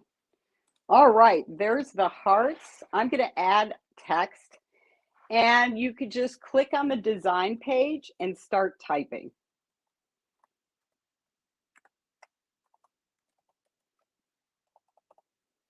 Okay, once I have my font set, I can change the color.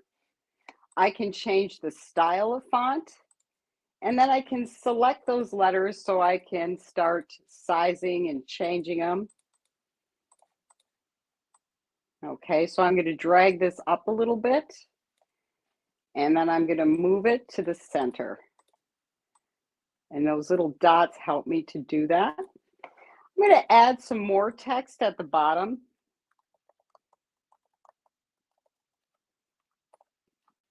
And notice it retained the style and the color, which is so nice. I'm going to bring these a little larger too and move them to center. Okay, and now we can preview it right on our project. And it's really nice. However, I think I'm going to add a frame. And again, there's 64 to select from, and you can just select them to see how it'll affect your project. Some work better than others. And I'm going to select this one, and let's preview that. Oh, that's fantastic. So now I am ready to print and or save. If you're going to make more than one, definitely save the design. But before we get started, I'm going to show you how to mark your t-shirt.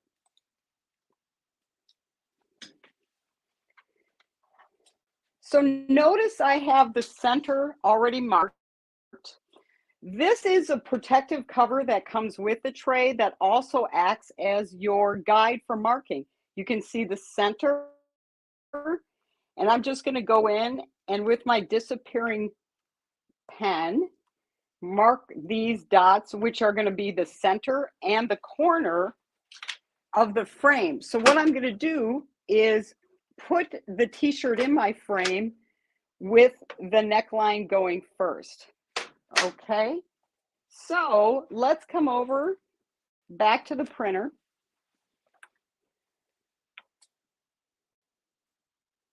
And we're going to start printing.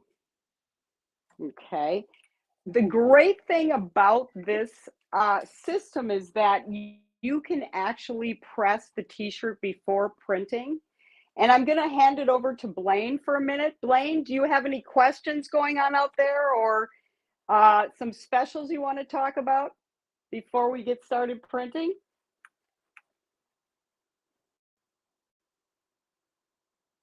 All right, so we're just going to get started. Hey, Kelly, I think you just keep going on. They're loving seeing what you're doing, and we want to see some action on that thing.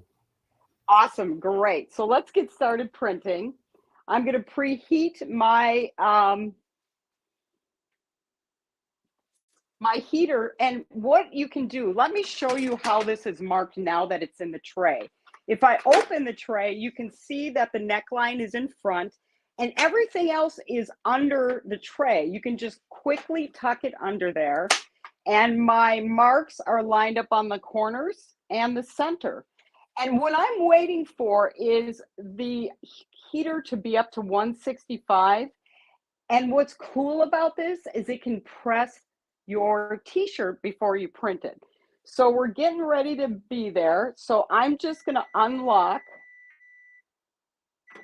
the heating system, and I'm going to put the tray right in there, and I'm going to take the lever to the left, and that's going to take 30 seconds to just simply press my fabric. Now, while that's happening, let me show you another sample. This is a little tote I was getting ready for Quilt Fest. And the first time I printed it, I neglected to set the ink. So I thought, oh, I'll just use my iron. Not a good idea. It did smear. So make sure you have a professional heating system. And this one's great. I'm going to take the lever back to the center and I'm going to unlock. And we are ready to print. So I'm just going to pull this tray out. I'm going to put it on top and press start. And the printer really prompts me to whatever I need to do next, okay? So I'm going to prompt the software and to print. So let me get this started real quick.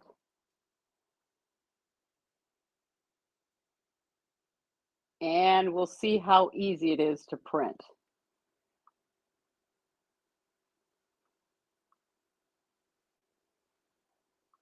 I'm going to select print. And we're good to go. So right now it's sending it to the printer. Okay, and I'm going to touch start. And it prompted me to do that. It's really easy to do. So while it's printing, let's take a look at my quilt top behind the printer. All of the photos in that quilt top are done with the Ricoh 100 direct-to-garment printer. And I'm getting ready to do this on my Juki long arm, but here's what's great. When I go to quilt these photos, I can freeform or stipple right on the picture, because remember, this is ink. It's going right on your fabric. It's not vinyl. You can't damage it. It's right in the fibers of your fabric. So right now it's printing. And what's great is if you wanted to start another project, if you wanted to press a different t-shirt, you can keep them going. It's easy to do small batches really quickly. So you can see right now it's processing my printing. And then once that's done, I'm going to set the ink on the heat system below. So let me show you a sample of what we're printing, and hopefully we'll have time to show you the end result. It looks like we have plenty of time. Let me find that sample real quick.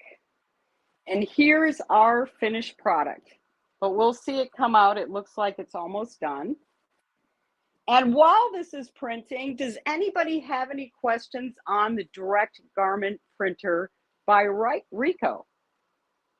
You can see it coming out.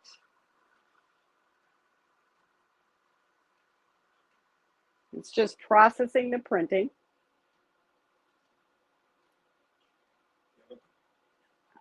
Janice from the audience asked, does the ink penetrate the fabric fibers? Yes, it does. And if you have really fine fabric, one of the suggestions is to put a piece of paper on that tray before you start printing to absorb that extra print. I'll be honest, I haven't had that issue yet. Good question, Janice. Thank you. Linda Smith from the audience asks, what type of fabric can we use? Oh, that's a great question. I've been using 100% cotton, polyester blends, and knits, and they've been all working fabulously. But I will tell you, it's really important, just like in quilting, to pre-shrink your fabric to get that sizing out. All right, folks, our print is done. Okay, so I am just going to unlock the heating system. And this time I'm going to take the lever to the right, and I'm just sliding that in there and closing the door and switching the lever. And the timer is telling me it's going to take about 3 minutes, but it's that easy to print on your fabric. It's fabulous. What are some other questions out there? Deborah Phillips asked earlier, how much is the ink for the machine? Oh, that's a good question. Blake, I'm going to let Blaine handle the pricing, but it's really economical. In fact, I've been, just from the people I know who use this printer, we're guesstimating it's about 25 cents to 37 cents per print. And it's not a transfer, so think about it. You're not spending money on the paper either. So I hope I answered your question. Anyone else? How do you prevent running? Set the ink. That's what we're doing right now. We're setting the ink. And once it's set, you can wash it as many times as you want. What I generally do is I always turn my t-shirts inside out if I'm going to wash them. But other than that, they are set and they can take several washings. Karen Carr asked, what kind of maintenance does this printer / heater require? That's a great question. It's similar to a typical jet air printer. You just are going to clean it out once a week. It depends on the use of the printer. The more you use it, the more maintenance. You're just going to, what I've done is just cleaned it out once a week, and it's easy.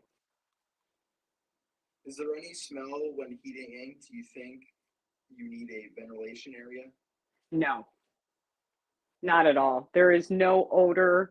And let me tell you what the ink is. It's water-soluble textile ink that is good for the environment and good for us. So there's nothing here you're breathing in or taking in that'll be harmful.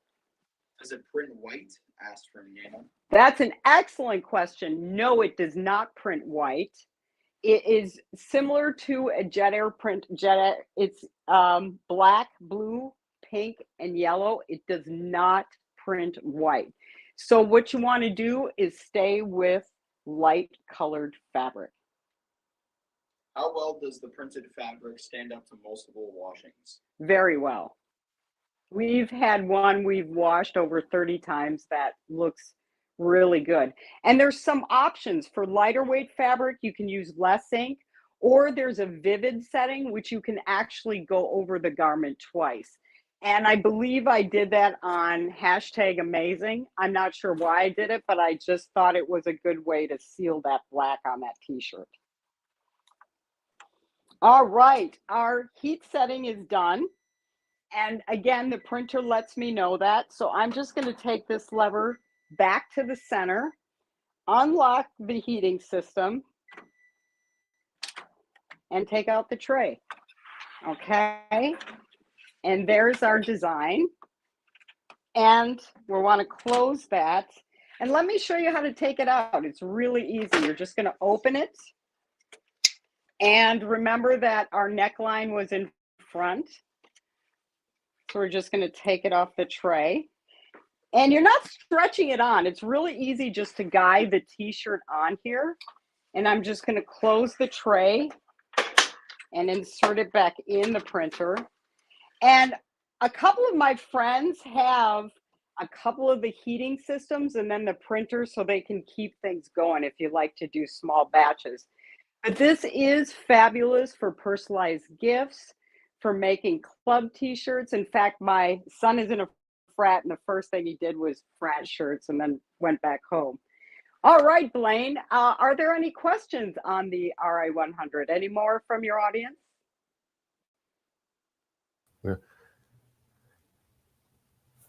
Well, hey, yeah, well, I think we answered almost all the questions, and we just need to tell everybody exactly how they can get this thing, because Kelly, great demonstration. And I know this is, people that have this love this. And I know we had Ella Blythe, one of our customers, she won one last year on the show, and she made some t-shirts and sent them to us here at SewingMachinesPlus. And so she absolutely loves that thing. And she did a great job designing her own little logo for it. And it was pretty cool. So let me tell everybody how they can get this. Kyle, if you put that overlay up there.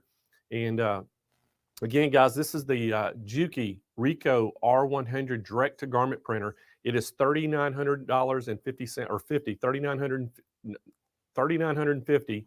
And again, guys, free shipping right to your door. And we do have a call-in special on this. So we have 3 bundles on this. We have a home crafters bundle, we have a business startup bundle, and we have a professional bundle. each one of those, we have them on the website, have a few different things in there, but we are going to have a special on all 3 of them. You have to give us a call to get that special, and they can tell you exactly what we're going to do. This is one of those map pricing items that we can't tell you what we're going to do on air, but I promise you, if you're interested in a printer, this one is one of the better ones on the market. And again, guys, it is so easy to use. It has that built-in dryer under it, and you can do a lot of unique things, especially if you want to do some unique quilting things. You can print your own designs on fabric and then in quilt around it. Even in embroidery and applique, you can use this. It's such a unique tool. Again, $39.50. We do have some special financing available as well. Give us a call at 800-401-8151. We're going to ship this free nationwide right to your door. And also, if you're on our website, you can just go up in that search bar and type Ricoh, and it'll take you right to the product page. And if you need some help while you're on the website, you can talk to one of our live chat agents. And again, guys, this is a direct-to-garment printer from Juki. And we're super excited about this thing because it is just an awesome machine. And we've sold a ton of these things, and everybody that buys them just loves all the things that they can do with it. So again, a great job out there, Kelly. Thank you for being on the show. And guys, we're ready to move on, aren't we? So Sylvain's not connected. So I guess it's time for me to tell a bunch of jokes. There you go. Well, hey, while we're waiting on Sylvain, I got to tell y'all a little bit about what's going on with Quilt Fest again. So, as you know, Quilt Fest is not only is it a quilting contest where you can enter a quilt to win. And we did that. We had people that entered quilts, and we opened it up for judging. We also had, we do a lot of giveaways and things too. So we had 28,000 votes for the quilts, which is pretty incredible, guys. A lot of voting. So we had 28,000 votes for the quilts, and we were actually picked a winner who got the most votes out of each category. We gave a top 3, and we'll start. We may start teasing people a little bit and announce some of the people who the finalists are through the week, and then unveil on Friday who actually gets that Golden Scissors Trophy award. Kyle, did the Golden Scissors Trophy come in? It did. I can bring it tomorrow. All right. Yeah. So Kyle's going to bring those trophies tomorrow. We'll set them up here and show y'all what they look like. And it's a very unique award that we're giving. It's a trophy that's golden scissors that fit on it. And the actual scissors are usable, Kyle. They are, yeah. So pretty cool. So anyway, guys, hey, we're going to move on. I think Sylvain's in, and we're going to talk all about Bernina feet today. And guys, we've got a great special on feet. So if you have a Bernina or Bernette machine out there today, we're going to have a great special on feet, and Sylvain's going to talk all about some of his favorite feet. So Sylvain, welcome back to the show. Hey, it's nice to be back. Hey, we're glad you're here, and I'm anxious to see what your picks of your favorite feet are, and I know you're going to show us a bunch that you can use just for quilting. Well, I thought I would invite you to a quilting banquet. I have quite a few feet. And Berninas are known as quilters' machines. When I joined Bernina, oh my God, a quarter century ago, okay? It was that long ago. I read a statistic that 90% of award-winning quilters quilted on Berninas. And I said, well, that's good because I bought a Bernina. Maybe I'll be a good quilter one day. And I was granted awards, which I'm very grateful for. They were all made on my Berninas. 2 things. 1, Bernina machines have a hook. Our hook is frontal, right? It's not a drop-in bobbin. So that means that our hook can get super close to the back of the needle and never miss a stitch. The key is to have the right needle type and the right needle size for what you're doing, and then the machine takes care of the rest. Number 2 is that when the needle goes into your sewing machine needle goes into the fabric and it's ready to come out, if you don't have a good presser foot, the fabric could flag up, rub against the needle and come up, and then you could skip a stitch. So Bernina machines have had way back since before the 70s, something called the hopper mechanism. So what happens is that normally you press a foot, like if you're stippling, for instance, if you're sewing, the foot is down on the feed dog, it takes care of business. But if you're stippling, if you do free motion work, what happens is that the needle is down, and then if the foot, most machines, they have this, most brands have this, what I call a clanker, the needle bar is driving the foot up and down, but the Bernina foot moves itself. So when the needle goes in, the foot goes down close to the quilt, but not squishing the quilt because you were just moving up to that point. The needle goes in, and when it comes back out, the foot will go further down, hold the fabric down, the quilt down, while the thread is being pulled up with the needle to finish the stitch.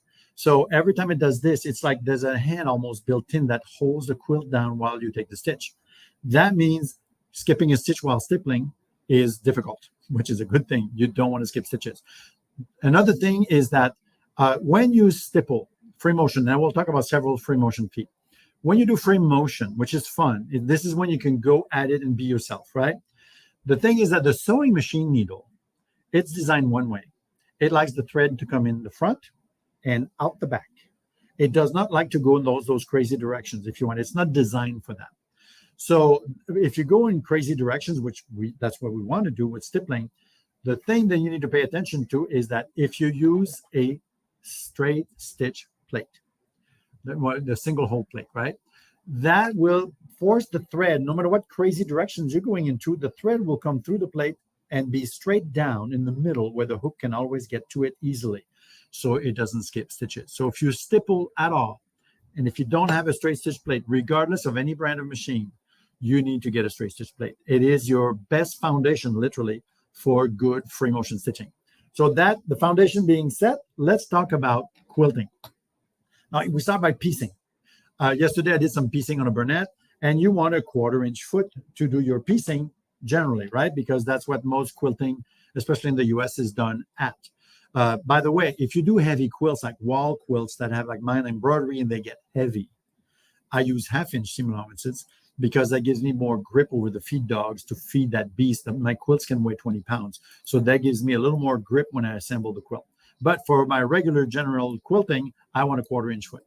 And in the beginning was the granddaddy of our piecing feet, which is foot number 37. It's a 1/4 inch foot. And let me get my stylus so I can point out to it. The 1/4 inch foot, and it's a straight stitch foot, just a single stitch opening. That with the straight stitch plate, great piecing. On the outside, both sides, you have the 1/4 inch seam allowance by just aligning the fabric with the edge of the foot, not beyond, just the edge. And then inside the toes, you have the 1/8 of an inch seam allowance. If you do miniatures, you can do them with this foot as well. And then underneath, because it's a straight stitch foot, it inherited something from our jeans foot, which is a little groove that allows the stitch to form, lay down, and then move on. So you get perfect, crisp stitching. Very well designed for that. Now, this foot was designed when machines typically had a 5.5 millimeter feed dog, about a 1/4 inch wide. So a quarter inch from the needle on each side. So that foot matches that narrow feed dog perfectly. But some people, I call them peekaboos. Some people like to verify that they got the fabric at the edge of the foot, right? Well, by the time you see the fabric peeking at the edge of the foot here, you are exceeding your 1/4 inch seam allowance by a hair, and that can throw a complex block off. So what Bernina did is they put a guardrail, if you want, on the side of the foot. So on the right-hand side, the rest of the foot is, think of it as 37, but you add 20 for the guard, it's now 57. The only difference is that guide, and the guide is spring-loaded on the Bernina. On a lot of brands, it's just stamped, welded to the foot, and it's fixed. But when you go across cross seams, little lumps, if it's a fixed guide, it's not as good, because here, when you approach a cross seam, you can tilt it up, and then the foot will go over without butting into that cross seam and disturbing it. And then you can just let it down and continue.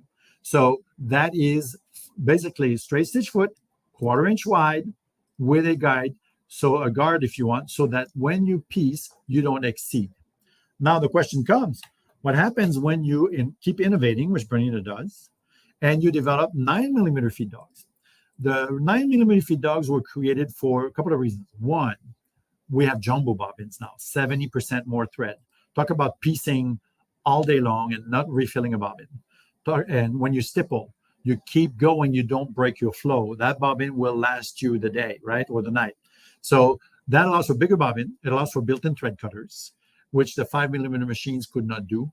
And it has all those benefits. And it will also warn you before you run out of thread, which is always good. So with that in mind, the feed dog are now wider than the foot. And so the foot is not completely covering feed dogs. So we came up with the perfect solution, which is number 97 foot. 97, if you look at it, looks similar on the left, on the right-hand side. It's exactly like it was on, and I'll turn it around for you. It's exactly the right-hand side here. You have the 1/4" seam allowance on the outside. You have the 1/8 inch of seam allowance on the inside of the toe. But then if you look at the sole on the left, it's wider. We have augmented it so it reaches all the way to the edge of the feed dog to take advantage of it. Not only that, it gives you more traction surface than a 5mm machine. So because it's wider on this side, it's no longer 1/4 inch on the outside here. So what happens is that the 1/4 inch is on the inside of the toe, on the wide side. We don't use that side very often anyway. And then the groove on the front here, the groove on the foot is for that 1/8 of an inch on that side as well, because there are times where we will invert, the block and not that. So that will do. And then you still have that groove. It's called a thread escapement. It allows the stitch to form and then lie free and flat under the foot, undisturbed, for perfect stitch quality while you're piecing. So that is foot 97.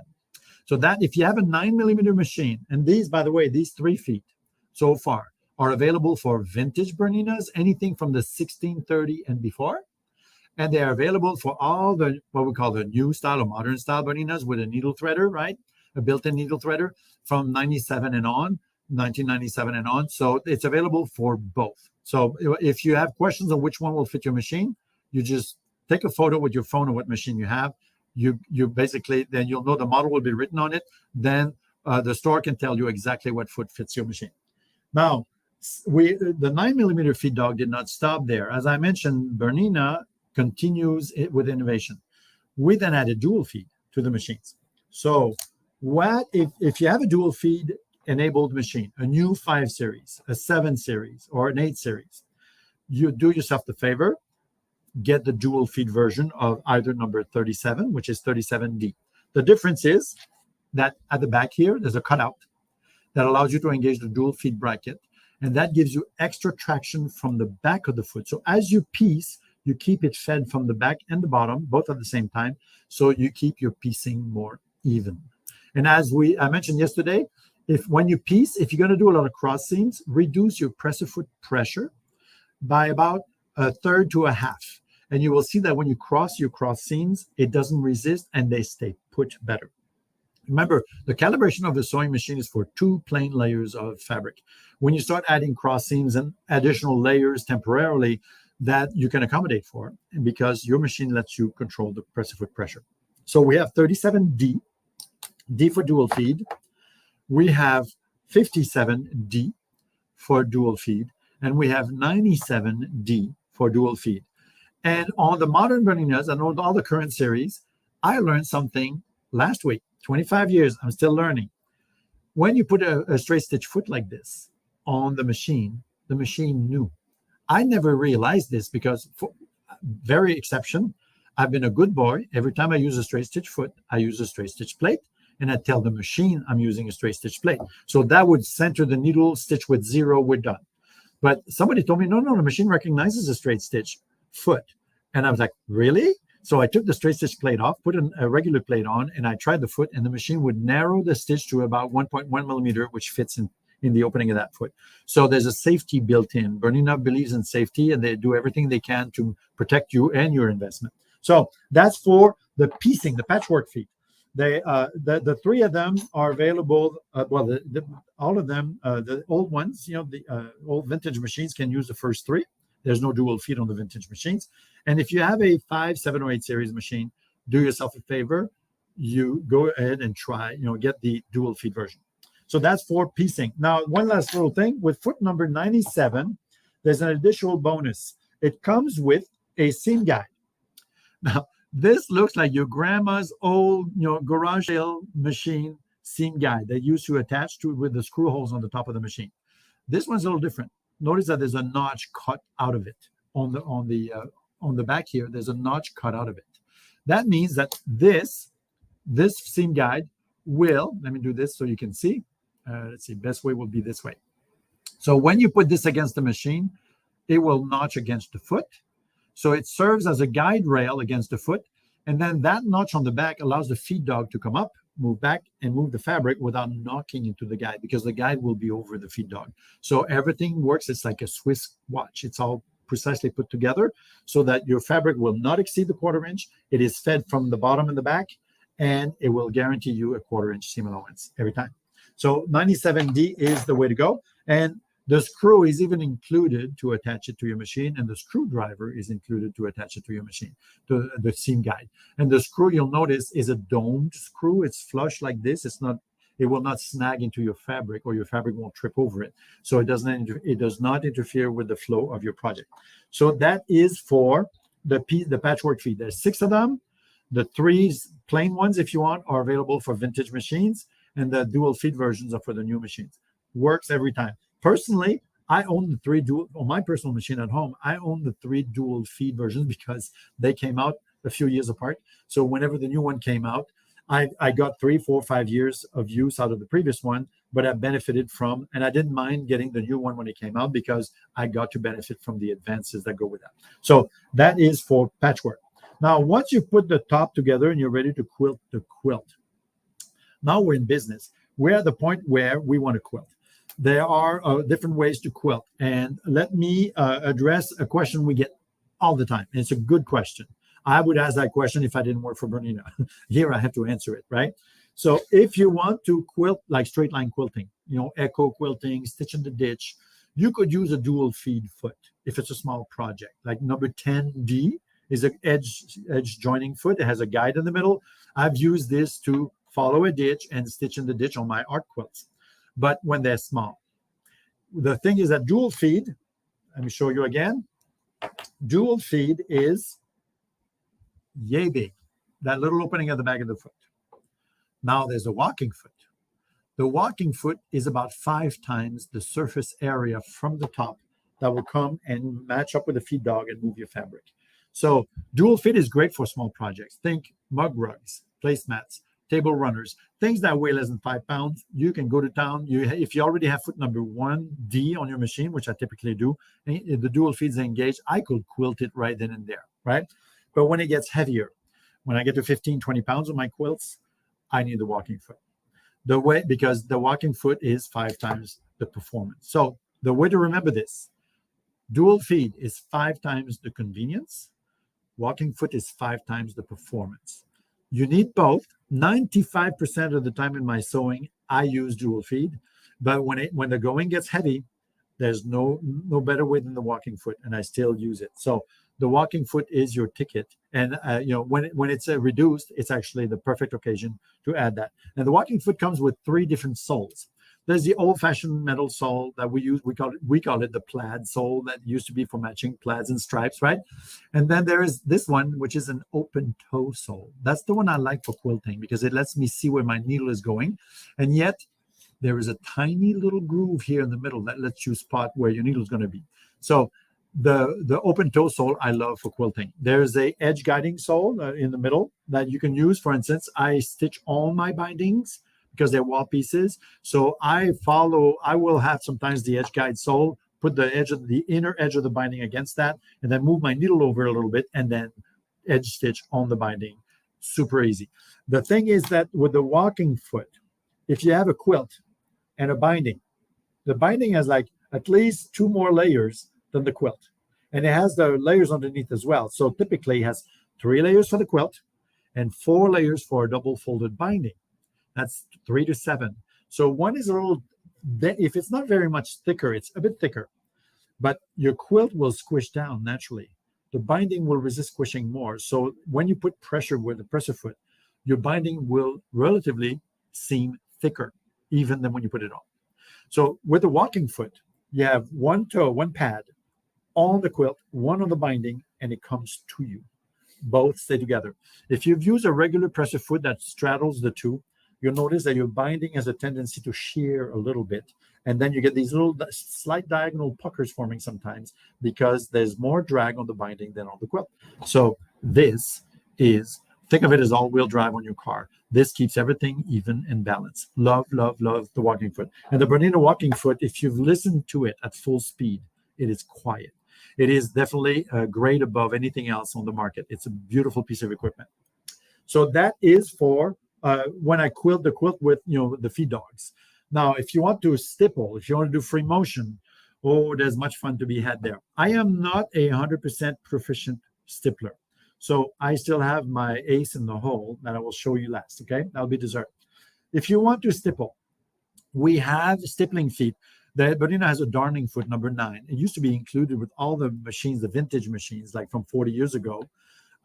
They included foot number 9 because back then people darned. Not so much anymore. So they don't include it anymore because it's not used by everyone. But there's a foot called 24, which is an open toe, a little open toe fixed foot. I don't have it with me because I'm going to show you a better option, more recent. It was added in the past year. It's awesome. But I'm going to start with foot number 29. 29 or 29C. 29C would allow you, as all C feet from Bernina, would allow you to do a 9mm zigzag if you wanted even to do like painting, thread painting. You could use this. So it is a hopper foot, and it has a spring built in. So this foot is what I call the fixed setting hopper foot. So when the machine takes the stitch, when the needle comes out, this foot will go further down to hold the quilt down while the thread's being pulled up, and it will do this little hopping dance that's built into the Bernina mechanism, right? So, but it is set to a certain height. So what that means is that if you do a higher loft quilt, this one will probably sink into the loft a little bit. If you do a regular, I use Warm and Natural, any brand of batting that you like is fine, but a low loft batting, this will be perfect height for your regular low loft batting, which is what 90% of us use, right? So it's a great one because it's clear. It lets you see where you're going and where you've been. So we've had this for a long time. It's been very, very popular. People who do very artistic stippling love that foot. But since then, we've added stuff. We have a series of 3 adjustable hopper free motion feet. And when I say adjustable, here's the magic. They basically, if you look at the foot, they're not that different. You see, they both have like a shoulder, and then the base of the foot comes down. But this one, there's a series of 3s, the 70 series. There's that little wheel here. And I'm going to try to not move my hand, and the foot moves up. So if you have a high loft quilt, you can take that sole at the bottom and raise it to accommodate that loft so it won't sink and jab into it. And if you have a regular low loft quilt, you crank this all the way down until it's at the base. That would be equivalent to the height of foot 29. So you have the whole range. The whole range is, I think, a good quarter inch, almost a quarter inch in difference. So that accommodates a lot of projects.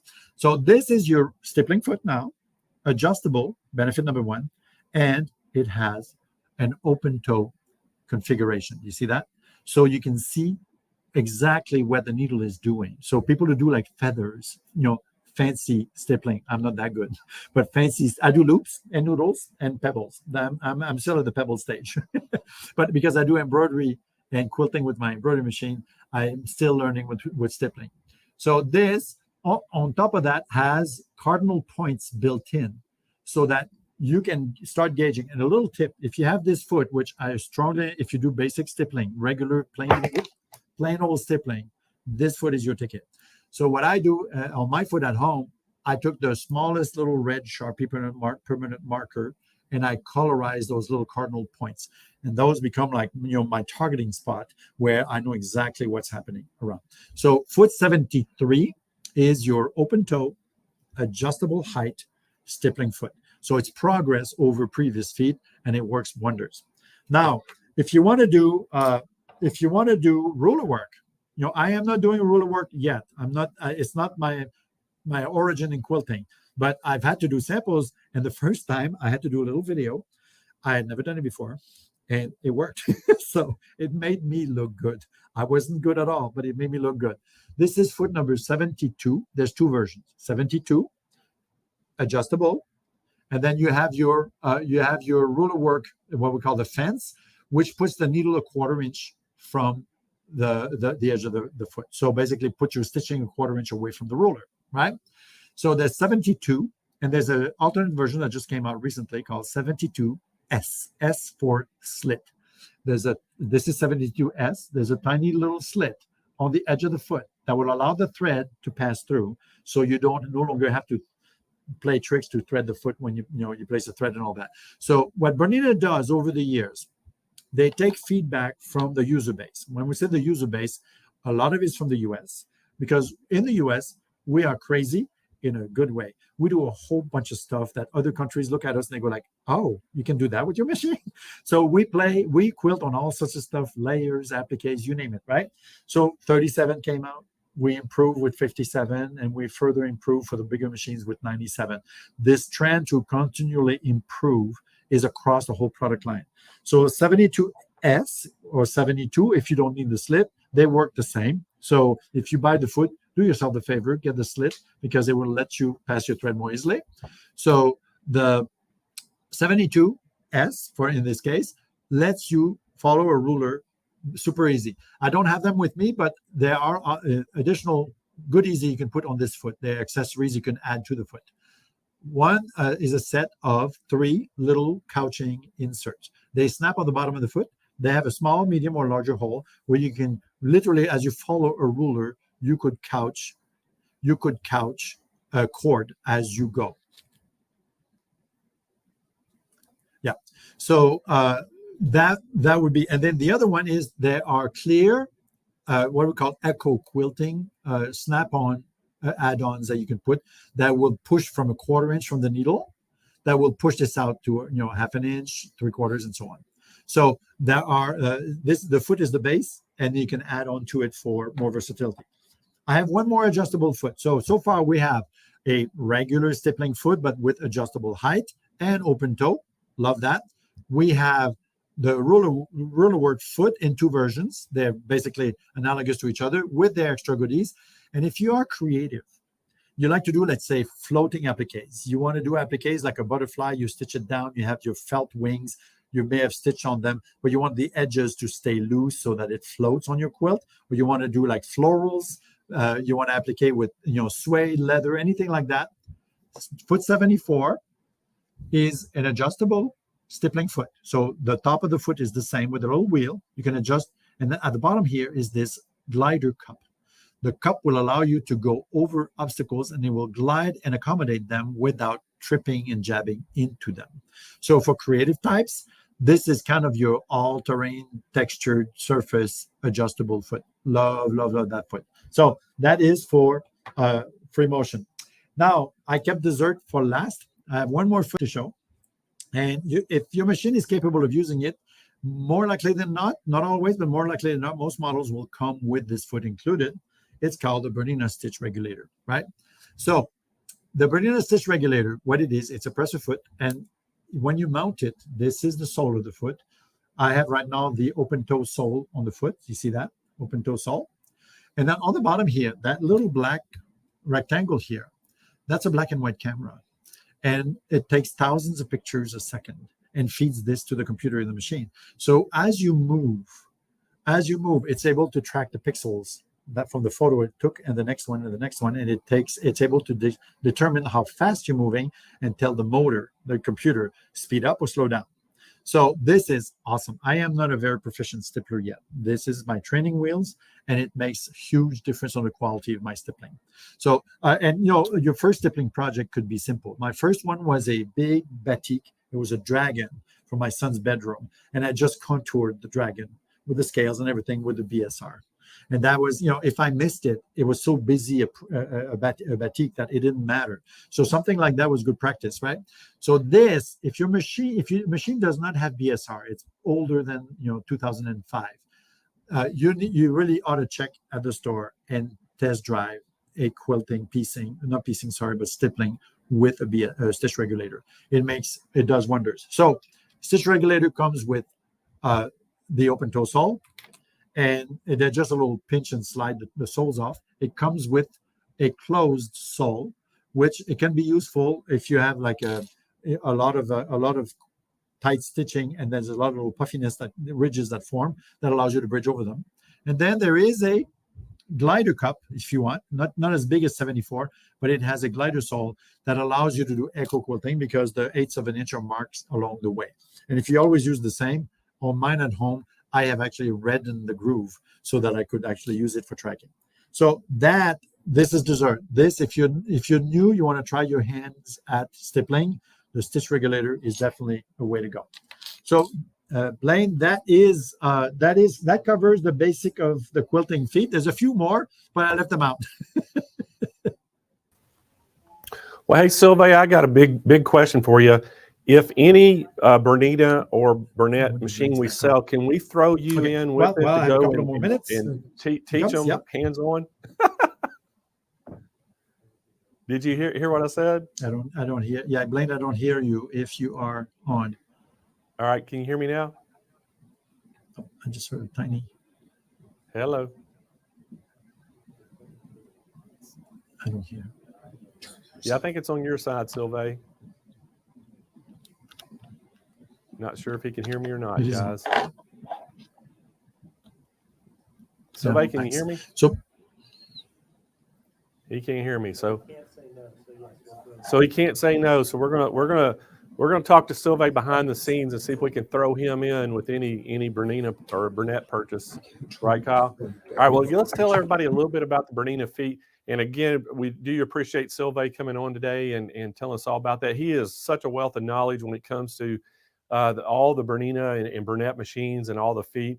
And I hope y'all enjoyed that education about feet, because I tell you, he knows every single one of them so well. But guys, right now we have an incredible deal on all the Bernina and Burnett feet. This is a special. It's 20% off. You can go right to our website. You don't even have to call in for this. And guys, it's going to be free shipping right to your door. Again, we have a coupon code. It is B feet, just the letter B and feet, F-E-E-T. That is going to be your coupon code. You'll put that in at checkout, and that'll give you 20% off your order. If you've been wanting to get some Bernina feet or Burnett feet, this is the time to do it, to save a lot of money on that. So I encourage y'all to go check them out. There's a lot. I don't even know how many we have, Kyle. Do you? It's probably a couple. Yeah, I started to say a couple hundred feet. So Kyle's saying over 200 feet we have. And all you have to do to find them, guys, is go to the website at the very top in the search bar. Just type in Bernina feet. It's going to take you to that Bernina product page, the feet page, and the Burnett feet are included in those Bernina feet. So you'll be able to find, if you have a Bernina machine or a Burnett machine, you'll be able to find the foot that fits your machine. And great special on it right now. And you never see these at 20% off. So again, it's going to be a great time to get one of these. And again, got to say a big shout out to Sylvain. Great job today. And but guys, hey, we're ready to move on, aren't we? And hey, coming up next, we do have now it's an education session. Well, that was an educational session, Kyle, right there with Sylvain on feet. So I didn't even use my foot fetish joke for Sylvain. Missed it. But I believe Sylvain does have a foot fetish when it comes to Bernina feet, right? I mean, that dude knows that stuff so well. But hey, we do have an educational session coming up right now. And if we could, Kyle, could we put that back up there? I really wanted to read her bio if we could. There it is. So we've got LeAnn Hileman coming up. And I got to tell y'all about LeAnn. She's going to talk about thread painting techniques. But one of the reasons I wanted to read her bio, LeAnn won the Outstanding Artistry Award at the Road to California in 2019, and both Best of Show and Viewer's Choice Awards at the San Diego Quilt Show. Two of our quilts have been inducted into the Arizona Hall of Fame, Quilters Hall of Fame. So, guys, I mean, she is the real deal. We are super pumped to have her on the show, and I hope that she's going to be able to teach y'all some really cool thread painting techniques. So, LeAnn, welcome to the show. Thank you. We are so happy you're here, and we feel honored that you're here with us, and so happy. And I know that you've got a great presentation for everybody, so I'm going to let you take it away. Okay, great. Thanks so much. My name is LeAnn Hileman, and I'm happy to be here.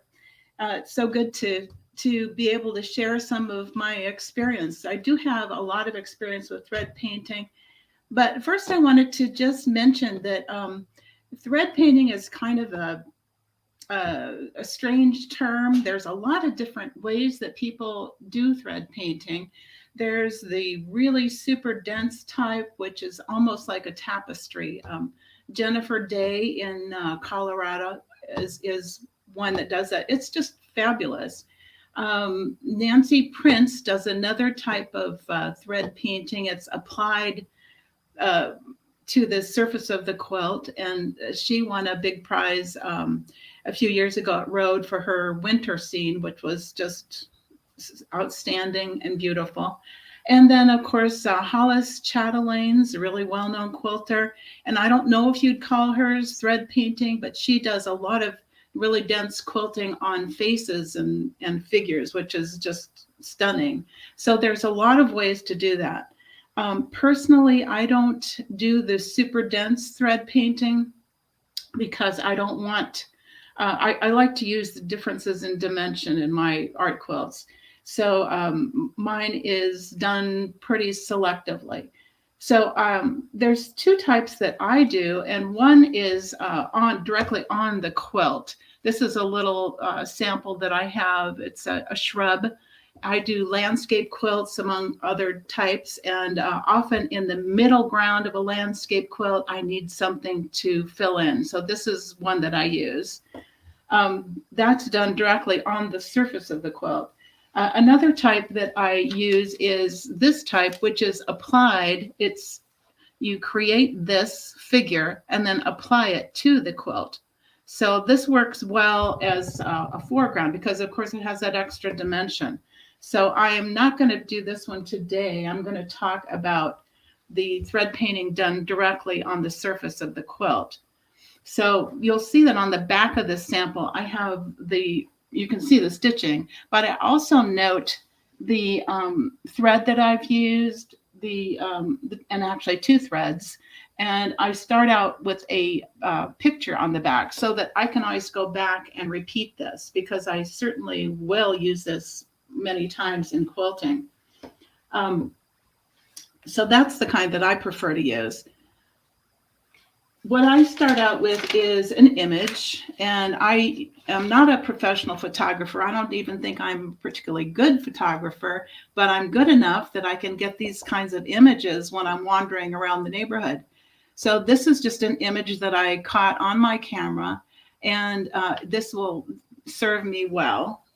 Now, I also at times will get images from books and things online. This particular one is called Drawing Trees, and the drawing for this sample came from that book. It's an inspiration. It's a used book, and they are just anything that has a line drawing is really usable. So that's where I get a lot of my inspiration. Once I get that picture, that picture that I'm going to work from, I will trace that on my tracing paper. And this paper is Hanson tracing paper, CANSON. It's very, very transparent, so it's really easy to trace on. And let me talk just a little bit before I demonstrate that about supplies. I like Aurifil thread. It works really well on my machine.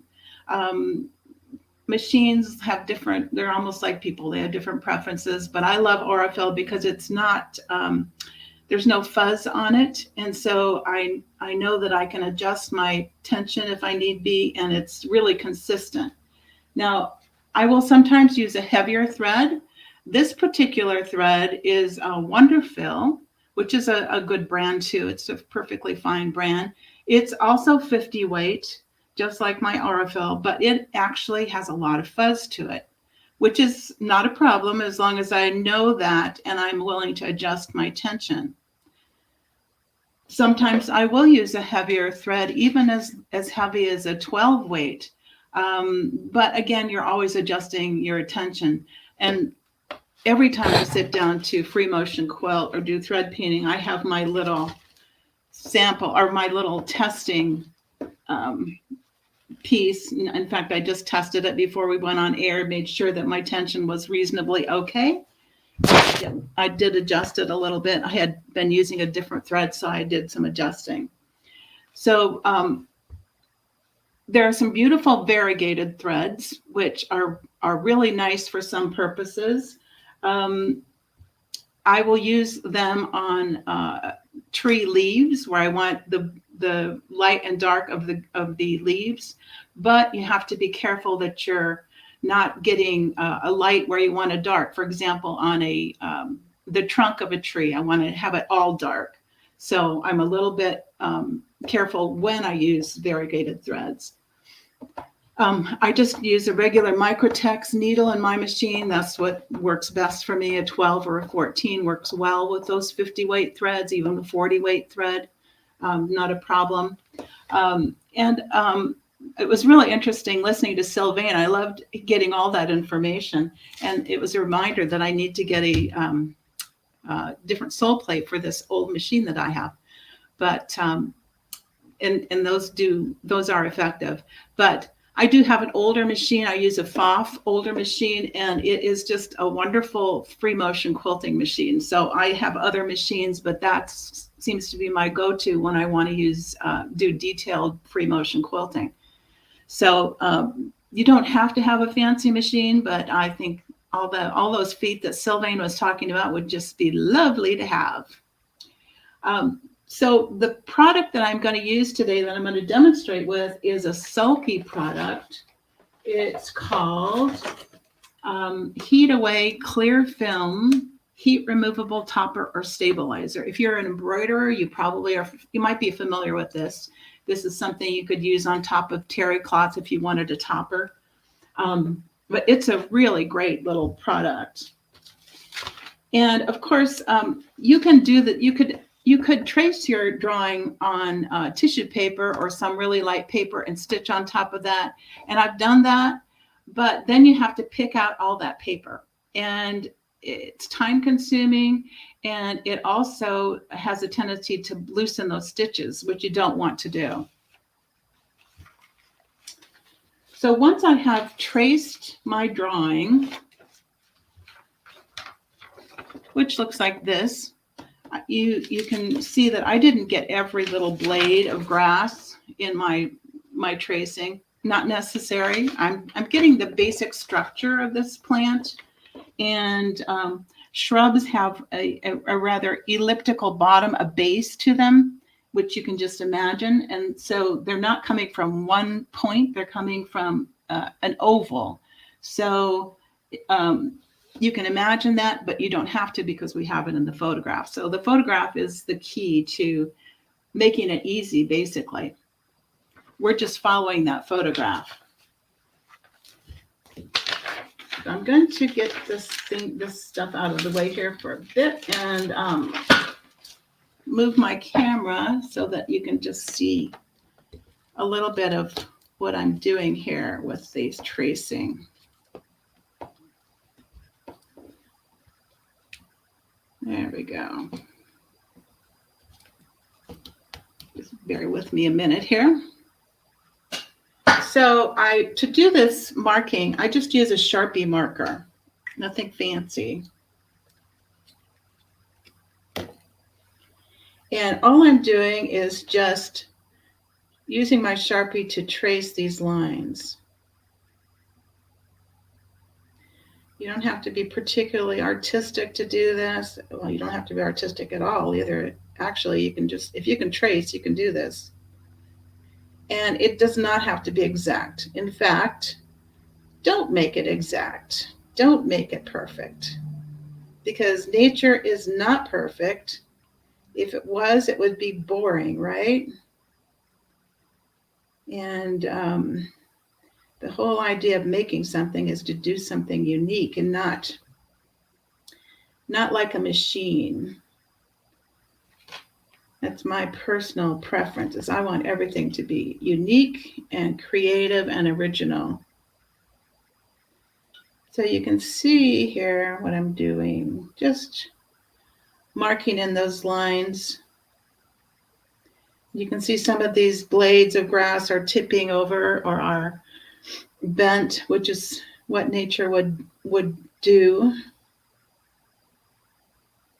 So this is kind of a mindless thing. If I'm listening to some goofy thing on the radio or on TV, I can do this while I'm listening. I don't know if you guys do that. Do you listen to music while you quilt, or do you have the TV on. Some people like really a quiet environment. Me, I like to have a little bit of noise just to distract my head. So I'm just tracing in all these little lines. And you'll notice that I had taped up at the top just so it didn't move too much, but I didn't tape at the bottom because it's really easy to miss these lines. And if I think I've missed one, I could just pick it up and say, oh yeah, I missed a whole section here.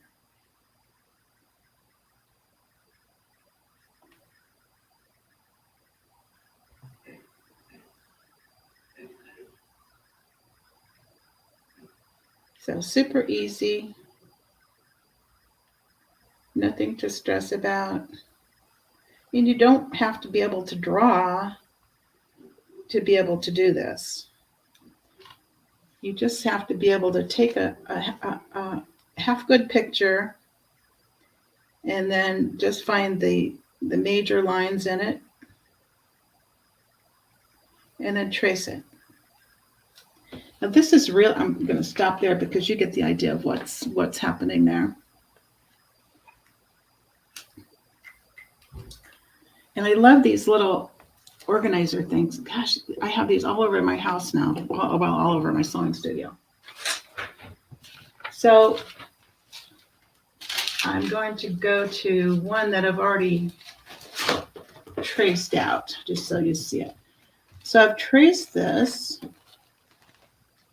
And I've put my film on top of my quilt. So we'll just pretend that this is my quilt.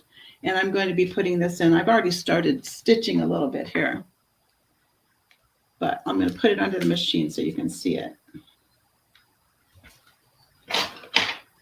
So it's pinned at the top because it's not fusible. It has to be pinned. And now we're going to move it over to the machine. And let me move my camera so that you can see that. Okay. Now, here's my little machine. Like, as I told you, I already tested to make sure my tension was reasonably good. It looks pretty good. And while I was listening to Sylvain, I was cleaning out underneath my machine, getting the fuzz out. So that was a good thing to do. I'm going to just start, I think I'll start, there we go, over here. It doesn't really matter where I start, but, oh, lost my thread here. And I'm using 50 weight Acufil, and it is, I don't remember the color of it, but it's kind of a leafy green color, which grass would be. If it was a tree trunk, I would use probably a brown, but this is a green. And so I'm going to put my needle down here at the beginning of one of these blades. I'm pulling up my bobbin thread so that I don't have a big mess underneath. And I'm setting it to my free motion. Now you'll see that my free motion foot is open toe and it's clear because I want to get the most, I want to see the most I can of what I'm doing, where that needle is going. So the more you can see of where that needle is going, the better. So I'm going to take just a couple stitches just to secure it. Okay. Almost on top of each other, and now I can snip off my threads. Now I'm going to go ahead and start stitching, and I'm going to let you listen for a while because when I do this, it's really important for me to find that sweet spot of the speed that my machine wants to be at. And once you understand that and hear that in your machine, your mind will remember it, and that's the speed that you want to go at. If you go too slow, which you tend to do when you're beginning free motion quilting because it's scary, If you go too slow, you won't get good curves. And if you go too fast, you might even break your thread and you lose a little bit of control. So there is a sweet spot that each machine likes. So let me just start and do a little bit of a beginning here so I can get going.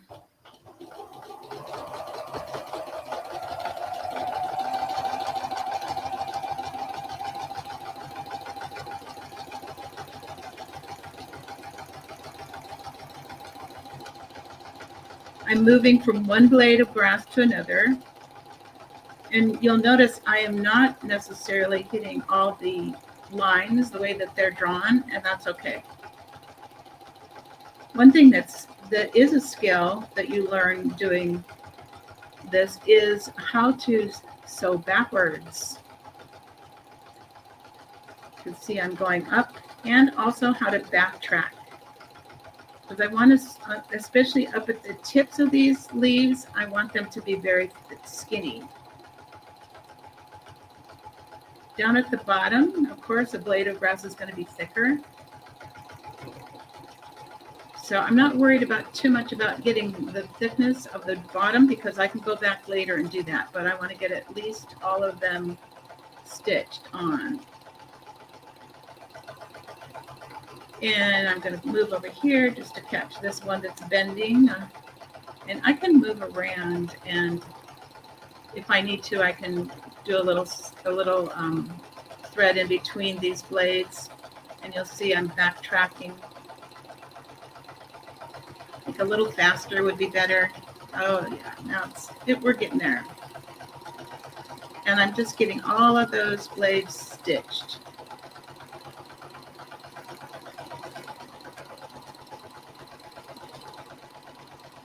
And I like the sound of it. Now, normally when I'm free motion quilting, my hands would be like this. So let me try that. I don't want to obstruct your vision, your view here. So I'm trying to keep my hands out of the way.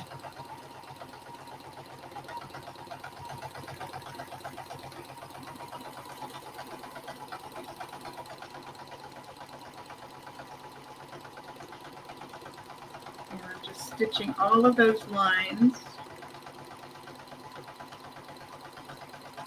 I'm going to follow one of these that I've already stitched because I know I've got some up here that I have to catch. I have some on the other side.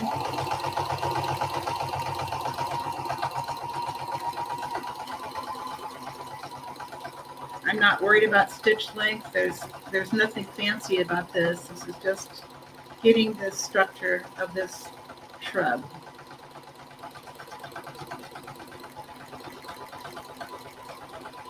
The beauty of having that drawing and keeping that drawing on hand is that I can go to the printer and I can enlarge it or reduce it. So if I'm doing a landscape quilt, I might want to do several of these. If I want to create the perspective, I might do one large one at the foreground and do several in smaller versions in the background. And for the most part, no one's going to notice that it's essentially the same shrub. So that's why I keep those drawings not only for teaching purposes, but also to use.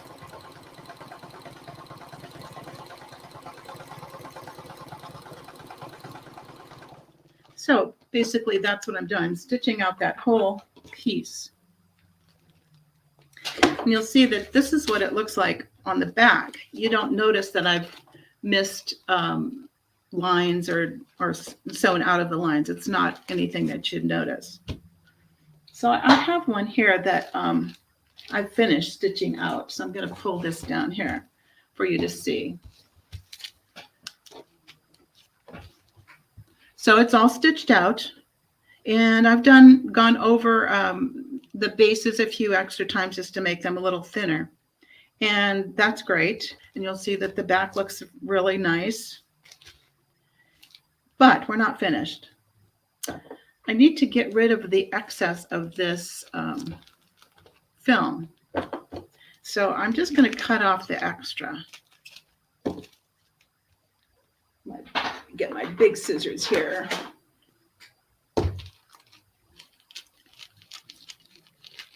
I love Karen K. Buckley scissors and Kai scissors. They're my favorites. So I'm cutting away this extra.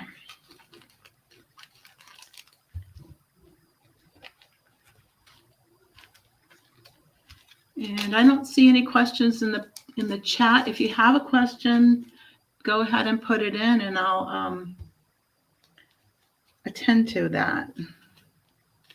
Oh, see, I missed a blade here. I'm going to go back in and do that. Easy to do.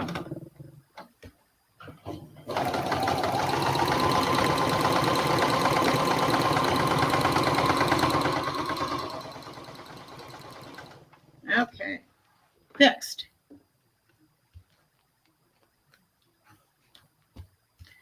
So I've gotten the excess off here. I'm going to take a little bit more off, and then I'll show you what's going to happen. I'm going to move my camera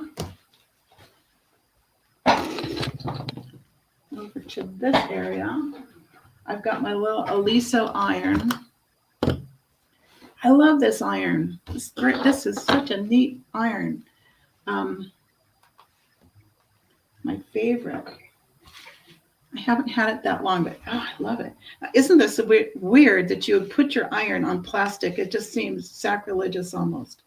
But what happens is it just rolls away. No picking it out. It doesn't damage my iron. It just comes right off. And I have to get the tip of it down into those little crevices here. But I mean, this was such a step forward for me, because my works, if it doesn't have a lot of details, it doesn't seem like it's done. So this has been really helpful for me.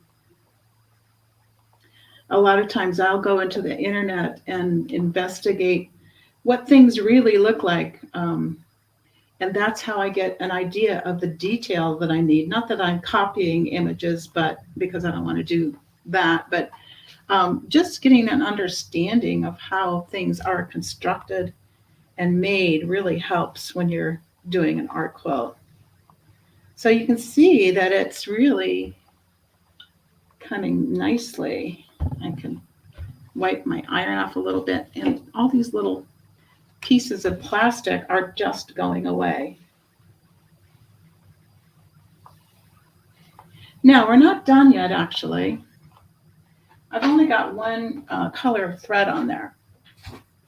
So what I would like to do is add some browns, because, you know, nature is never just one color. And you'll see in my sample that adding the browns really gives some more character to it. So I'm going to just change threads. I'm just going to change the top thread. Don't need to change the bottom because it's not going to be visible. I'm going to just whip out this top thread of the brown.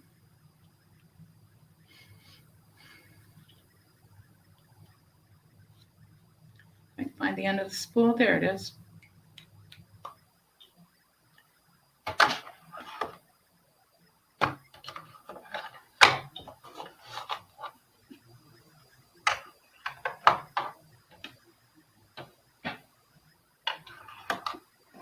There's my cap, and I'll just thread that, and whoops, my thread's caught. There we go. So many times, if you have a problem with your machine, it's the delivery system of the thread. I mean, I've had that happen over and over again. I just was doing some work with a I have a sit-down Juki, and I was doing some canvas cloths for my husband for his tools. And I was having really bad skip stitches, and oh, it was awful.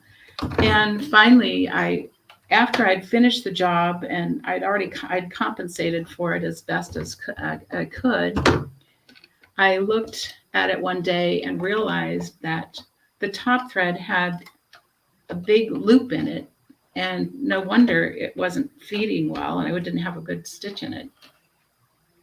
So fixed that, and all was fine. Of course, the job was already finished, but that's okay.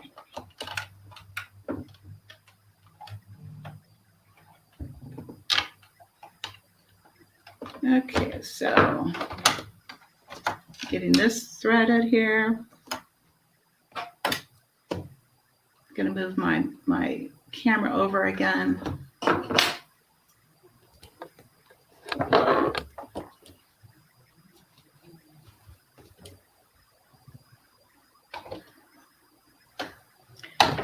And get this set up here. And I'm going to go down to the base of my little shrub.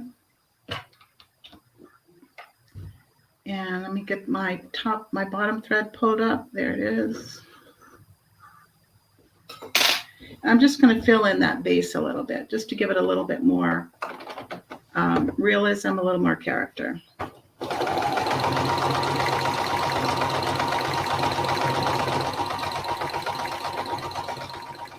Again, this is just not a precise,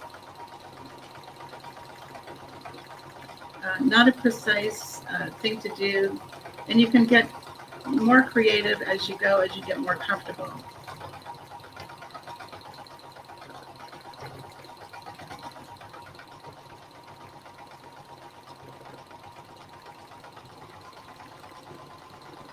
Again, getting your machine at the right speed is going to really help you to get more fluid in your quilting.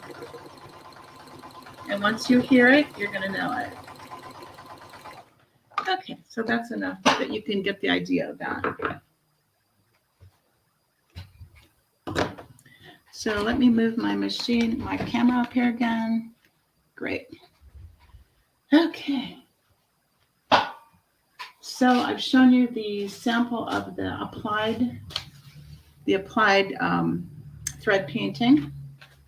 And let me show you another possibility, which I don't have time to stitch out today, but this is a tree that would be fun to do. There it is. Would be fun to do. And I've done the exact same process here you can see that I've got the film all ready to go. And in this case, what I'm going to do is I'm going to snip just a little bit of this fabric, dark brown trunk fabric, and I'm going to just put it right in here where the tree trunk is, maybe just a dab of glue, and then I'll be stitching on top of it. So although most of my work is finished edge, is turned edge, in this instance, I use just raw edge. I put my fabric under there, and the raw threads of this fabric are going to merge with the thread painting threads, and it's going to make a really nice base. So this is what it looks on the back side.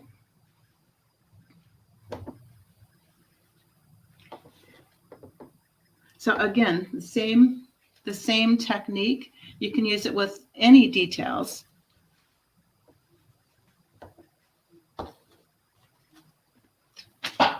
And generally speaking, if I'm doing an art quilt, the foreground pieces would be done in the applied thread painting, where I apply it after I've constructed this. And anything which is more in the background is going to be done with this method. So the possibilities are endless, and hopefully I'll see you in a class sometimes. I can work with you on you doing it. So great. Thanks for having me, Blaine. I really appreciate it. Hi, LeAnn. How are you? Good. How you doing? I'm doing good. Well, we finally get to meet in person. Yeah, semi-person. Good to meet you. So you do some beautiful, beautiful quilts using thread painting techniques, right? Right. And what's your inspiration for adding thread painting? You know, do you always do that? Do you do other techniques? I use it a lot to add detail. And in my work, details are really, really important. I call my style is narrative realism. And what that means is that I don't just do the figure in the middle of the quilt. I really want it to be a scene. And for example, I have a quilt called Navajo Boy with Truck. And it comes from an 8x10 black and white vintage photograph I found in a pile in Flagstaff. It just was, I bought it for $10 and that was it. And I fell in love with the photograph. And the figure of this young man is so compelling. He's very dignified and he's so proud of this truck. It's a 1952 Chevy, according to my husband. And, but the detail behind it is a garage, like a garage to fix cars, and a gas pump, which is the old gravity-fed gas pumps. So to get that detail, there's no way I could do that with just little bits of fabric. So there was a lot of, there's little bits of fabric and thread painting, including the numbers of the gallons as they went down. So I use it a lot for detailing. Now I have seen that quilt. That's on your website. Yes, it is. That picture, yeah, that is absolutely beautiful. Thank and you. It really screams Arizona, which is where you're from. It does. Yeah, I'm in Glendale, Arizona. Yeah. Yeah, in fact, it's going to be in Paducah soon in April, and it's won some awards already. And I always say that if his relatives could come to me and show me that they're relatives, I'd give it to them, because it was such a wonderful photograph and a wonderful young man.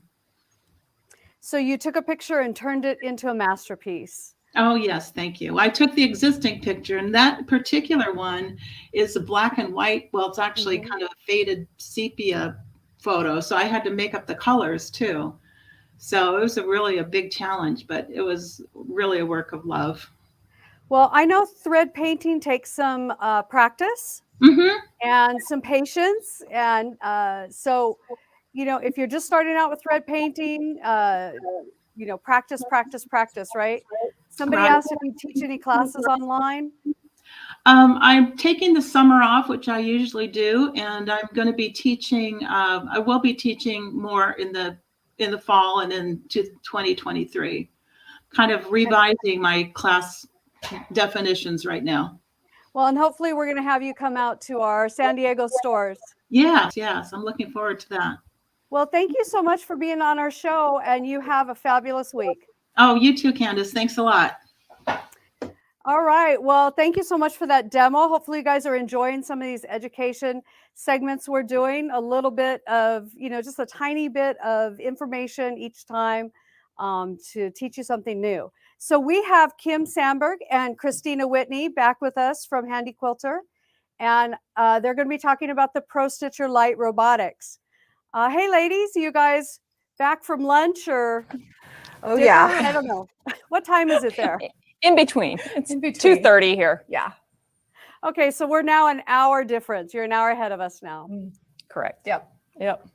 We're in that after lunch, 1 o'clock. You know, Yeah. I need some sugar or a nap. Definitely. Feeling the same here. Yeah. Yep. Okay, well, you guys are going to talk about that Pro Stitcher Lite Robotics for the smaller machines, the smaller long arms. So we're excited to hear all about it. So go ahead and take it away. All right. Thanks. Yeah, we are excited to be back talking to you again about Pro Stitcher Lite, right, Kristina? Yes, we love Pro Stitcher and all that it can do for us. So we're excited to be here. Yeah, it's always so fun to talk about Pro Stitcher. We both use the Pro Stitcher all the time in our quilting, and we're just so excited that we now have Lite, which makes it available for the Moxie, first of all, which hasn't had a Pro Stitcher available for it until Pro Stitcher Lite came out. But you can also do Pro Stitcher Lite on a Simply 16. Those are the two machines that it's compatible with, and yeah, it's a great system. You can add it. On the Moxie, it's essentially a plug and play. There's you have to add a bracket up here at the top, plug in a few things, and then you take your carriage that you already have, and there's a tray that comes that has the motors in it, and you put it on the carriage and you put a few screws in it, and then you put the track down on the table and you're set and you're ready to quilt. Yeah. And the best part about it is that it all comes with it. Yes. So you get the tablet, you get the motors for the carriage, you get the track. You don't have to go and buy separate pieces for this. No, you'll be ready to quilt, including the designs. Yes. Pro Stitcher Lite comes with 250 designs. That's a lot of designs. I know people who will, they've never even actually purchased extra designs, which I can totally see. There's a lot of great designs here, and with the capabilities you have of being able to modify and make those designs fit your project perfectly, you can make the designs work. You can always make them work. Yep. And if you want a specific design, you can always purchase that from another online designing company, and you can download it and use it on the Pro Stitcher Lite. Exactly. So there's lots of options out there. Lots and lots and lots of options, which is one of the really fun things about the computerized quilting. It's all the things that it opens up to you. Yeah, and yesterday we were talking about the price of those designs. So just the designs by themselves pay for over half of the Pro Stitcher Lite. Exactly. And that's at a conservative price. That's figuring at about $10 per design. I know that digital designs are often even $15 or $20, especially for more complicated designs. I've even seen sets of designs that are a few $100s. Yep. So there's a real bargain there with all those designs that come. Yeah. So what about with Pro Stitcher Lite? Let's talk to them a little bit about needing to do updates. Yes. So, software has updates that come out because we're always trying to make the software better. Well, the best part about Pro Stitcher Lite is that those updates are always free. They're never going to cost you a dime. All you have to do is go to the prostitcher.com website, download the update. You'll have to unzip the file. That's about the most complicated part of it, isn't it? Yeah. You have to extract those files, save it to a USB, and then you just bring it to the machine and you can run the update. It's really easy. They're always free. We do let you know when those updates become available. So yeah, it's great. It will never cost you a dime. Yep. And I might have missed it, but did you mention where we get those updates at? We get them at prostitcher.com. Yeah. And there's lots of great information there when you're getting started with Pro Stitcher Lite. We actually have a video library, an education library that goes along with Pro Stitcher Lite and Pro Stitcher Premium. Now, Pro Stitcher Lite and Pro Stitcher Premium, the basic function is exactly the same. So you can watch those Pro Stitcher Premium videos, and all of that still applies to Pro Stitcher Lite, which is really awesome.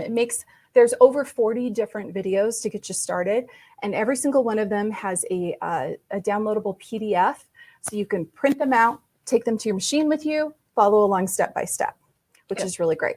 And there's another great thing you can do at prostitcher.com. Yes. So there is a version of Pro Stitcher that you can download from prostitcher.com to any Word-based computer. Microsoft-based. Did I say Word? You said Word. That's okay. We know what you mean. We were talking earlier about, between lunch and dinner time. Slump. It's real. No, that's just how I am all the time. So anyway, on a computer, and you can load it in simulation, meaning that you can use your mouse to move things around instead of moving the machine. Yep.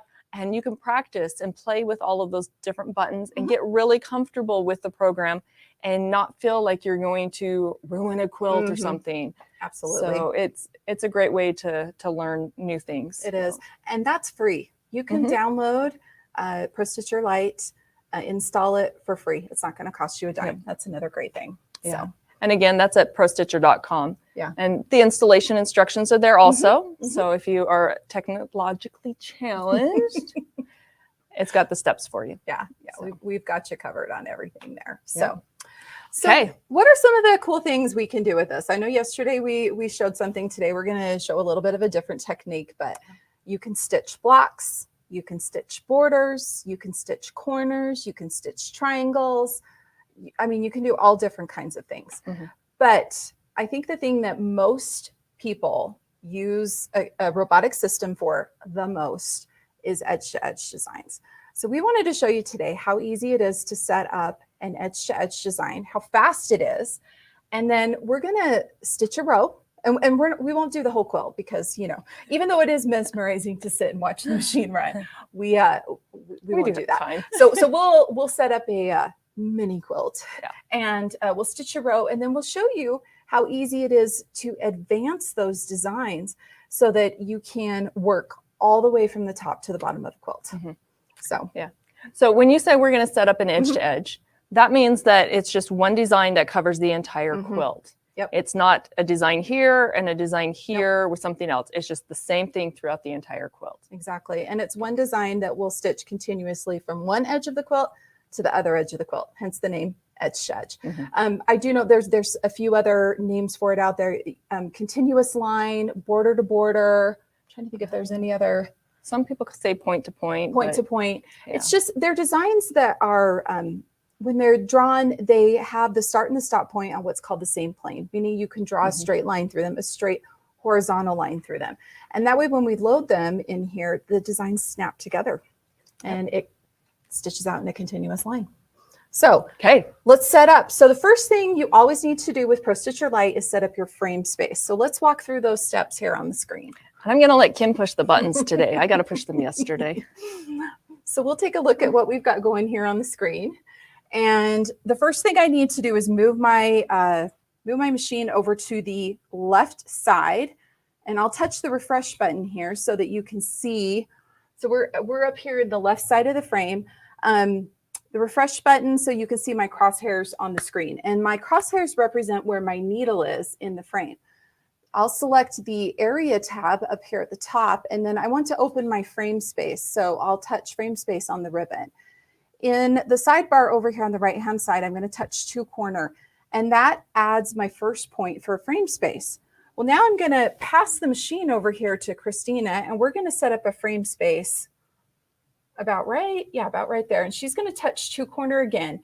Then on the screen, we now have another icon that shows up that's called refresh to frame space, meaning it allows you to see the entire frame space on the screen.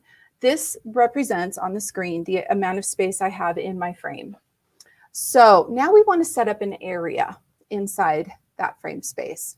So still in my area, under my area tab, I'll touch the to corner button, and then I'm going to move over, because we're going to do a mini quilt. I think I'll probably do only that far, and we're going to drop our second point right there. But this quilt is actually longer than that. Yeah, because most quilts aren't 9 inches tall. It's usually a maybe like a table runner or something like that. Might be, but you're exactly right. If it's a quilt, a twin size quilt or whatever, it's not going to be that size. So Kristina, give me a number. And we'll what is our width on there? So it's 19. Let's go with 35. 35. We'll make it long and skinny. 19 by 35. So if we do our refresh again, it's going to show that area in relation to the frame space. And the area is the pink box. And that represents the size of the quilt. Okay, so I'm just going to clarify here real quick. Go for it. The dark red box is the frame space, which represents where the machine physically can move to at any point. Yep. So that does not change. Nope. The pink area box represents our actual quilt top that we want to quilt on. Exactly. Okay. And we can only, like if I move the machine, you can see I can only move the machine that far to the bottom of the frame space. You see those crosshairs moving. But we know we want to set up the design as if we're quilting the entire quilt. So our next step is to open a design. So we'll select the File tab and then tap Design and Open. And this opens our design library. Now I just want to pick a simple design here in our continuous line. I'm going to choose this alternating loops and open it up. So we can see it there in the middle of our area. Okay. Now we're going to repeat it. So we'll select the Repeat tab, and we have Basics selected on the ribbon, and I'm going to touch the Fill button over here on the right. And you can see that it just pops that design right in there, no problem. It fills it, but it's not quite all the way. So we want to add a little more to it. So let's add another horizontal repeat, so that it's kind of just almost outside of it, so that we'll stitch completely from edge to edge. Then on the vertical, I want to change the gap. And the gap means the amount of space between the rows vertically. I want to have this design actually overlap just a little bit. Ooh, you're getting wild so and crazy. I know I'm getting a little fancy here. So I'm going to just kind of do that minus there. You guys can see how we're just sliding that design together. And then let's add a few more designs vertically. Kind of make a pretty pattern there. So you're filling up that pink box. That's the main goal here. Exactly. Okay. Exactly. So it looks pretty good. We've got some design outside of the pink box and we want to get rid of that. So I'll baseline my design, then we'll go to modify, and the modify tab gives you all the tools where you can rotate, reposition, resize, crop, skew those designs. It's where you spend a lot of your time making those designs fit perfectly in that space. I'm going to use the crop feature this time, and I'm going to crop outside of the area. I want to get rid of all of those designs out there because, well, first of all, I couldn't stitch some of them because they're outside of the top of my frame space. Now I will be able to just quilt that top row, and then we'll quilt the second row, and we'll show you how we can actually advance the design. So this is the really fun part. Now, if I was quilting for real, yes. And yesterday Kristina pointed this out and reminded me, we always want you to baseline your design and then save it. So if I go to File and I choose Save, I can save selected, and that's actually the design that's there. Now, I just want to make sure that I'm not saving over the top of a design. So I'm going to tap in the box, and it says repeat alternating loops. I'm going to add on the end of this edge to edge and E to E. That way I know that this is an entire edge to edge design setup. I'll tap save, and then that way, if I need to take a break from my quilting, come back later, go pick up the kids, whatever, I can come back and my design is there and I can reposition it. So let's go ahead and do some quilting. What do you say? Okay, I want to see how this machine stitches. I know. So we selected the Pro Stitcher tab. I've got quilt selected. I'm going to turn on my pull up, and then I'm going to tap my run button. I make sure that everything looks good here. Everything looks good. My needle's up. So those are the different setting options. You pick what works for you, what you want to have happen. And we'll pull up our bobbin, if our bobbin will cooperate today. This never happens. Oh, of course we're out of bobbin. How did we run out of bobbin? I don't know. There's always something that happens when we're live. So we've got a bobbin here. I'm going to replace the bobbin. So while you're replacing the bobbin, some real life quilting here. I'm going to talk a little bit about these settings that you were just showing. Yeah.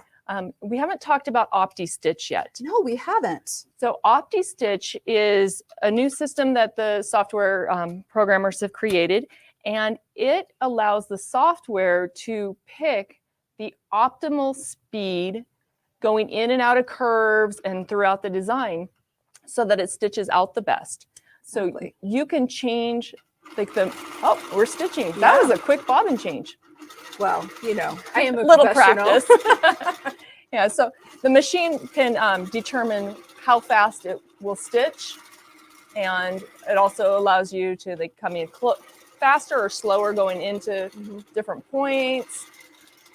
So it's a really great tool that gives you a really good quality of stitch all the way through the stitch out, which is what we love.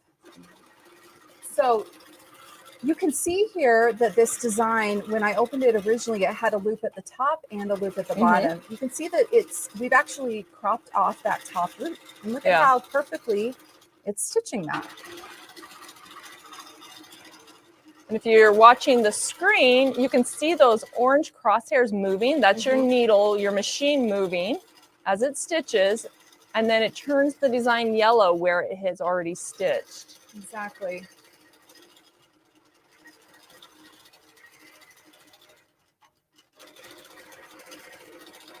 So Kim, when you're at home and this is happening, what are you normally doing? Do you just sit here and stare at the machine?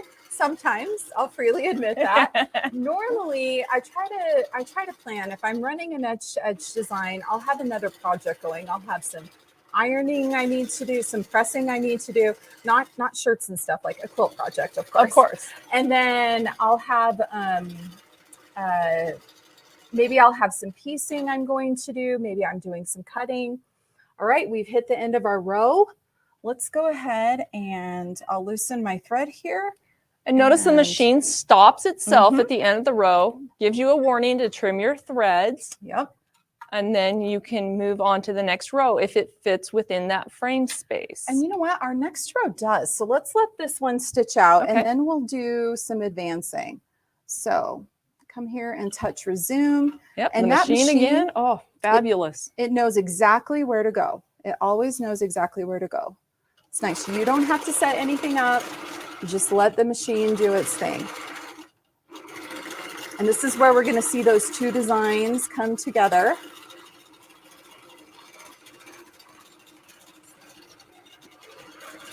See how it's just filling that space in.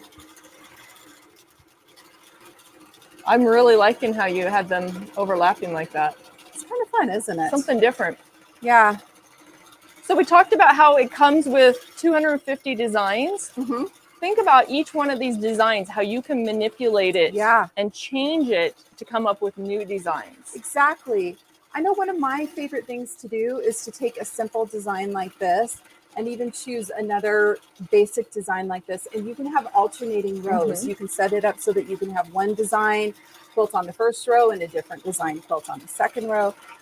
There's so many ways that you can personalize and make this design, make these designs unique and custom to the project you're working on. Look at how well it's just stitched right in there, making it all fit. Isn't that great? And we're getting it. We're doing the watching the cat videos on YouTube again. We're sitting here watching the machine. So I really love using edge designs on quilts that are going to be used a lot, like more of the functional quilts. When you want a quilt that is going to be really soft and nice to cuddle up in, edge designs that aren't as dense are really great for that. This is a fun design too to quilt out because it's a fast design. Sometimes you just got to get that project done. That's one of the advantages to using the robotics system, ProStitcher Lite, is that this can be running while you're working on something else. One of my favorite things to say is I can be super productive when I have my ProStitcher running. I have my ProStitcher running, I'll have my dishwasher running, I'll have my washing machine running, I'll have my dryer running, I'll have my Roomba going, and I'll be listening to a book while I piece something else. So there's great ways to really be efficient with your time when you're doing this. And we all know time is valuable. It is very, very valuable. So I'm going to bring up my bobbin thread, and then we're going to advance this design. Okay. What do you say, Kristina? Sounds good. So let's show everybody how we're going to do this. So we are going to take our crosshairs so that they are, I'll clear this out and we'll actually zoom in just a little bit so you all can see this better. So the yellow has already been quilted. Right. The black still needs to be quilted. Exactly. So I'm going to move my machine close to the center of my design. It doesn't have to be right in the center. And I will make sure that that horizontal crosshair is above the top of the next row of design, meaning the design that's still black. Then I drop my needle. And on the screen, I'm going to activate the drag button. So you can see that that just turned green.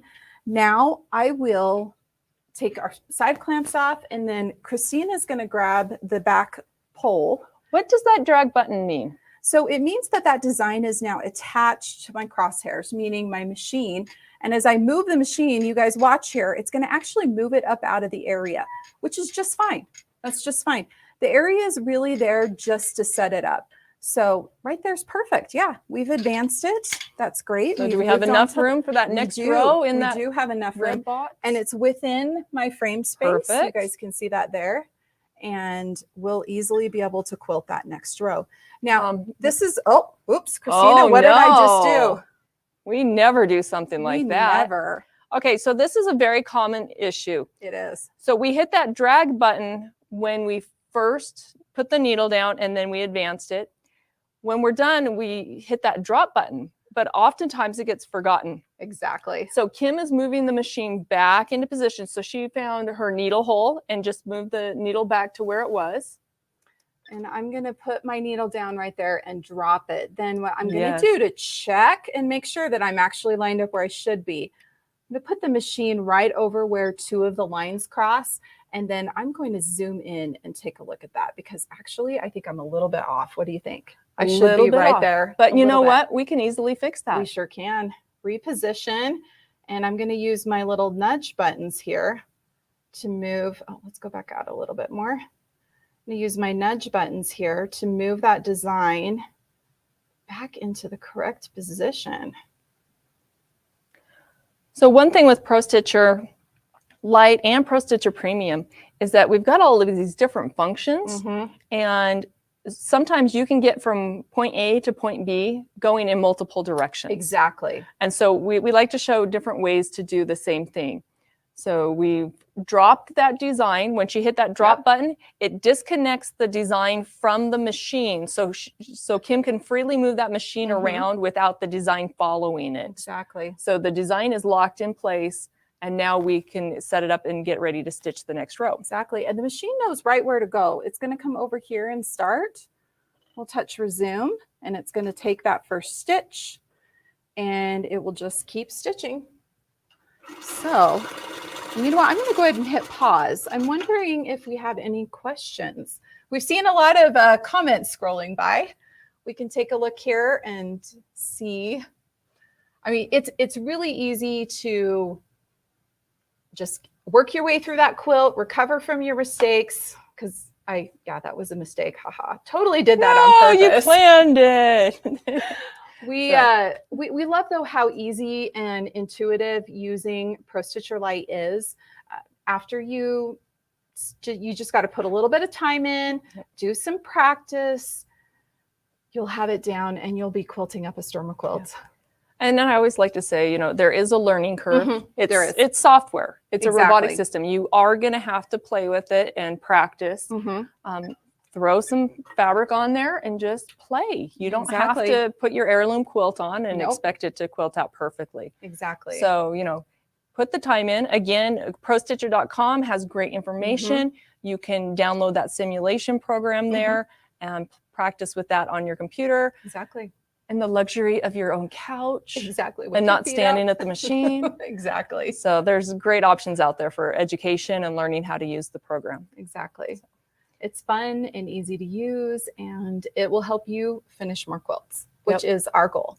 We want to help you finish quilts. So did we have any questions? We haven't seen any of them popping up for us. Well, hey, ladies, y'all did a great job again, as usual. And, you know, it's the Pro Stitcher Lite is an awesome software for people to get into. And again, I got to tell everybody how they can get this. And I know that we'll probably see y'all later on in the week. So I don't think y'all are here anymore today, but I think y'all are here later in the week, right? This is the last time we'll be on this week. We've actually got a few other commitments. So we'll have some of our other team members here. Yep. Okay. I knew we had a bunch of people from Handy Quilter to be on. Well, thank y'all then so much for being on our show. And anyway, we'll look forward to seeing y'all the next time. Yeah, definitely. Thanks. All righty. Bye-bye.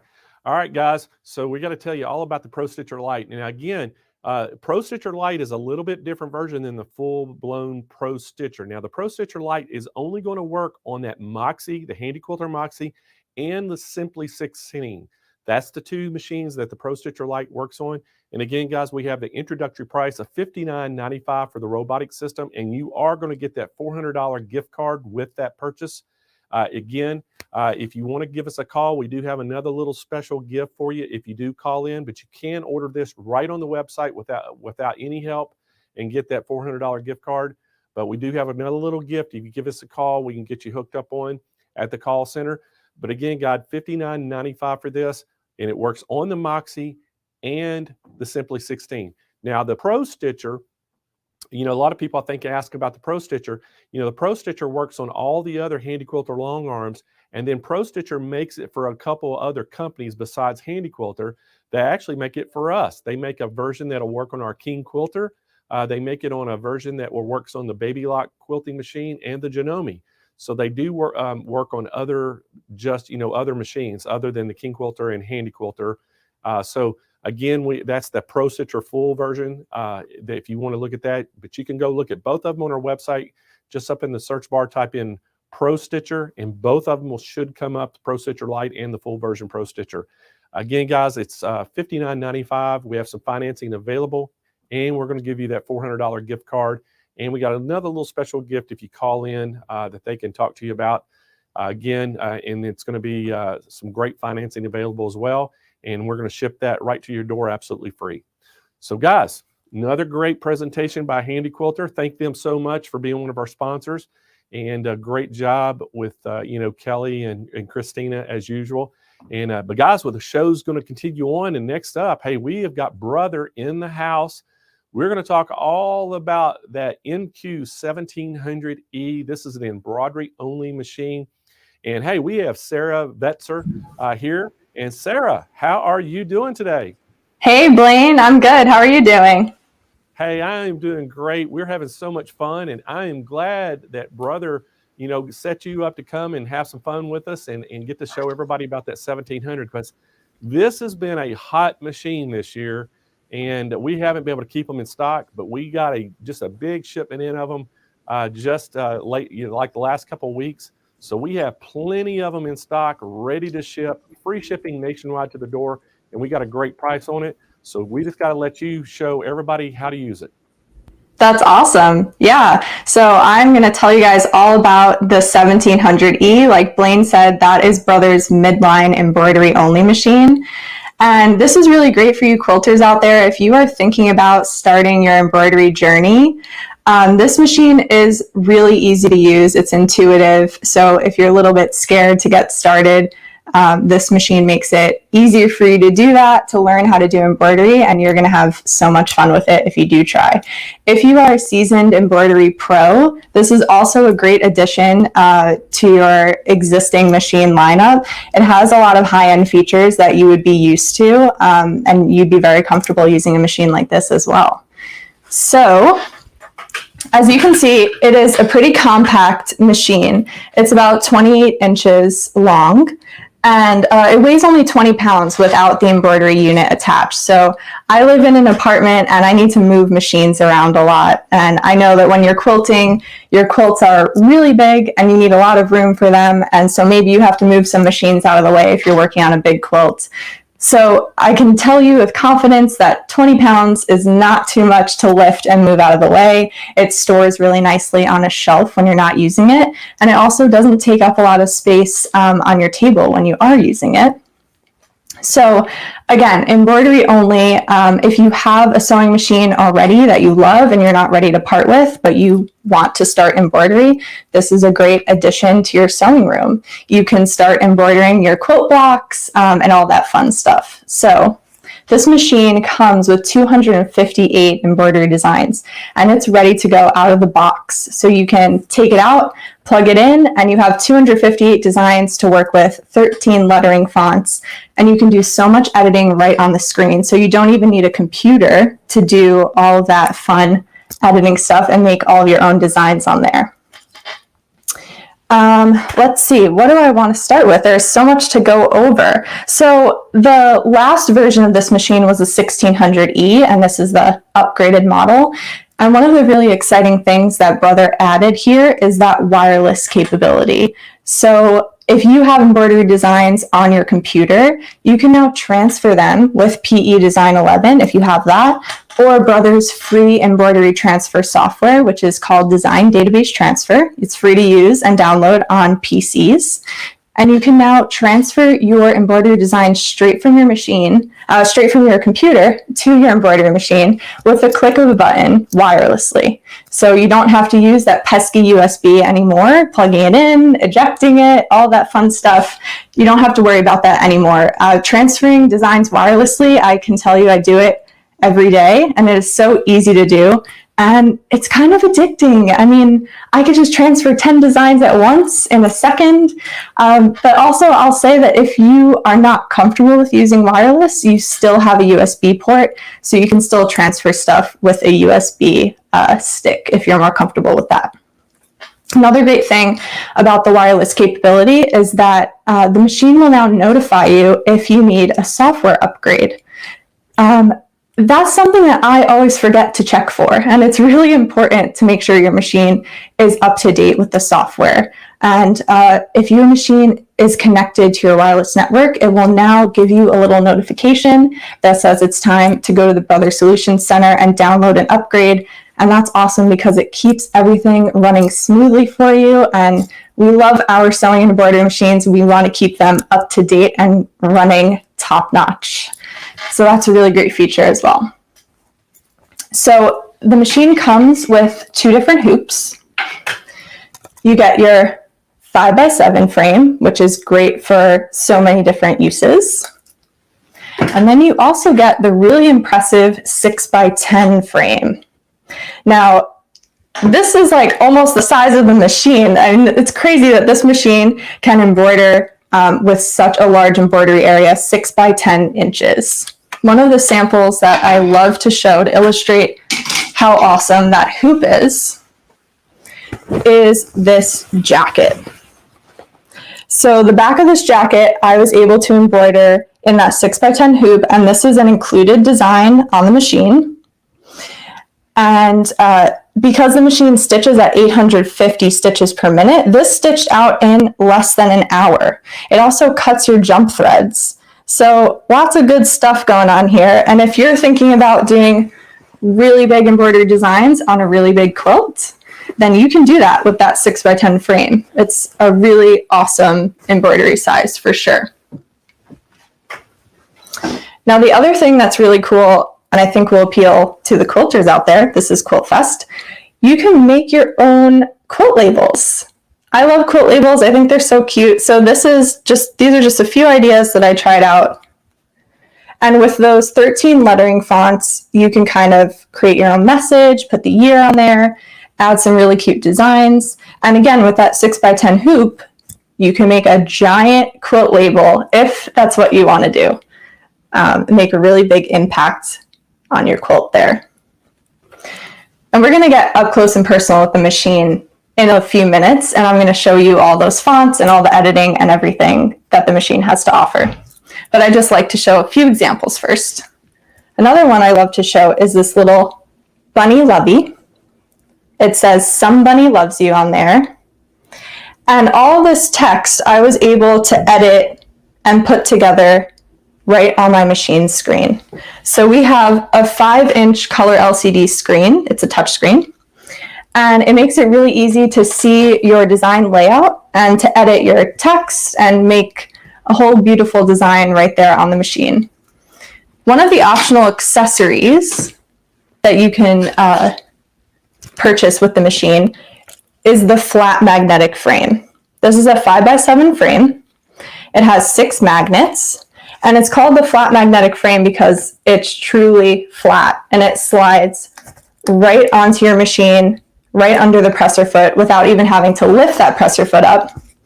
And it's a really lightweight frame, but even though it's lightweight and easy to handle, these magnets are so strong. So I have this thick upholstery material hooped in here. As you can see, I can just hold it with one hand, shake that around, and my project is not moving at all.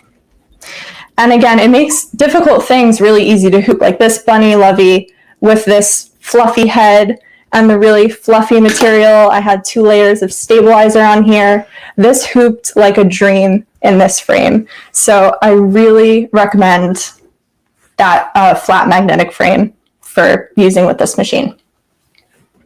All right, so let's go on over. I'm going to switch my camera here. And let's take a closer look at the 1700E.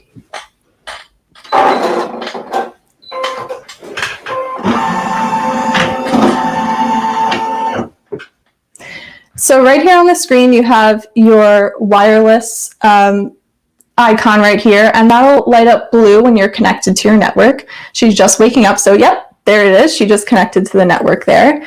And then you have your memory pocket down here. And this is where you're going to store your designs. So you can store them right on your machine.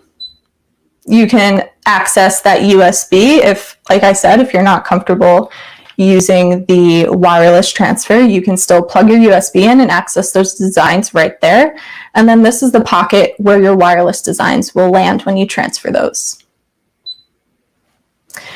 And then right in here, we have all of our embroidery designs. So we have some buttonhole designs, buttonhole decoration.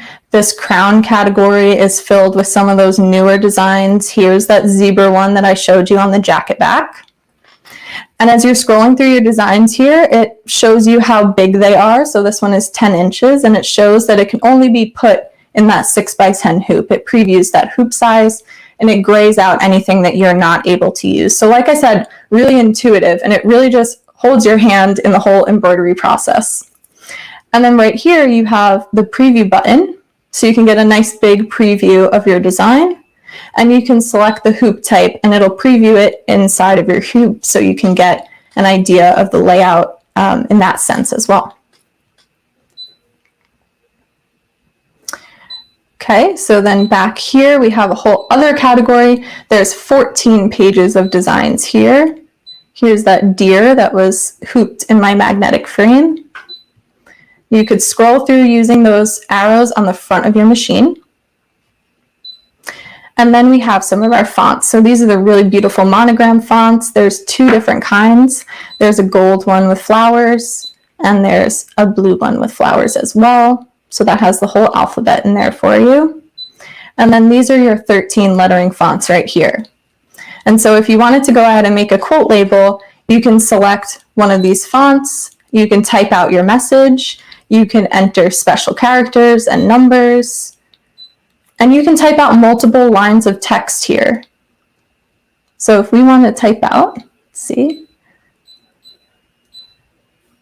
you can type your first line and then you hit enter, and you can type your second line here as well.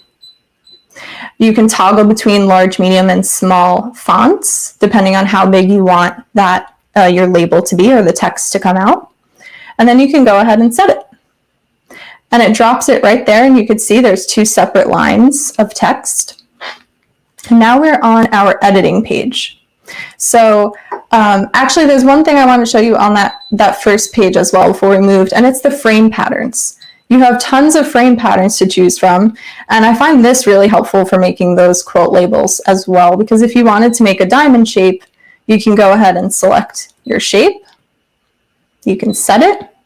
Now we're back to that editing page, and we have options to move, size, rotate, change the thread color. We can mirror it, and we can add more elements to our design. So if I wanted to make a bigger quilt label, I could size that right up. We can size it up or down proportionally, or change the width and the height individually. So I'm going to go ahead and size it all the way up proportionally. And now this is great because we have our 6x10 frame, and we can make a nice size quilt label just like that. And then I can go ahead and add some text in here. So I'm going to select my font again. I'm going to select my first letter, but I know that I want to make it a little bit smaller, so I'm going to go ahead and toggle down to size medium. Type that out, and I can set it, and it drops right into my frame there. And then we have our move tab, which has all your little arrows here to move it in all these different directions, and you can center everything. Centering button is probably the most helpful when you're creating a layout. Make sure everything is nice and lined up.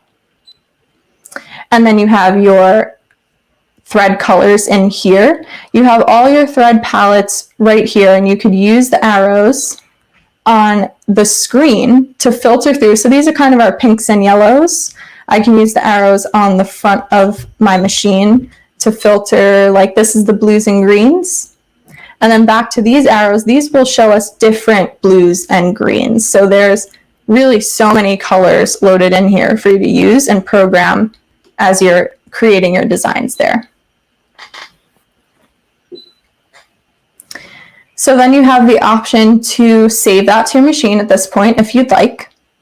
But once we hit end edit, this takes us to the next page.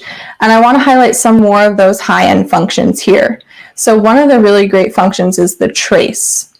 And what this is going to do is it's going to line my frame up. Let me pop one in there for you.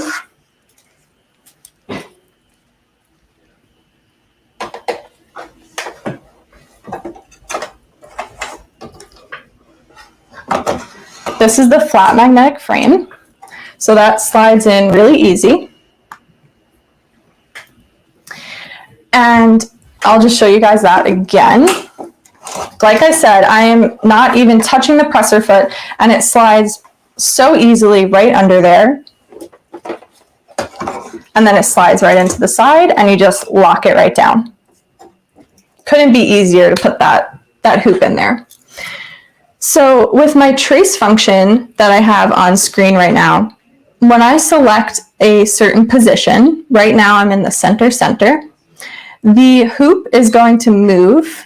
Oh, this is not going to fit in my frame because that's not my 6x10. That's another great feature right there that'll help you if you are, again, just starting out in embroidery. The machine just let me know right there that my design is not going to fit in the 5x7 hoop, and so I knew immediately to change it to the bigger hoop. So I put my 6x10 hoop in there. Now when I press the top position, the machine moves the hoop so that the needle is aligned with where the top of the design is going to stitch out. So you can play around with all those positions and get a really good visual on where your design is going to stitch out and how big it's going to be. You can also press the trace around function, which will move all the way around to each point of the design. So that's really helpful with placement of any kind of embroidery project. Okay, I'm going to go back to the center. Now, a function that I use all the time is the color sort function. Definitely one of my favorite functions of this machine. Also a very high-end feature for a midline machine to have. So what this is going to do is if we have multiple lines of text, let's say, that are all green, it's going to group all those together, and it's going to stitch them all out at once with the one green thread. So you don't have to keep changing the thread out if you have multiple elements of a design that are going to stitch out in the same color. It's going to group all those elements together and stitch them out at once. So it streamlines the whole process and eliminates unnecessary thread changing. All right, so once we hit end embroidery and we're ready to go, this highlights the auto presser foot down function because right now my presser foot is raised, but my start button is green, which means it's ready to go. And that's a really great function because normally you would have to lower that presser foot before that start button would turn green. But because we have the auto presser foot down function, it's going to be green with the presser foot up, and you can go ahead and press start and it's going to lower that foot for you. I'm not going to do that right now because I don't have any fabric in there, but that's how the auto presser foot down function works. And I know it sounds like a little, just pressing, it eliminates pressing one button, but it really does feel very luxurious and it streamlines your stitch out process. Also, another thing that's great to highlight is these bright LEDs that are under here. So you can really see your work area very nicely. I love those as well. So now I'm going to show you really quickly how to thread the machine because it's really easy to do. So take off my thread cap. Now the machine has these arrows printed on it. And all you have to do is follow those arrows around to thread your machine, and they'll always be there for you. So if you don't use the machine for a little while and you think maybe you forgot how to thread it, you will always have those instructions guiding you on how to thread your machine properly. Now, once I get down to the needle, I can clip it up here and I can trim the thread on the side. And the advanced needle threading is what this machine has. And that means that there's this little lever right here on the side, and I'm just going to press that. And the machine is just going to lower down and pop that thread right into the needle for me. I'll show that again, because that is a game changer right there. You really can't mess up embroidering that needle. Let me switch over to the other side, make sure I'm not blocking anyone's view. So you just press that lever down and the thread pops right into the needle and you're threaded and ready to go. So I love that feature as well for the machine.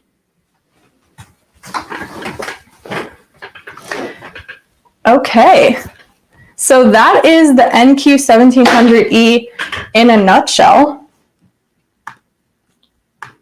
And I think I covered all my favorite features there. So Blaine, what do you think? Think people are ready to buy?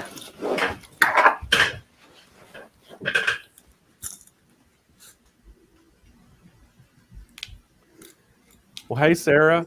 I don't know, Roger, do we have any questions coming up if you see on the chat? So I don't think we have any questions there, Sarah, but so I can tell everybody exactly how to get it, and then I'll come back to you, and then we can talk a little bit about some of the features that you like on it, okay? Awesome. All right, guys. So again, this is that 1700 NQ1700E, and this is an embroidery-only machine. And guys, I think, Sarah, you may have heard her to say this replaced the 1600E, which was a huge machine for Brother. And we sold thousands of those machines.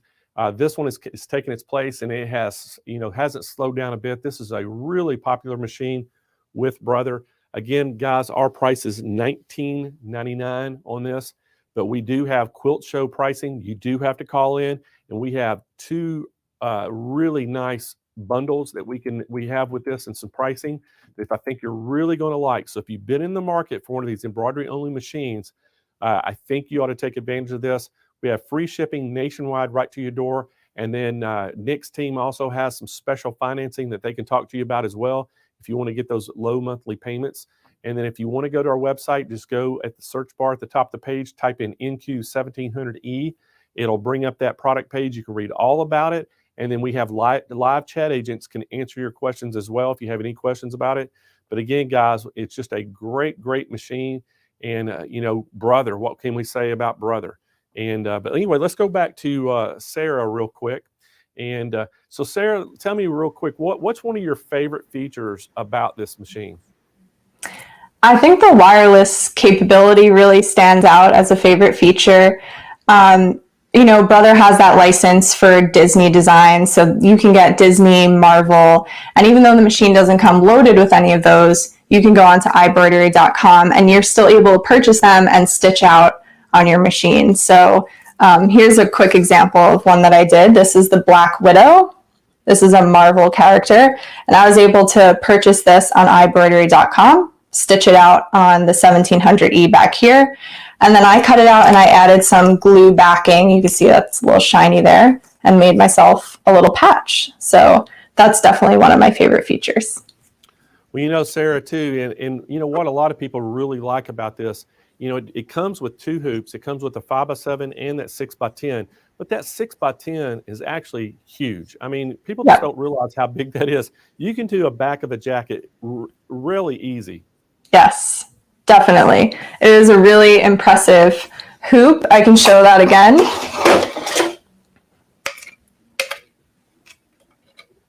And it has a lot of beautiful designs right on the machine. Like I said, there's 258 built-in designs. And they definitely made some of those to really fill out this beautiful big frame. So there's a lot of fun stuff to play with. Yeah, I think, Sarah, you could fit through that hoop. That thing's huge. I mean, and again, I always tell people, if you're wanting to get into embroidery and you've already owned a really nice sewing machine, then you probably don't need to go and spend the money on a combo machine. You can step up and buy, spend the money and buy one of these, because this has some of the top of the line features in it just for embroidery. And basically it's the 3700 embroidery side without the sewing, correct? Yes, that's exactly right. So, yeah, great machine. Yeah, and like I said, it's great for beginners too. Like if you're not sure that, you'll be good at embroidery, which I can tell you that you will be, especially with this machine. It's so easy to use and so easy to learn. And Sarah, last February, I bought my wife a machine. She was wanting a machine, and she talked about, she wanted one to learn embroidery on. And, I was going to buy her a little 4x4 embroidery only. And I got debating, and I actually talked to Jerry Granada and Louis Carney about it. And I said, guys, tell me which machine that you would, get. And they said, Blaine, hands down, just get her a 6x10 hoop. Said, yes. Because that way, if she gets into it a lot, then you won't have to get her another machine later on. And, so I ended up getting her the 3600D.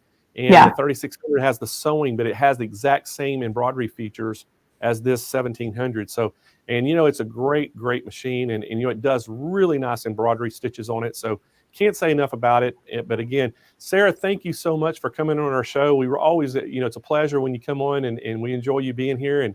And again, thanks for doing all that you do for Brother and us. And I'm sure we'll see you again real soon. Yeah, thanks for having me, Blaine. All righty.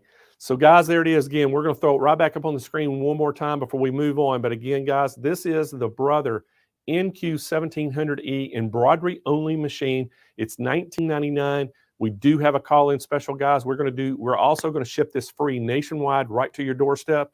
And we have some special financing. You can talk to either the chat team or the phone operators. They can help you out. But again, guys, we got a couple specials that we can share with you. We can't say them on the air what they are, but if you call in, we can share those specials with you and work with you on figuring out which one's the best for you. But we have a great special for Quilt Fest and celebrating National Quilting Month. And so again, guys, if you want one of these, don't hesitate. Give us a call today. All right, guys, I think it is time. We're time to move on, isn't it, Kyle? Man, oh man. Hey, is the afternoon just flying by to y'all like it is us? I mean, it just seems like we just started just an hour ago. It's crazy. So, hey, how's everybody enjoying themselves? If everybody's still awake, hey, if you are, give me a 1 out there. Tell me you're still awake and ready to go. We've been having to give Roger some coffee here to keep him awake. And so these guys have been up since about 5 o'clock this morning. So they've been, hard at it for a long time. So, but anyway, we hope that y'all are enjoying it and having fun. And I see Roger's first espresso shot. So Roger had his first espresso shot today. Homemade espresso. Homemade. Shot. So I see a lot of ones coming up. So everybody's still hanging in there. That's good news. So, hey, we're still excited here. We're still hanging in here, and we're ready to go. And guys, hey, again, we got another great demo coming up. And y'all have heard me talk about that cutie frame, hadn't they?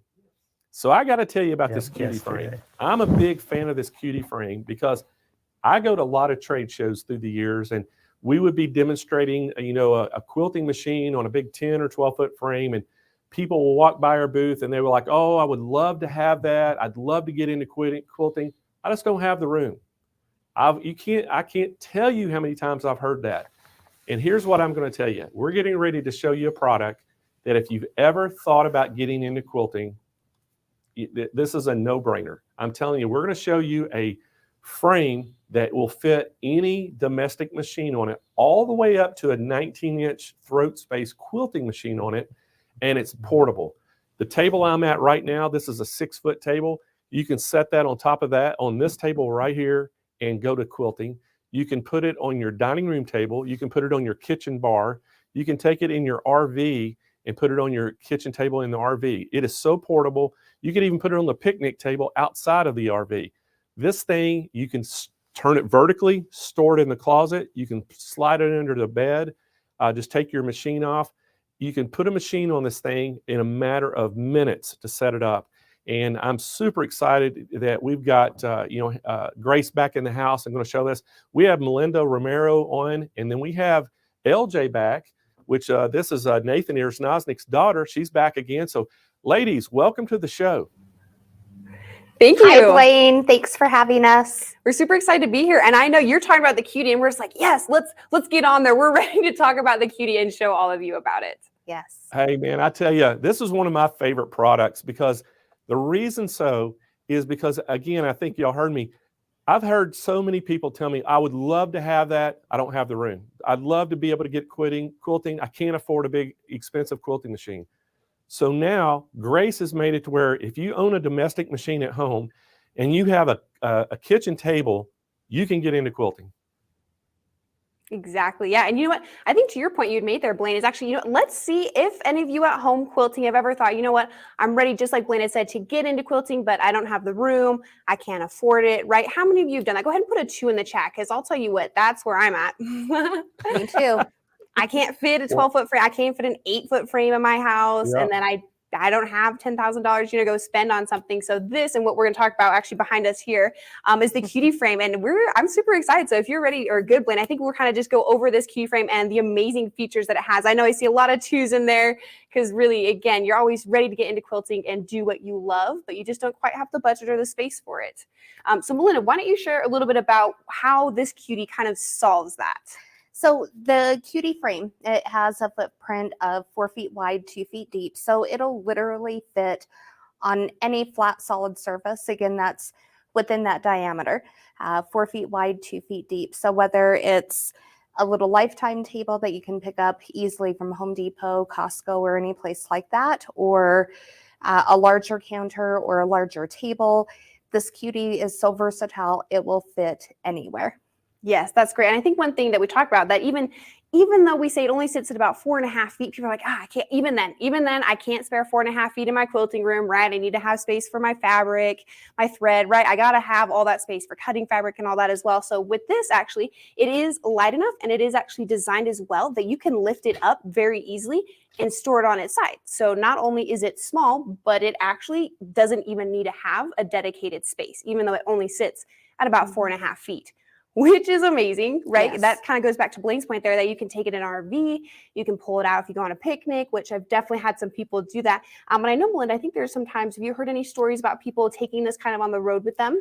Absolutely. We have a customer that will call in periodically to order her thread, her needles, and any little accessory that she wants to accommodate or to go with her machine.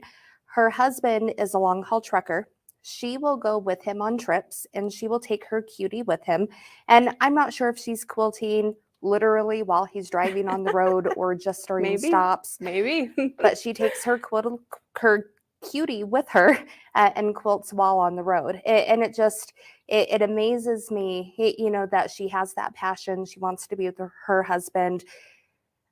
Road trips, they're long. So to be able to take something with her that will occupy some of her time while on that trip, it's amazing, that she's able to do that. Yeah, it really is. And it is absolutely something that is small. And I know there was one time we were looking to take it to a show. We're like, we don't have time to ship or whatever. So actually, we had Nathan, who actually took it in his little two-seater Mercedes car. And he actually put the whole box of this in his back seat and literally took it with him to the airport and used it as like a checked item. Yeah, which was crazy. And think about it, that's insane. You can quite literally take something with you in the back of your car. For example, Nathan's was just a little 2-seater car, and you can take it anywhere. Or to Melinda's point, if you're going on the road, you can take it anywhere with you. And one thing that people will also kind of see about this, they're like, oh, that's great, it's so small, I don't have to have any space for it. However, it only sits about 4.5 feet. So is that the largest size quilt I can do?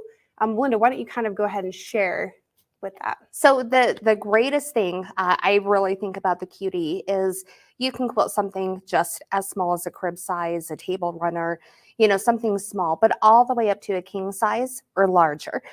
So it's a hoop frame. So true to its name, again, you can quilt any size quilt.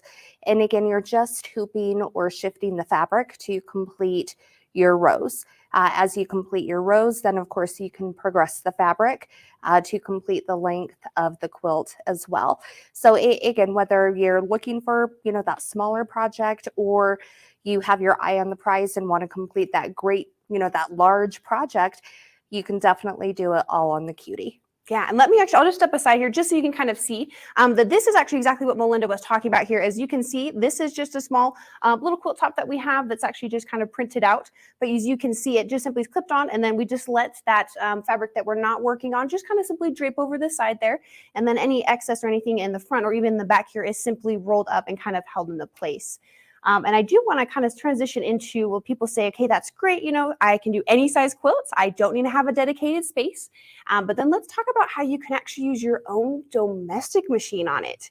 Now, this is huge too, because we talked about this a little bit yesterday with the hoop style frames and how you can use your own domestic machine. So it's the same way with these, and how really you're not limited on what domestic machine. People are like, oh, well, what about this one? Or I have 3 different domestic machines, 5, maybe 10 domestic machines, you know, and you can definitely put that on here. And if you want, you can actually even easily switch out those machines if you're more comfortable with one versus another, or you're trying to, you know, use one for just, you know, piecing your your quilt top, or if you're ready to kind of go over and quilt it out. Yes. So again, any machine, primarily what you want to consider is the base of the machine. And when we're talking about the base of the machine, we're talking about the width from the bottom. If you can step forward just a little. So the width across here, the frame, or I apologize, the carriage is 11.5 inches wide. So your machine would need to fit within that frame or within those dimensions to be able to fit on the machine. We do recommend a throat at least 9 inches or longer. But again, you can still use a smaller throated machine. Just bear in mind that your quilting area will be just a little bit smaller. But again, with the QD, bringing your domestic machine to be able to quilt, it truly is a game changer. That way, you know, so many people, they may not know if they're really wanting to quilt and make this a hobby going long term.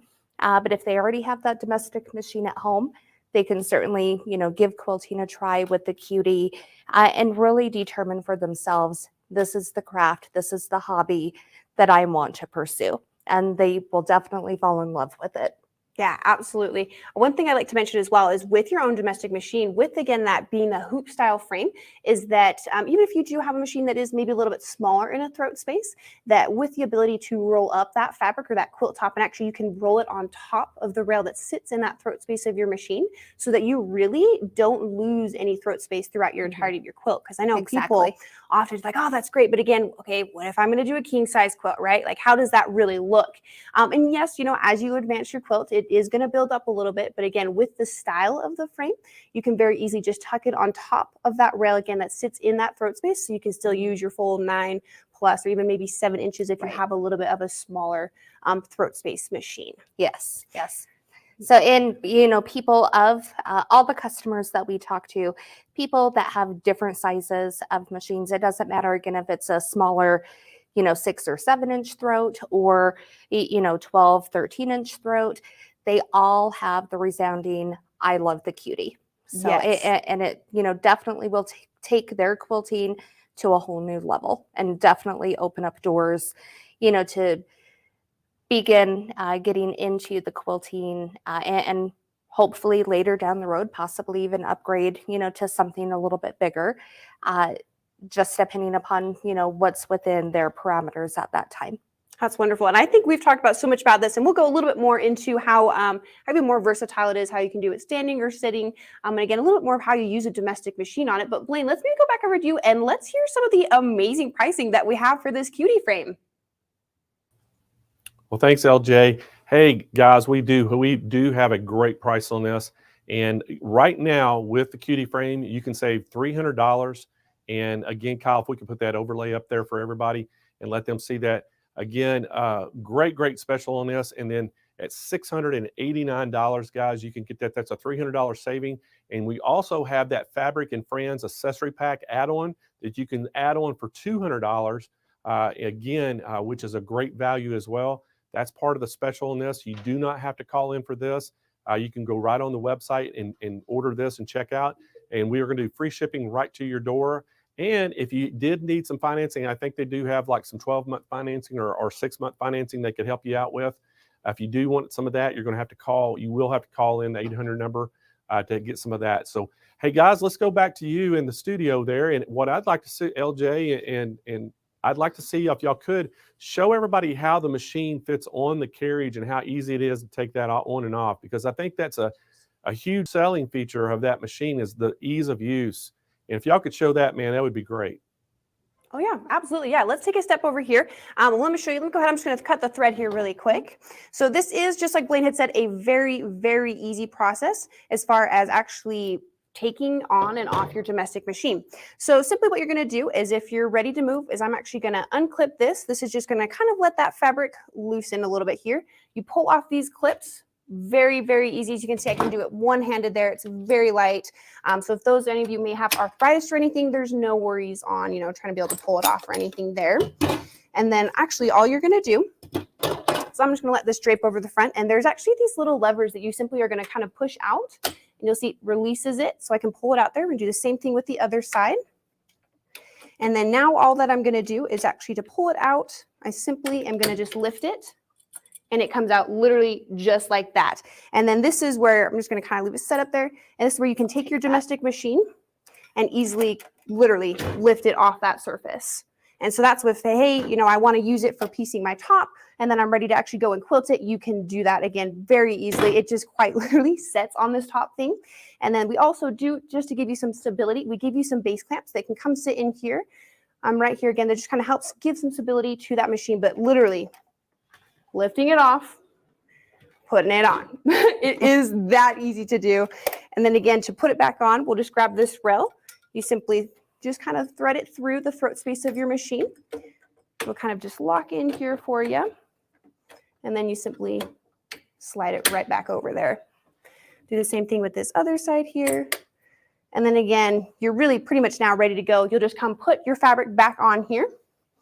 So then for this one, we're going to lay it over. And then typically when you're coming to put your fabric on, we do like to kind of start with this middle clamp, just to make sure that that fabric is getting on there straight. And come do this other side here. Do this last side. And then this is kind of the part that I was talking about a little bit earlier, where even if you do have a machine like this one that has a little bit of a smaller throat space, you still can keep that throat space throughout the entirety of the quilt. And so that's, again, kind of what I'm talking about, is you simply roll the fabric up here. And again, granted, if you're doing a much larger quilt, you're obviously going to have quite a bit more fabric to roll up. But all you would do is simply grab these bungees, pull it on over. Again, you just do that kind of all the way across here. There's 4 different bungee straps that we give you here just to allow you, or allow that quilt to stay nice and wound for you.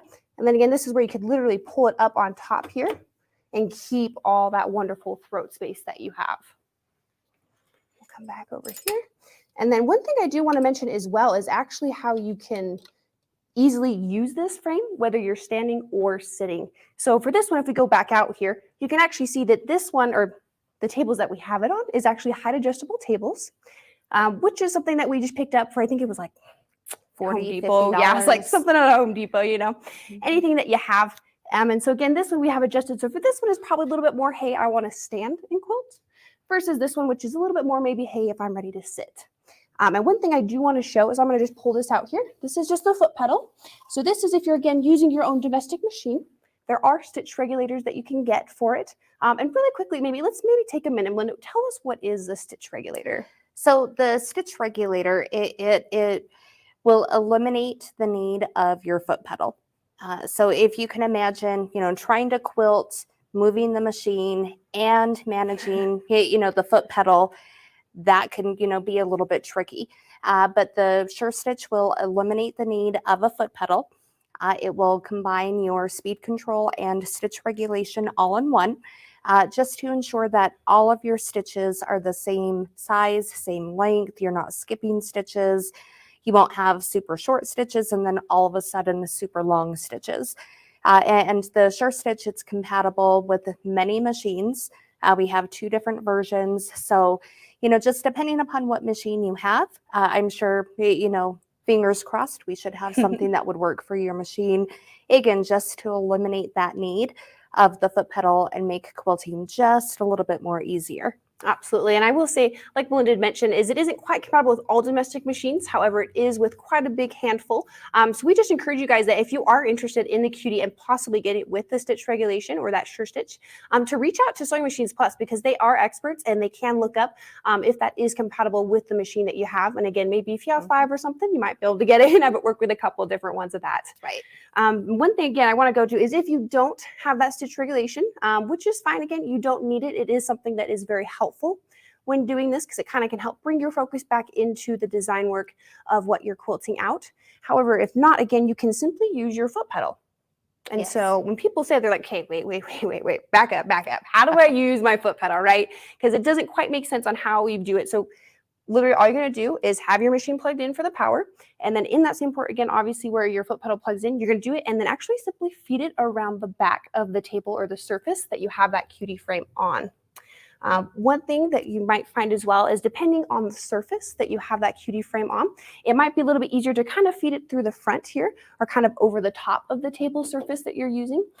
Just because sometimes some tables, like if you're using your kitchen table, it might be like a solid island. It might not be able to feed through the back. So you can easily feed it underneath here and through the front.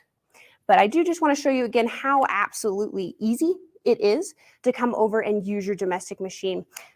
One thing we do recommend as well is when you're going to use your domestic machine, you'll want to make sure that your feet dogs are dropped, because if not, you do have that potential for it to potentially, scrape the back of your quilt. So just have your feet dropped or feet dogs dropped, and then make sure your foot pedal is down. And then literally all I'm going to do is push my foot pedal. And again, I'm off. And then again, one thing I will say here as well, as you can tell, I went a little slower at the beginning, but as you get more used to it, you can kind of speed up and you'll just really get in the hang of it and be able to just kind of do whatever you want with it. So again, it is that easy. As you can tell, I kind of did change my speed, but as you become more familiar with it and more comfortable, you can speed up, and people actually find that they really like to maybe run away with it because they are just comfortable and are kind of ready to get started with it. Oh, definitely. And quilting, I equate it in a sense to mowing the lawn. Everybody hates mowing the lawn. I love to mow the lawn. It's kind of my release, clear my head. I don't have to think about anything else. But I have that same exact feeling whenever I'm quilting as well. So not a care in the world, just focusing on my quilting, my designs. And it doesn't even matter at this point if they look good or not, because it's just me. It's just my time, the machine, but definitely a great stress reliever, quilting and sewing. So if that can do that for me, imagine what it can do for so many other people as well. So definitely get lost, with quilting, with the machine, enjoy it and have fun. Yeah. And I want to say, we're going to go through and we'll do a couple of questions here, but I see some comments. They're like, people, oh, it looks so easy, right? And it is absolutely that easy. Okay. I've done, the QD actually was one of the first things I ever tried in getting into quilting, believe it or not, even though Nathan's been in the industry for quite a while. It was one of my first things ever really seeing. And it is absolutely that easy to use. I had zero knowledge of anything quilting. And I mean that literally. I had one domestic machine that I used and I stitched maybe a pair of pants on it, So like, I honestly didn't know anything about quilting. They're like, you're going to come do a video. And I was like, okay, this is going to be great, right? I know nothing. And so they literally brought me in and did pretty much just what we did here, showed me a little bit about the frame, how I can move the fabric, and then how I use a machine on it, which is, again, you literally set your machine on it. I did it by a foot pedal, just had it come around the back, and I just kind of did it, and I kind of got carried away, just like Melinda was saying. Yeah. It is really something that is that easy to use. And again, it's one of those things you're like, oh, you always say that. I can see it, you're pros. No. It really is that easy that anyone can walk up and do it with any domestic machine out there. Domestic or even any of our unique machines as well, our 15 series and the 19, both series will fit on the QD. Yeah, if you were watching, with us throughout this event, I think it was yesterday morning. I believe it was Mark and Jana who talked about our QNIQ 15 Pro. And like Linda had said, that is a machine that can very easily be put on here. Even, and Blaine mentioned it earlier, it can even fit up to a 19-inch throat space. So this frame absolutely can grow with you and fit whatever needs that you are looking for at that time. And then let's see, I know there was a couple questions in here. Let's go see if we can answer any of those. And Blaine, if there's any that we miss, let us know. But I know one question is if you can use standing or sitting. So that is a great question. And the answer is yes. It just is kind of dependent on what surface you have the QD on.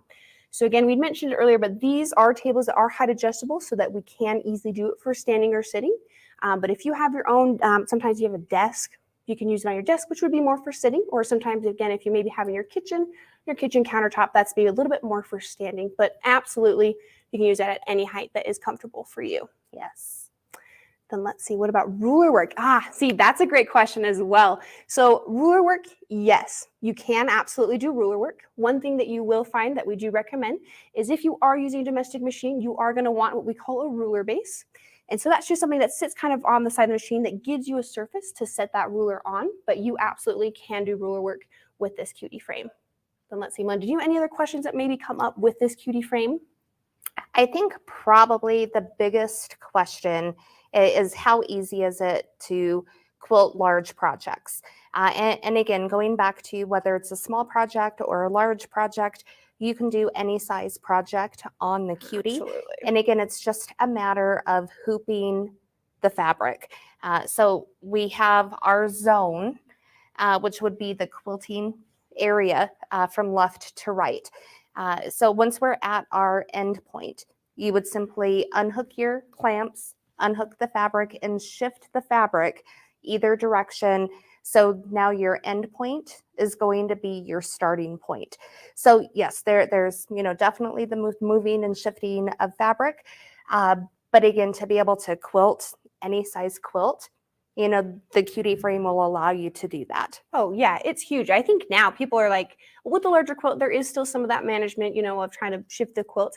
However, it is so much easier than trying to feed that fabric, that quilt top, through a domestic machine that's sitting still. Like I tried it once. Absolutely. I would cry. Oh, I didn't I make would it very get far. frustrated and probably cry. But because it really is, it's super hard. And I see these ladies that it's really hard on their back and their shoulders because they're trying to hold maybe that whole fabric over their shoulder and then try and move it right. So you're just in a very uncomfortable position and it just kind of can hurt to try and move it. So with this, it totally takes the management of the fabric out of your hands so you can, again, focus back on what you love, which is really quilting and finishing projects, right? And so I love this. I can just keep going on, but I do want to hit a couple of free points before we run out of time here. One of them is, again, we kind of mentioned at the beginning, but is actually how light this frame is and how you can easily store it. So I do want to just show you really quickly, literally how light it is. So this is the bottom carriage. This is what allows that side to side movement. So you literally pull that off, simply set it aside. And then now I just can literally pick up this whole frame like that. Just like that. And then if you want, you can, again, pull it, put it in a closet, put it under a bed, but it literally is something that is that light. And it is designed, again, so it can be stored on its side and it's not going to damage it or anything with that. Exactly. I do have a customer. She sent me pictures. She got a couple of bicycle hooks and put in her garage. And when she's not using her cutie frame, she simply hangs the frame just by the back rail in her garage. It's up, it's out of the way, not taking up space under a bed or in a closet, but always, still accessible to her anytime she wants to quilt. See, that's amazing. There's so many ways. You are all so creative in ways you have to store things, because I would have never thought of that. So that's super awesome to do that. And then I'm going to just really quickly touch on one thing that people tend to come to their mind is like, oh, okay, that's great. I can set it on any surface. But then how sturdy is it really? And this is a great question. Part of it actually is it is very, very sturdy. I'm pretty sure if you ever had a machine on there, if you have a table, the whole table is probably going to tip before the frame or anything got damaged or came off, because there's actually little grips that we sit on the bottom of the tracks here, as well as on the side here, that really allows that cutie to have a nice surface to grip on so that it isn't going to slip or fall off any surface that you're using it on. I'm just going to put this back on here again. Very, very easy to assemble it. It literally sets on the tracks. Just like that. And then let's see. Blaine, is there any other questions that anyone has that we've maybe missed, or any other questions that anyone has before we kind of run out of time here? Hey, LJ, I don't think so. I think y'all did a great job with the demonstration, and you hit on just pretty much everything there was. Again, I'm a huge fan of this, and the reason is just, I think it can get so many people that never thought they could get into quilting very easily for, very inexpensively too. So, hey, Melinda, LJ, thank y'all so much for coming on the show. I know it was great to having y'all here, and I'm sure we'll see y'all later in the week. Oh, good. Thanks Thank for having you so us. much, Blaine, for having us. All right, y'all have a great day. All right, guys, let's bring that overlay up again, Kyle. We're going to show y'all this, cutie frame. Again, I'm a huge fan of this. This thing is $689. Guys, that's a $300 savings. And you can also take advantage, if you buy the cutie frame, you can also buy the accessory add-on, and it's that Fabric Friends accessory pack. And guys, you're going to get some rulers and some things there, you know, and some cutters from the True Cut, you know, system, and for only $200. So man, what a great thing! And think about this: we talked about that 15, you know, the Qnique 15. You can get the Qnique 15 with this frame for less than $5,000 and be quilting basically with a 15-inch throat space, and very, very portable, lightweight machine. And then, you know, I was even thinking about if you just wanted to get a domestic machine, let's just take the Baby Lock Jazz 2, for example, because that Jazz 2 has a really deep throat space. You could get that Jazz 2 with the QD frame for less than $1,500. So if somebody if you don't have the perfect machine right now, think about how inexpensively you could get into a quilting system. Just very cheap, really. I mean, it's amazing how much you could get into that for. But guys, we're going to ship this to you nationwide, free, right to your doorstep. And again, give us a call, 800-401-8151 if you have any questions. If you're on the website, you can just type in QD frame in the search bar. It's going to take you right to that product page. You'll be able to see that promo we have right there in checkout, right online. If you need some help, we have online chat agents that can help you as well. But guys, that is that QD frame from Grace, and we're super big fans of that machine. So hey, moving right along, Kyle. Hey man, this afternoon has flown by, I'm telling you. So guys, we got a treat for you next up. We have Candace Trevino. Candace is one of our own. She is our education coordinator here at SewingMachinesPlus and our trainer. She trains all of our staff on machines. She does coordinates all of our classes and things. And Candace is just a great demonstrator when it comes to sewing machines and embroidery machines and sergers. But today we're fortunate, we have her, and we're going to talk all about the Baby Lock Altair. And guys, if you haven't seen this machine yet, this machine is unbelievable, great price point, and we have got one heck of a special today. And I'm going to tell you right up front, we only have 5 of these machines that we're going to be able to have this special on. And when those 5 are gone, the special's gone. Again, what a great price we have on these. And I'll talk about that in a little bit. But again, we're going to talk about this Baby Lock Altair. It is a combination machine. And it is one of those machines that has all these sewing features and embroidery features, just like the top of the line machines have, for a lot less money. And so let's go to the San Marcos classroom and with Candace and Roger over there. Hey, everybody. Hey, Blaine. Hey. All right. So the best for last, not me, but the machine. So this is a fabulous machine. I can't wait to tell you guys all about it. Well, hey, we're ready to hear about it, Candace, so take it away. All right. So as Blaine mentioned, this is, you know, one level down from the absolute top of the line machine that Baby Lock makes. And it is a full sewing and embroidery machine. So if you're in the market for a machine, you're like, this machine, the answer is yes. Yes, it does this. Yes, it does that. Yes, it does everything. So a lot of our people have been chatting today. Does this machine do this or that? I always say yes. This one does it all. And the great thing about this machine is that it's still compact. You can just remove the embroidery module, and now I have it set up for sewing. It's got this huge screen on the side, which is almost like a laptop. Look how big it is. It's absolutely beautiful. And I have stadium lighting, so I can really see what I'm doing. I had somebody on chat ask yesterday, how do you decide between all of these amazing machines? One of the reasons, or one of the things to factor in is function, features, and ease of use. This machine is extremely easy to use. So let's get started. So I have it set up for sewing. Since we are quilting, this makes a beautiful quilting machine. It's got this large 11 and a quarter inch throat space. So you can definitely get a lot of fabric in here and be able to move things around very easily. It has all the sewing functions that you could ever want. All of your utility stitches, some of your satin stitches and decorative stitches, your edge stitches. I have got, what is this, 15 different buttonhole, one-step buttonhole stitches, as well as my buttons. It's got directional stitches, and that's something unique that you may have never seen on another machine, and I'm going to show you that because that's pretty cool. And then I can also set this up. If I'm a quilter, it'll come up with this screen that's piecing and quilting stitches. It comes right up on my screen, and it's giving me all my different options for piecing and quilting. Then I can go into my character and decorative stitches, and that's a whole another set of tabs. I've got all these beautiful decorative stitches to choose from, and I can go in and I can see my stitch at 100%. That means that is the actual size of my stitch. So that is really nice. I can also change the color of the thread on my screen. So maybe it's harder to see. Maybe that thread color was hard for me to see and I want to make it yellow, blue, green. And I'm like, hey, I can see that color so much better. I can change that right here on my screen. Some of the stitches can be adjusted. This one can be adjusted in large and small.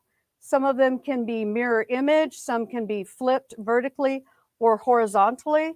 So it gives you a ton of editing features, not just designs, but actually being able to edit them. So I'll show you this one. You can see all the lines are going to the right, but if I mirror image it, now they're all going to the left. So instead of finding another stitch, it just will do that.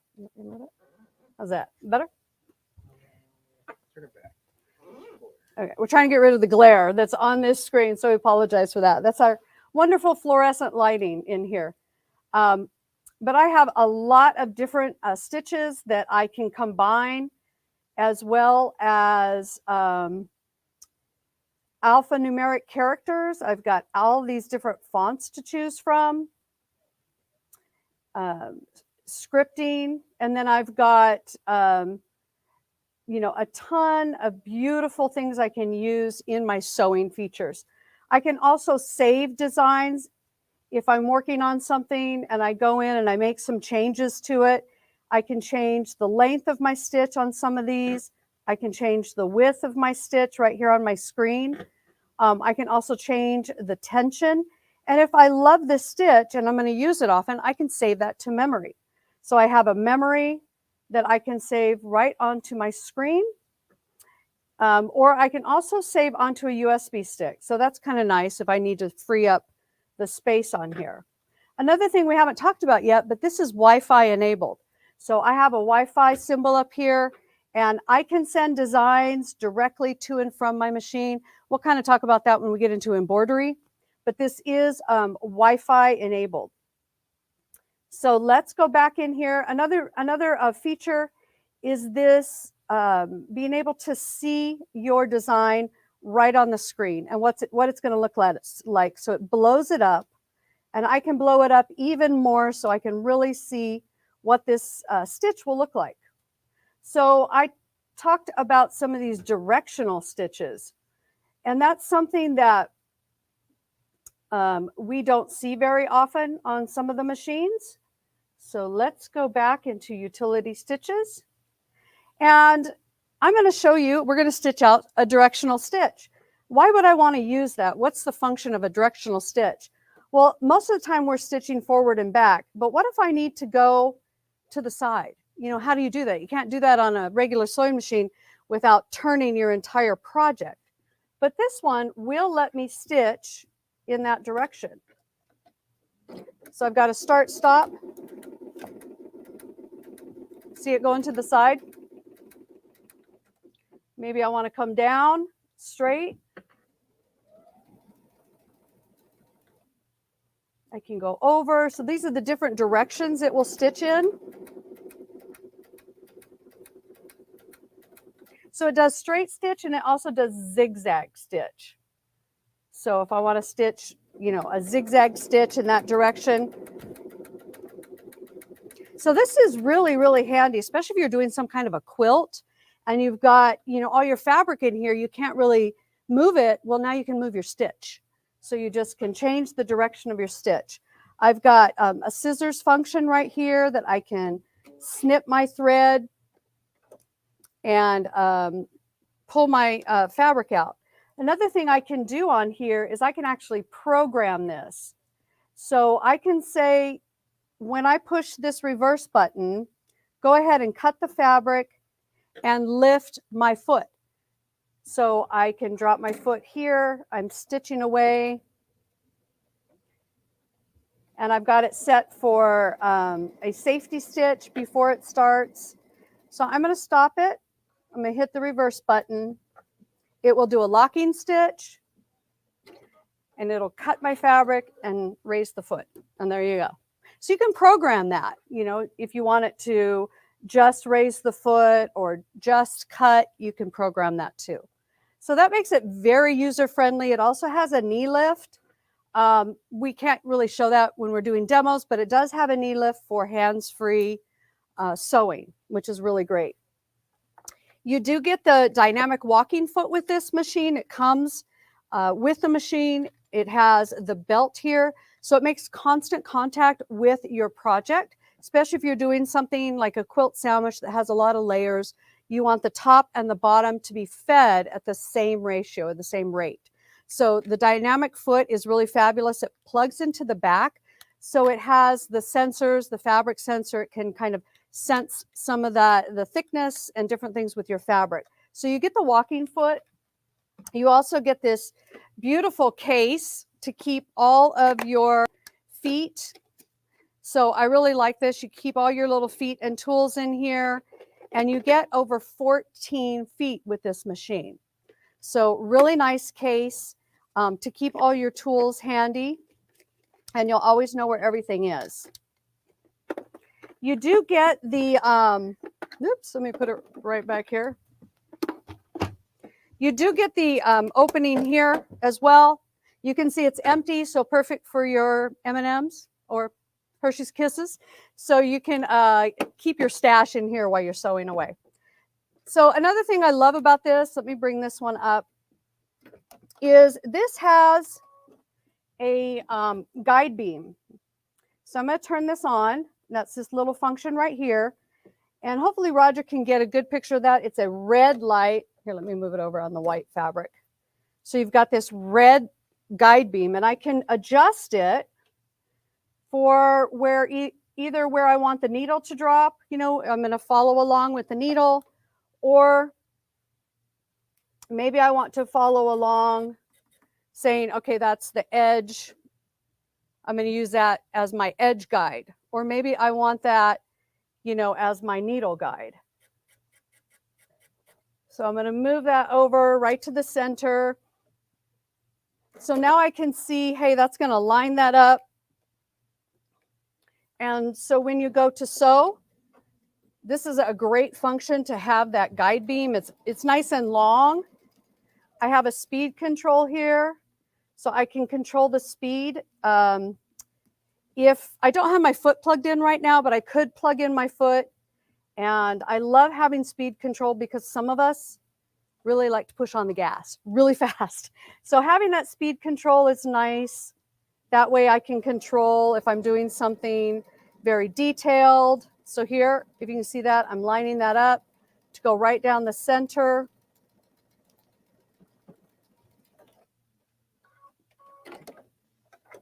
So that guide beam is just a lifesaver. For quilting, any type of sewing, to have that function, and that is built in. And so you can adjust it on the screen and make it, you know, to exactly where you need it. So what other things do I want to talk about with the sewing side of the house? You can also program this. This is your speed control, but I can go into my settings and I can change it so that now this moves my needle. So I don't know if Roger can zoom in there. I keep wanting to put that down, sorry. So see it moving my needle. So if you need to get just a little hair over, it's not quite over, you just can't get it quite right, you can turn this speed into a width control and it will move the needle. So that's a really nice function. I do have a full 9 pages of settings that I can control everything for this machine. My initial page, I can set my needle to be left justified or right justified. I can bring my page into either utility stitch or quilting stitches. So every time my machine comes up, it'll now show quilting stitches. So there's a ton of different things I can do. It's got a low bobbin sensor. I did turn my speaker off because it would during the demo, so it doesn't beep all the time. And then I get into economy mode, you know, meaning if the machine sits for maybe 10 minutes and not in use, 20 minutes, the screen will go off, just like your computer. So lots of different functions on there that just make sewing and piecing so great. I mean, there's nothing that you really can't do with this machine. So I'm going to change this machine out. Like I said, this is a full sewing. Look at all these beautiful stitches you're able to do with this machine. And that's not even, that's like barely the surface. It's got 771 different sewing stitches. So that's a lot of stitches you can combine to make beautiful quilts and decorations on your projects. So Blaine, I'm going to go ahead and convert this machine to embroidery. And in order to do that, I need to put on the embroidery foot. It comes with a separate bobbin case calibrated for my bobbin thread for embroidery. So I'm going to put that one in, and then I'll put my embroidery arm on. So I'm going to do that, and I'll let Blaine talk just a little bit more about this really cool machine. All right. Well, thanks, Candace. So again, guys, this is the Baby Lock Altair. The price on this is $89.99. And again, guys, we've got a great special on this. We're going to let you have either a free bundle that you see right on the screen right there, or we're going to give you a $2,000 gift card. You pick your choice of which one you want. But if you give us a call and you can pick your one, we actually have another little special gift for you if you call in 800-401-8151. And if you're on the website, just type in Altair in the search bar. It'll take you right to that product page. You can read all about the machine and see all the special we have. And our live chat agents can also help you. If you're local in Southern California, hey, stop by one of our two retail stores. We have one down in San Diego on Mission Boulevard. The other one's in San Marcos in the Nordal Center. If you come up there, we can actually have the machine on the floor. They can show you all about it and let you demo it. Again, guys, this is a great machine, $89.99, and we're going to ship it free nationwide right to your doorstep. And Kyle, I can't say enough about this machine because this is, you know, the top of the line machine. We got such a good deal on that, don't we? Yeah, this is a great machine. This is one of the better pricings we've had in a while, guys. And again, we only have 5 of these machines, and that's why I want to stress to you. And you know, I tell you all the time, I'm always calling the manufacturers trying to work deals to get pricing and things. I was able to buy 5 of these machines at this special price and with this bundle. And when those 5 are gone, this bundle is gone.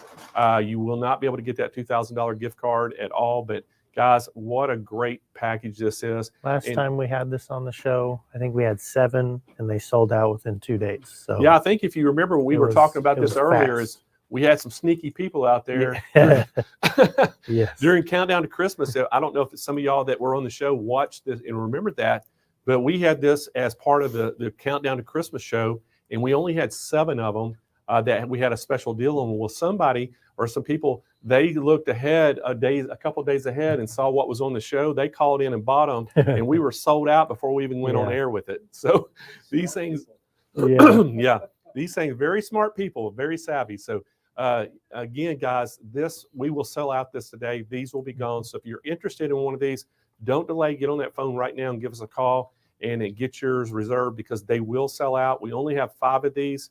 And, you know, again, I can't stress to you enough. And we do have some special financing available as well if you want to get that monthly payment down. But guys, if this is your dream machine, you've been thinking about one of these, now's the time to do it. So let's go back to Candace, and she's going to show us all about the embroidery side of the house on that, all the features on the embroidery side. So the embroidery side of the house is where this machine really shines. It can do everything that your lower end machines can do, plus a whole lot more. So first of all, let's talk about the hoops. You get 4 hoops. You get the 4x4 and you get the 5x7. So those are two standard hoops that most machines come with. But then you also get two big hoops.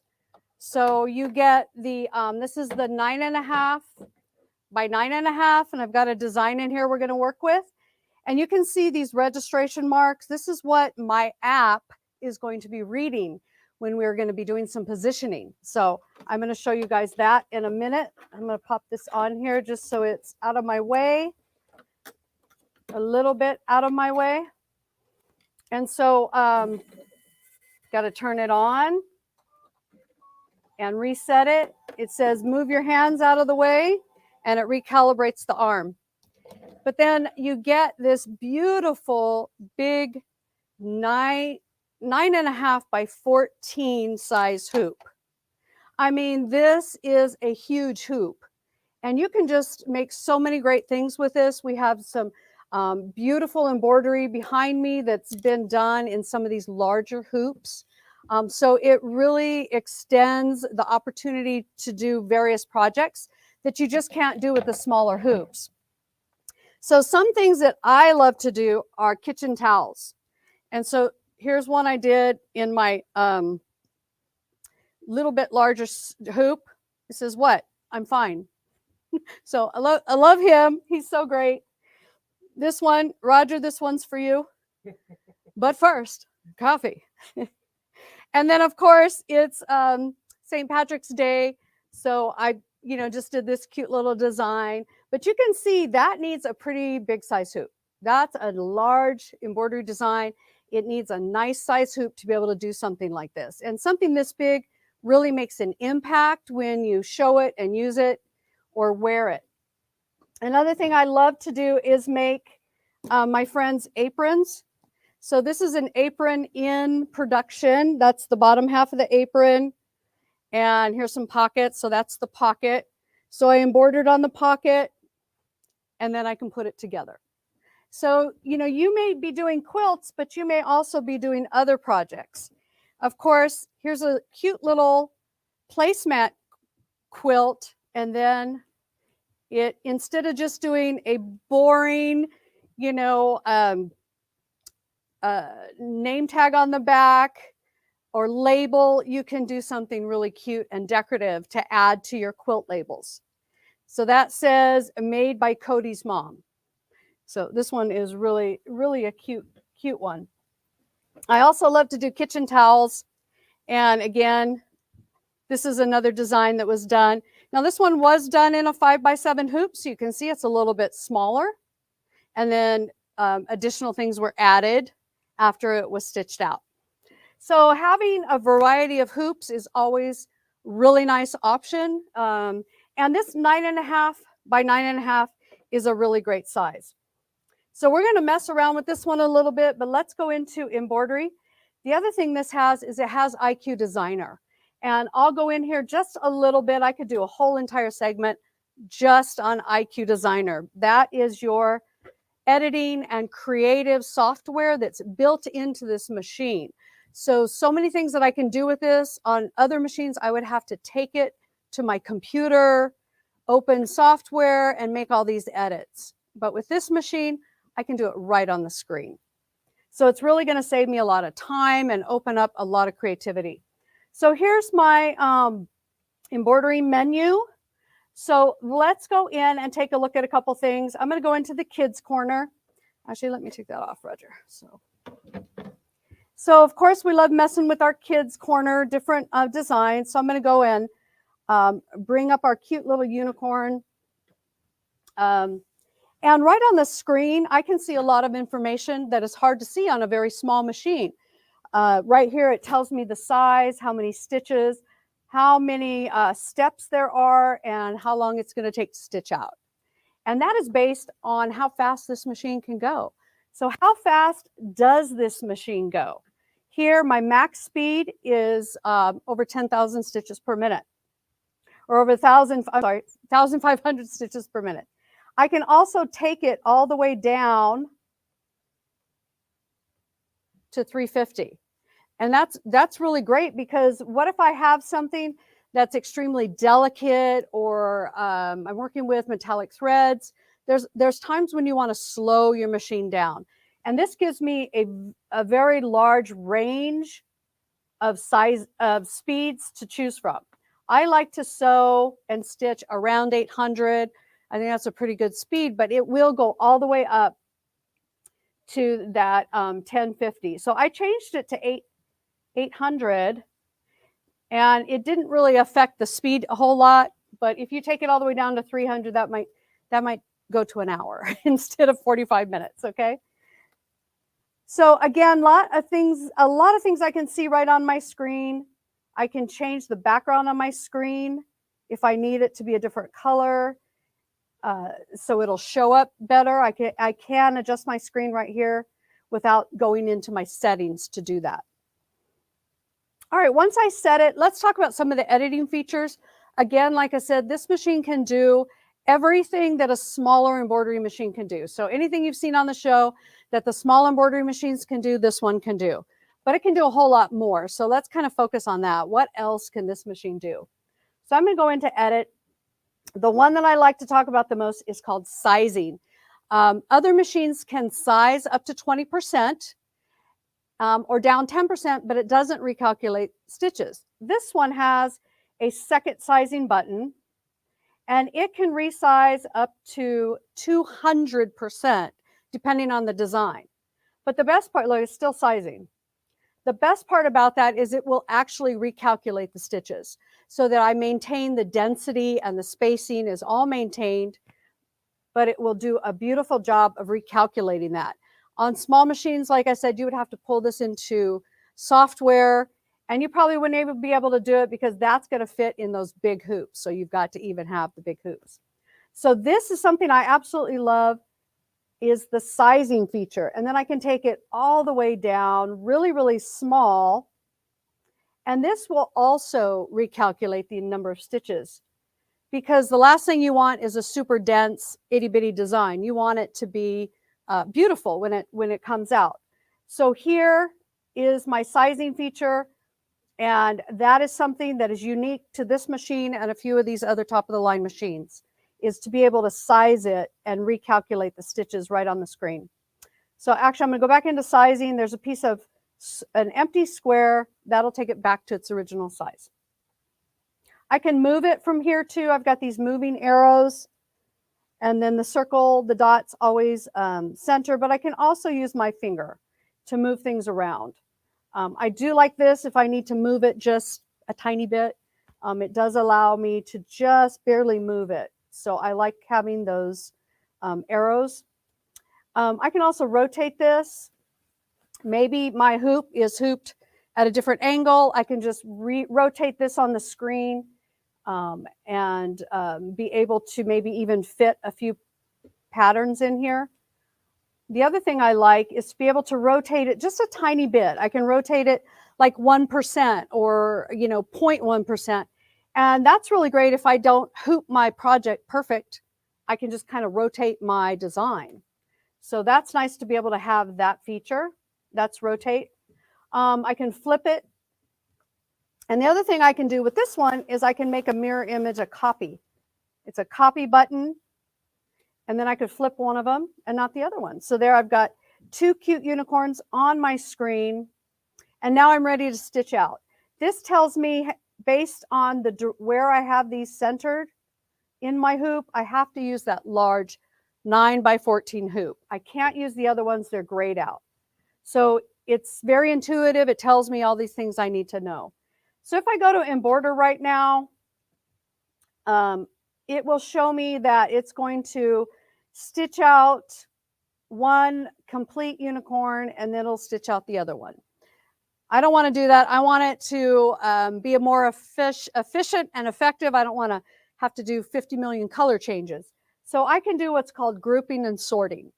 So let's go back into editing, and I have these grouping button right here where I can group this, and now it becomes one design. It moves together on my screen. So when I go into embroidery, I can go into layout and I can say, hey, sort my colors so that I don't have to do so many color changes. So now I can see it's going to stitch out one unicorn, that little green, then the next one. Then I can change my color to blue and then the other color. So this is really, really effective to be able to group and sort designs. So you create one design no matter how many things you've added on the screen. All right, let me get rid of that one. A couple other things I love is there's a badge on here. So again, these are things that are unique to this level of machine. This will turn any design into a patch or a badge. So what that means is that it has added a placement stitch, a tack down stitch, and a cut stitch to my design. So let's look at that real quick.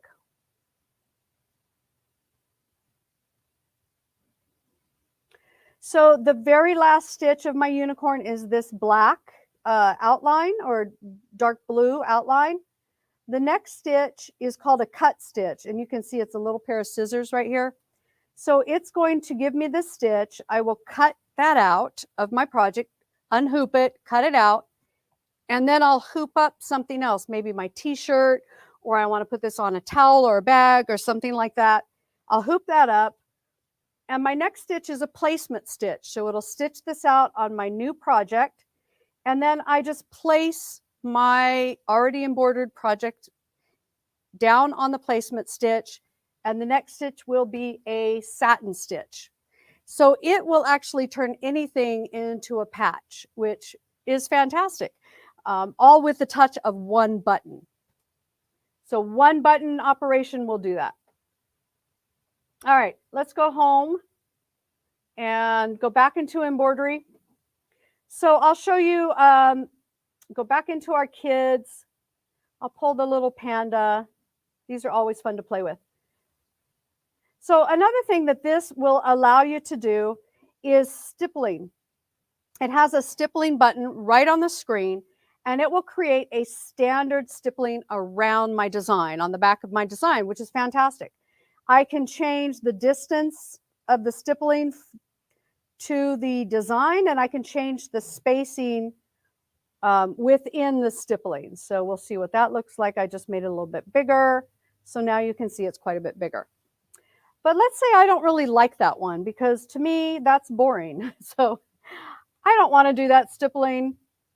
Let's do something else. So let me go back into there, grab my little panda. And what I want to do is pull the stippling designs from my IQ Designer. So now let's work with some IQ Designer software that's already built into this. So what I need to do is make sure that I'm going to add something to the back of my project. So I first need to make what's called a stamp, and it just kind of draws the outline shape of the design. So I'm going to put that into memory, and it tells me I can recall it from IQ Designer in my stamp. So I say, okay. And then I'm going to add some background. I'm going to add from IQ Designer, and I'm going to go into, these are my fills. I'm going to go into my fancy fill, which is the fancy name. Oops. Let's do what? Let's pull up our design first. Sorry, got ahead of myself. We're going to pull up our stamp. And these are other ones I've done. So I'm going to pull up my little panda bear. And so you can see it creates this outline. And I want it to fill everything outside of that outline. So now let me go into my fancy fills. And I have 15 different fills to choose from. So they have these cute little fish. I'm going to add the fish, right? Because bears love fish. And I think it's red is dark enough to see. And there you go. It's going to add it to the back, and it will add it to whatever size hoop I have selected. This one I've selected the largest hoop. So this is something that I can do in IQ Designer. It really allows me to play with fills and backgrounds and frames and all kinds of things. In fact, like Blaine said, I could do an hour just on fancy fills. So I'm going to send it back to my embroidery. And then here it is. It's on the background with my panda. Very cool. So let me show you one more thing. My time's probably almost up. Like Blaine said, I could talk for another hour. But let me show you something else that's really cool with this machine. So many of us want to do lettering and adding lettering. So it has a bunch of fonts already built in. And I'm going to type in here a sentence. It's called "Life is Good." And I can do multiple lines. And let's see. And I do capitals and lowercase. And everything's right here on the screen. I don't have to be searching and scrolling through different, pages and pages to find the letter I want. It's all right here on my screen because my screen is so big. So life is good. I could change the font of each one of these words. So, and each one of these letters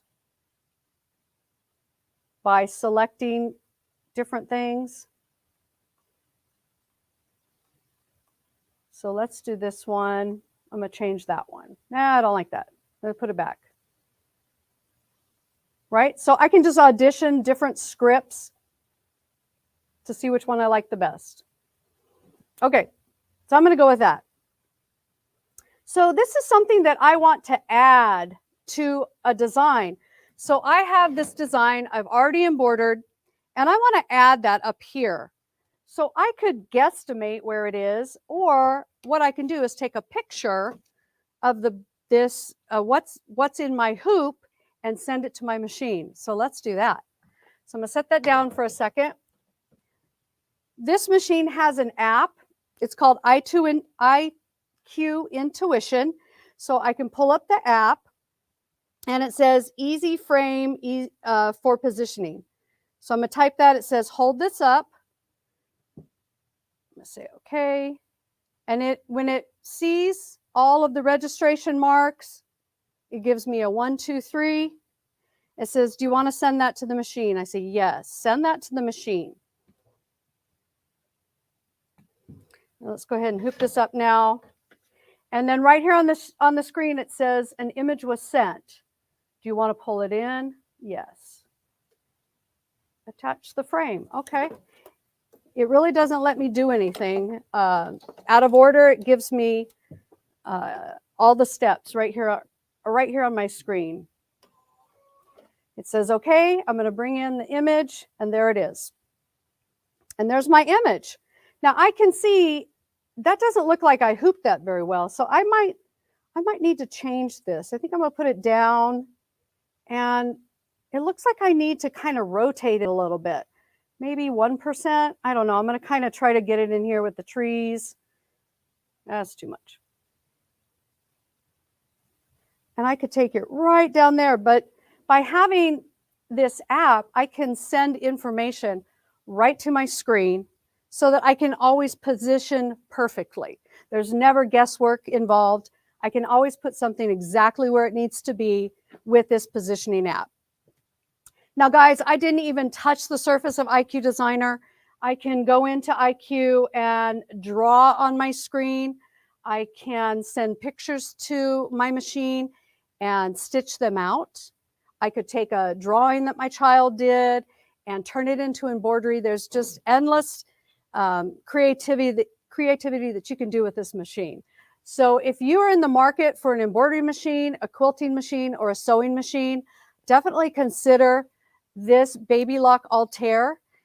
It is going to give you everything that you need. It's a beautiful stitch quality, very easy to use. And the best part is that it gives you what's called a 60-day free sew ed or sewing education, where you can go on to Baby Lock's website, register your machine, and you get 60 days to learn all about your machine, take classes online, and they'll teach you everything you need to know, because there's a ton of information on here.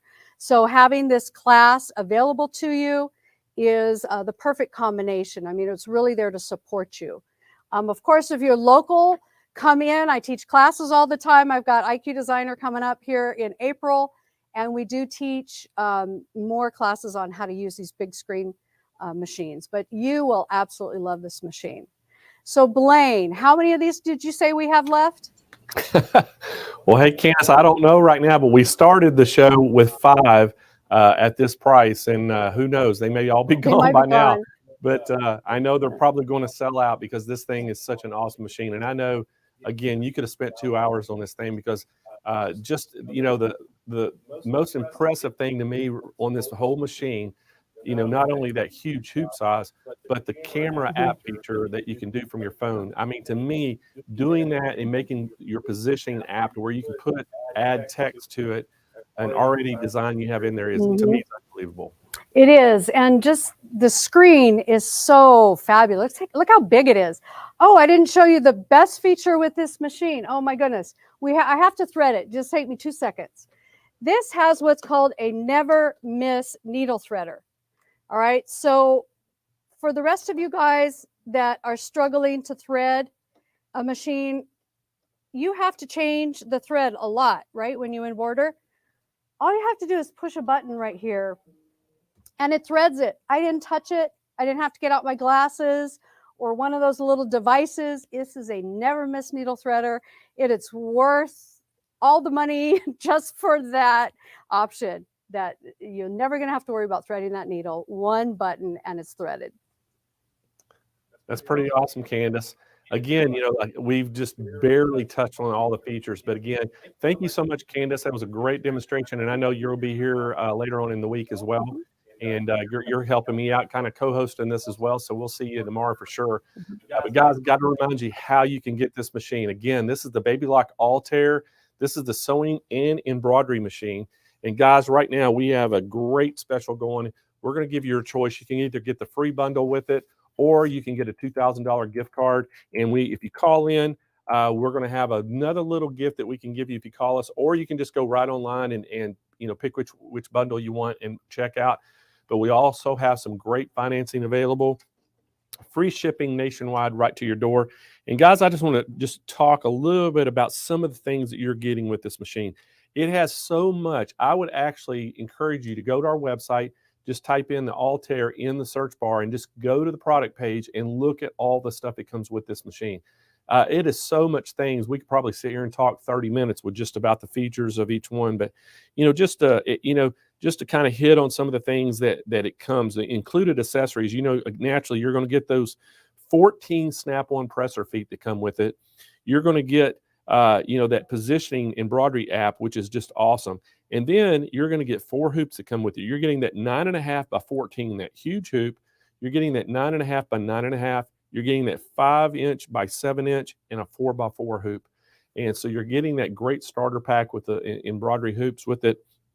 And then, you know, it's just some of the you know, embroidery on the embroidery design side.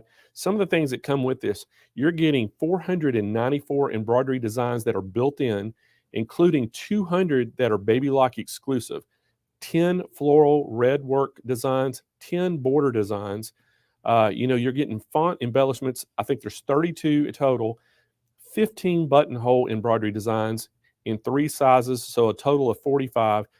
15 buttonhole embroidery frame designs, 160 large decorative stitch designs, 140 frame combinations. And again, it's just crazy of all the things that come in. It's 30 font styles. And that's just on the embroidery side. Now, if you jump down and talk about the sewing capabilities of this, again, you got a huge work area, 11.25-inch work area besides the needle. You know, beside the needle, you have 4 built-in alphabets. You have all these features, 771 built-in stitches, including 150 utility. It has 15 one-step buttonhole styles, 1 4-step buttonhole, 442 decorative stitches, 79 decorative satin stitches. So it is just amazing. And 63 stitches that you can combine. You know, so it has a 25-year limited warranty on the chassis, 10-year on parts, 5 years on the computer circuits, and 5 years on electrical, and you get 1 year of labor. So a great warranty on this. And again, that we have that great bundle put together as well that you can pick from. And so, you know, again, guys, I can't stress on this machine enough how awesome this is. And we've got, I mean, I think it's one of the best bundles we've had in quite some time on this machine. We only had 5 of them going into the broadcast or her session, Candace's session. We had 5 of them in stock. So we may already be sold out, Kyle. I don't know yet. But again, guys, $89.99 shipped free right to your door. We do have 2 specials. You can either pick that bundle or you can get that $2,000 gift card. If you do call us at 800-401-8151 or speak to one of our live chat agents, they have the ability to give you a little bit of a little extra incentive gift with that. Okay, Kyle just gave me the heads up. We only have 3 of them left, so they are going out the door. So guys, if you do want to get one of these, don't delay. Get on that phone right now and give us a call. If you call and the phones are busy, Kyle's going to put that Google Sheets link in the chat and hit that link. It'll pop up Google Sheets. Put your name, phone number, and tell them you want that Baby Lock Altair. Because if you get on Google Sheets, we will make sure you get this price. Okay. All right, guys, that's the way you got to do it. And I tell you, I knew they would sell out, Kyle.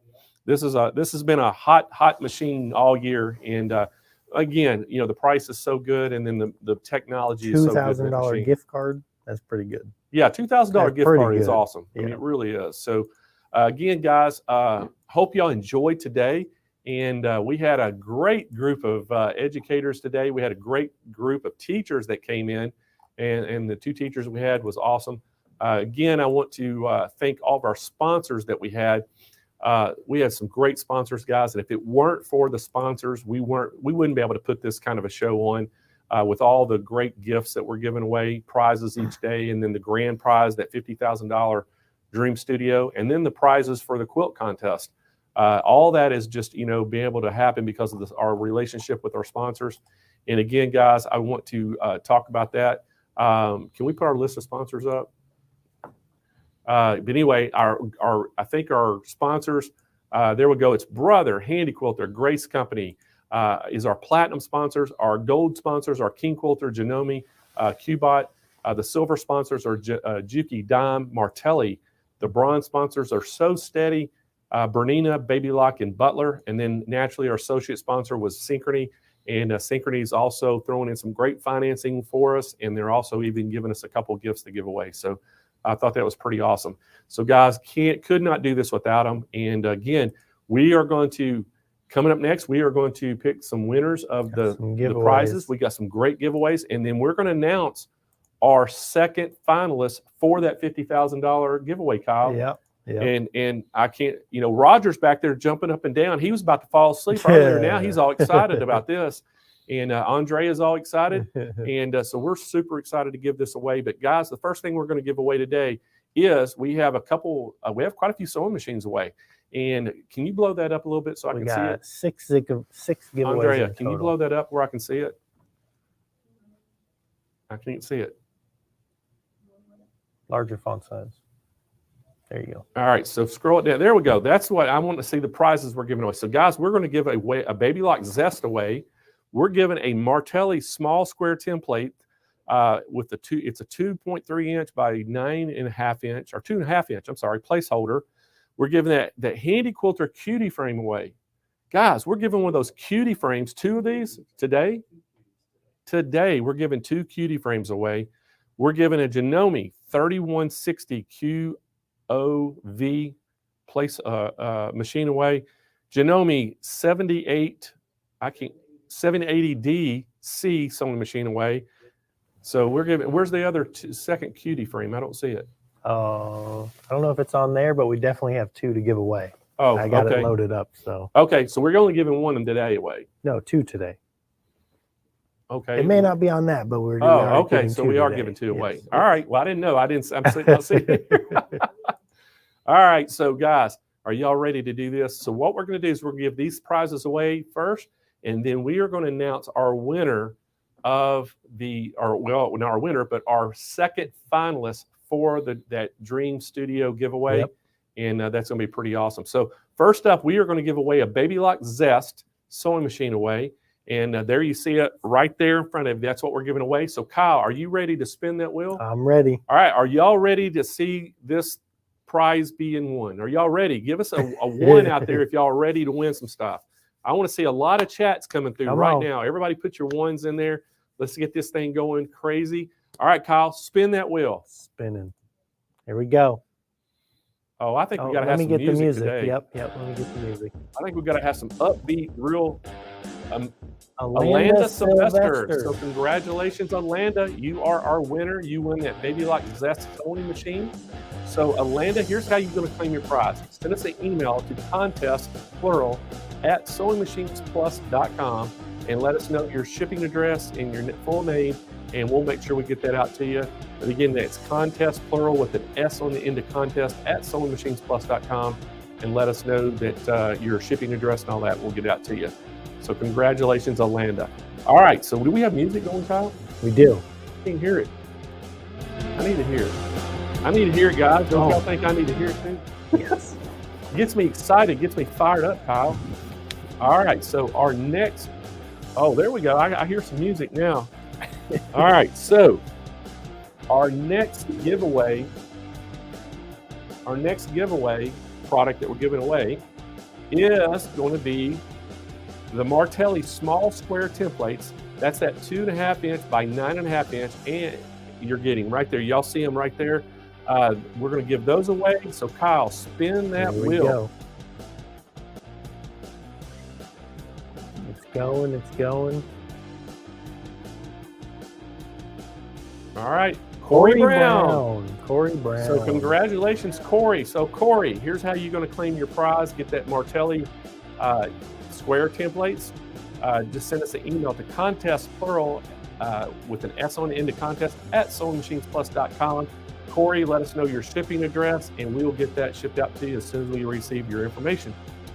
Okay, next up, we are giving away, as Kyle said, 2 of these cutie frames. 2 of them, yes. Which is unbelievable, guys. This is an awesome prize. So the first one we're giving away is right now. So Kyle, spin that wheel. Here we go. Here we go, guys. Y'all keep your fingers crossed. Tanda Jolly. So Tanda, congratulations. She's watching today from YouTube. So Tanda, how you're going to claim that cutie frame is you're going to send us an email to contest, plural, with an S on the end of contest, at SewingMachinesPlus.com, and let us know that shipping address, and we'll get that out to you. All right, Kyle, we're going to give one more of these away, so spin that wheel again.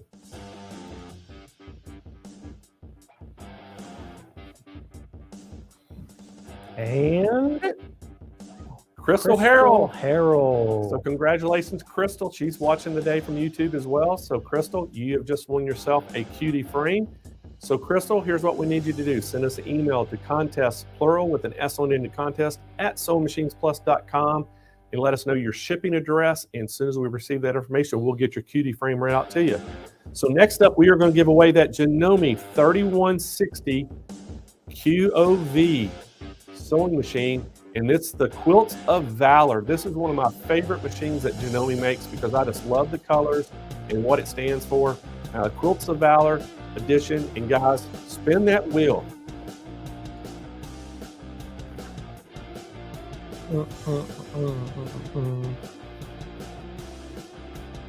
LL Palm 1. So LL Palm 1, you just won yourself the Quilts of Valor Janome sewing machine.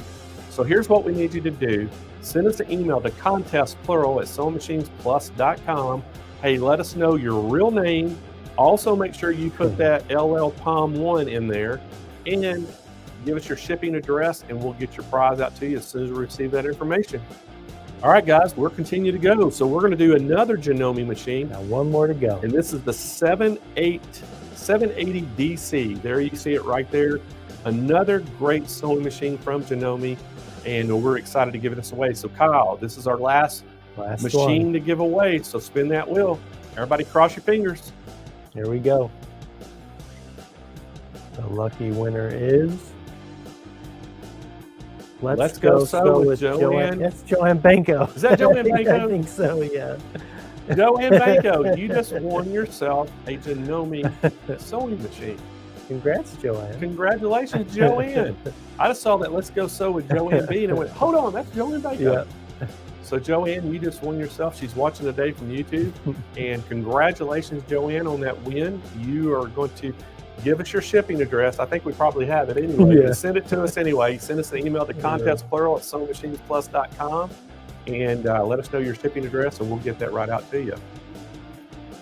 That's pretty awesome. So, guys, That's good. I guess next up is our winner, our next finalist, isn't it, Kyle? Yep. So we have our $50,000 Dream Studio giveaway. We had a finalist yesterday. And who was that finalist? The finalist Linda Hilliard? yesterday was Linda Hilliard. Right. So Yes. Linda Hilliard yesterday was our day one finalist, and she's already in the drawing for Friday to win the $50,000 Dream Studio. So today, day two finalists. Are we ready to announce this? We are ready. Beth Cleary. Beth Cleary. Day Congratulations, 2 finalist. Beth. You are our second finalist for the $50,000 Dream Studio. And we're going to give that away again Friday. So, guys, if you didn't win yesterday and you didn't get in the finals or you didn't get it today, don't get discouraged, okay?